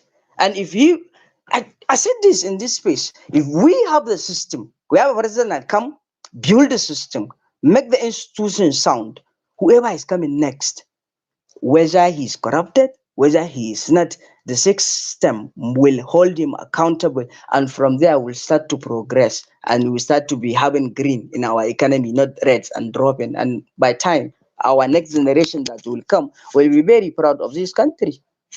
But it is the same story each and every single day. They will tell you that this man, this is Ahmad Bello did that, this that. But today the rot is already there. If they done something far better, why are we experiencing this? And this is the sole reason why you get to see, you have to appreciate Nnamdi Azikiwe, the Zik of Africa. This is what he's been called, and he's my national hero. Whether you agree or you don't agree, whether you think it's a political statement or not. Because in all of the things that was happening, he just visioned a one Nigeria. He just looked into the country. How are we going to just move as one? Forget about all this division. The wisdom was already there. He was blessed. He already saw it, the poor side. And he was calling everybody to forget about that nonsense. Had it been we forget about that nonsense, tell me what will be happen today on the ground? Look at the northernization policy that happens in northern Nigeria. This is the major significant factor why the north is continuing to decay, deteriorate. And it is policies, and it is fiction, and it is just sentiments that one will just have to shut up whenever he wants to make these submissions. No, you don't have to brainwash that. You don't tell a person that is competent that just because he isn't from your tribe to step away and but somebody that is incompetent to handle an affairs of a civil service commission that is operating a functional system of government, or a person that lacked the credential, but because he knows 1 or 2 people, you said favoritism, nepotism, ethnic bigotry. That is the beginning of it. And that is the reason why it continues to happen. We brought people to the northern states who doesn't have what it takes, but just because they know certain few people, they were appointed there. And tell me, how will they breed a competent system that will be devoid of what is happening today? And look through it. If you are not belonging to the Fulani heritage, and if you don't belong to the elitical class, if you trace it back to the Ahmad Bello's time, you are not going to go anywhere within the northern political structure of things. And it continues to be the way it is today. So we have to see this from this scope. He comes, Zik, nationalism over everything. And mind you, how I wish Tex was here, I would have told him that 2006, I was at Sawangari, one of Juku with his Afghan was in Kano to campaign for presidential election. I was there to vividly witness what is going on. And by the way, he was being chased by security, tear gas and everything. Funny enough. So it is not just about, it is not today, and you just have to let go of sentiments. look into the issues and look into the numbers. The figures are already there. And it is the system that rigged the figures to favor the northern part of the country with respect to election when it comes. And so you are telling me that you can fool a number of votes that will outweigh the Northwest votes when it comes to 2027, which you and I knows it won't be the case. And if you look into the population of the country entirely, over 260 million population, and the number of registered votes and the people that come out to vote, you get to see that Nigerians are not even coming to the fold. The apathy is already there. And even at this time around, the apathy will play significantly depending on what the coalition brought forward. And you have those that will remain unpopular, they will remain insolent, they will remain unopinionated to any candidate. And you just have to look, how are you going to convince them to join the movement? And I'm just talking about my own opinion and where I see things. And what is the best way to penetrate perhaps the northern and break through the stigmatization of the Peter Obi?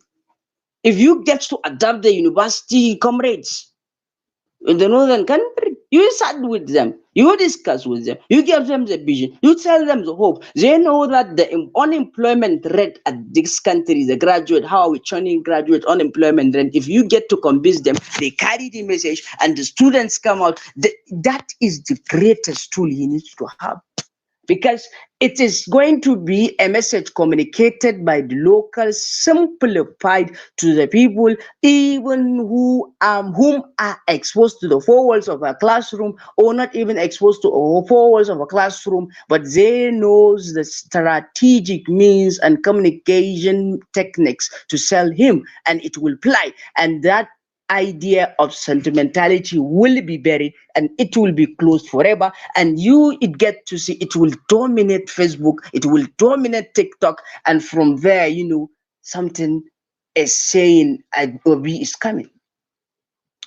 When Buba Galadima was on air in 2023 with Engineer Abi Musa Konkosu saying Engineer Abi Musa Konkosu has already win Kazina, will win Zampara, will win Sokoto, will win Mina due to the factors of insecurity and how the people, when he was there, are appreciating him. So therefore, whichever polls are coming out from social media, from print media, that are saying Peter or putting Peter Obi ahead of him, they are polls. They are not the actual people on ground. I laugh at that statement because I wasn't in Kano that time. And my brothers whom are in Kano believe that. Because if you come out of the street, what you had is just Konkoso or nothing. Konkoso, it is just going to be Jagora's time.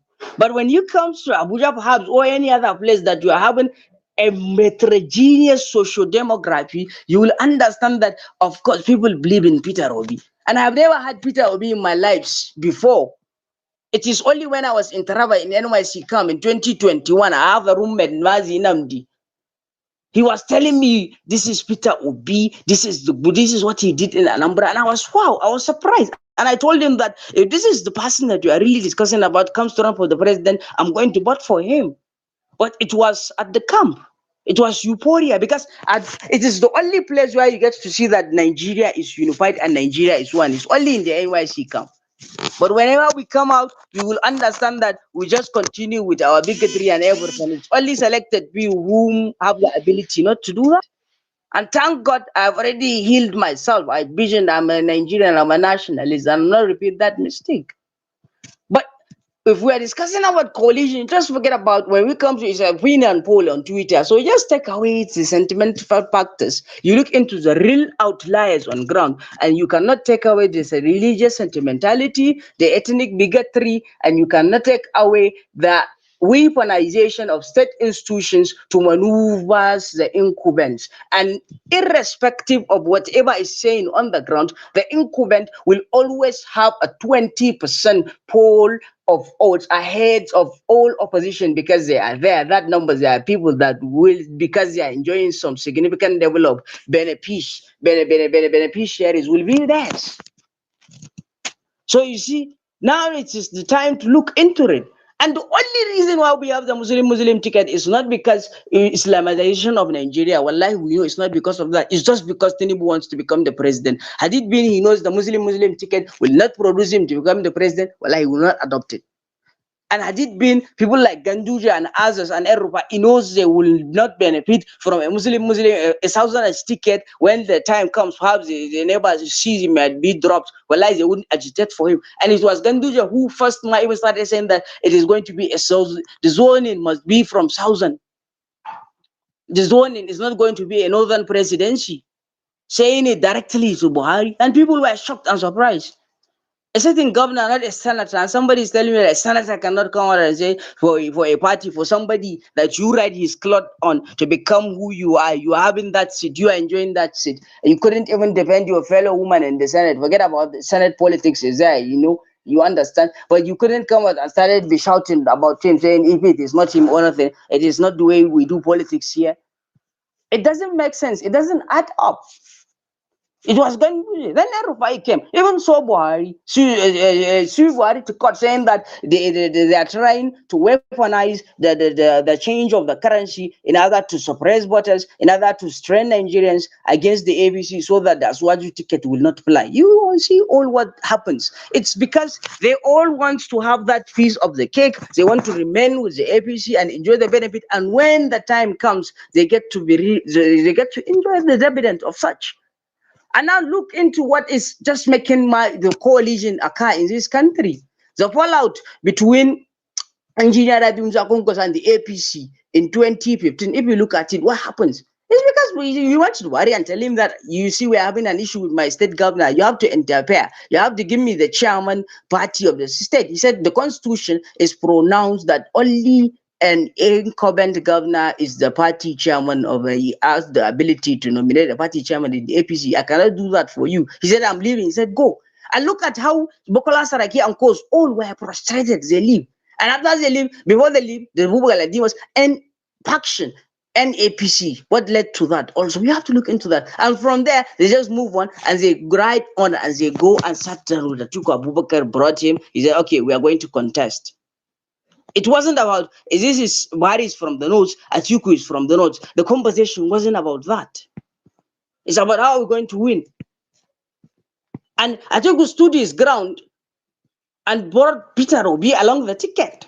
He said he is competent no matter what. And when he comes, the obedience he speaks, people believe he's that. And he tests his relevance and he saw that. And when it comes to 2023, the camp of him, his fellowship, tell him that we run for the president, you can do that. But if you are in PDP, they won't give you the ticket. The fact, let's test.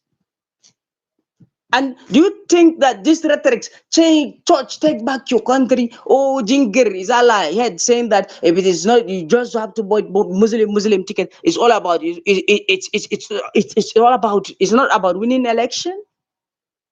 And you just tell me that it's just one-sided. Oh, it is only the northern. No, it is not. It is about winning. Remember how it was done and how the movement even come to life. People were denied entrance into church. Go and show your voters card, show your PBC. You see what happens. Certain southern states outnumbered the number of registered votes by in northern part of the country. And you get to hear what Chief Imam, Central Mosque said after the election. Professor Wakari said the Northern have learned their lesson with respect to that, as they are going to play that sentimentality, and it is going to happen. So now, if you are telling me that I'm giving you my opinion with respect to this, and you call me a bigot, or the Northern has never done anything, then I will just laugh at you, because I know that when it comes to politics, especially Northern Nigerian politics, it's all about interests of selected few. If they know they are going to have a stake over, they will just do whatever it takes.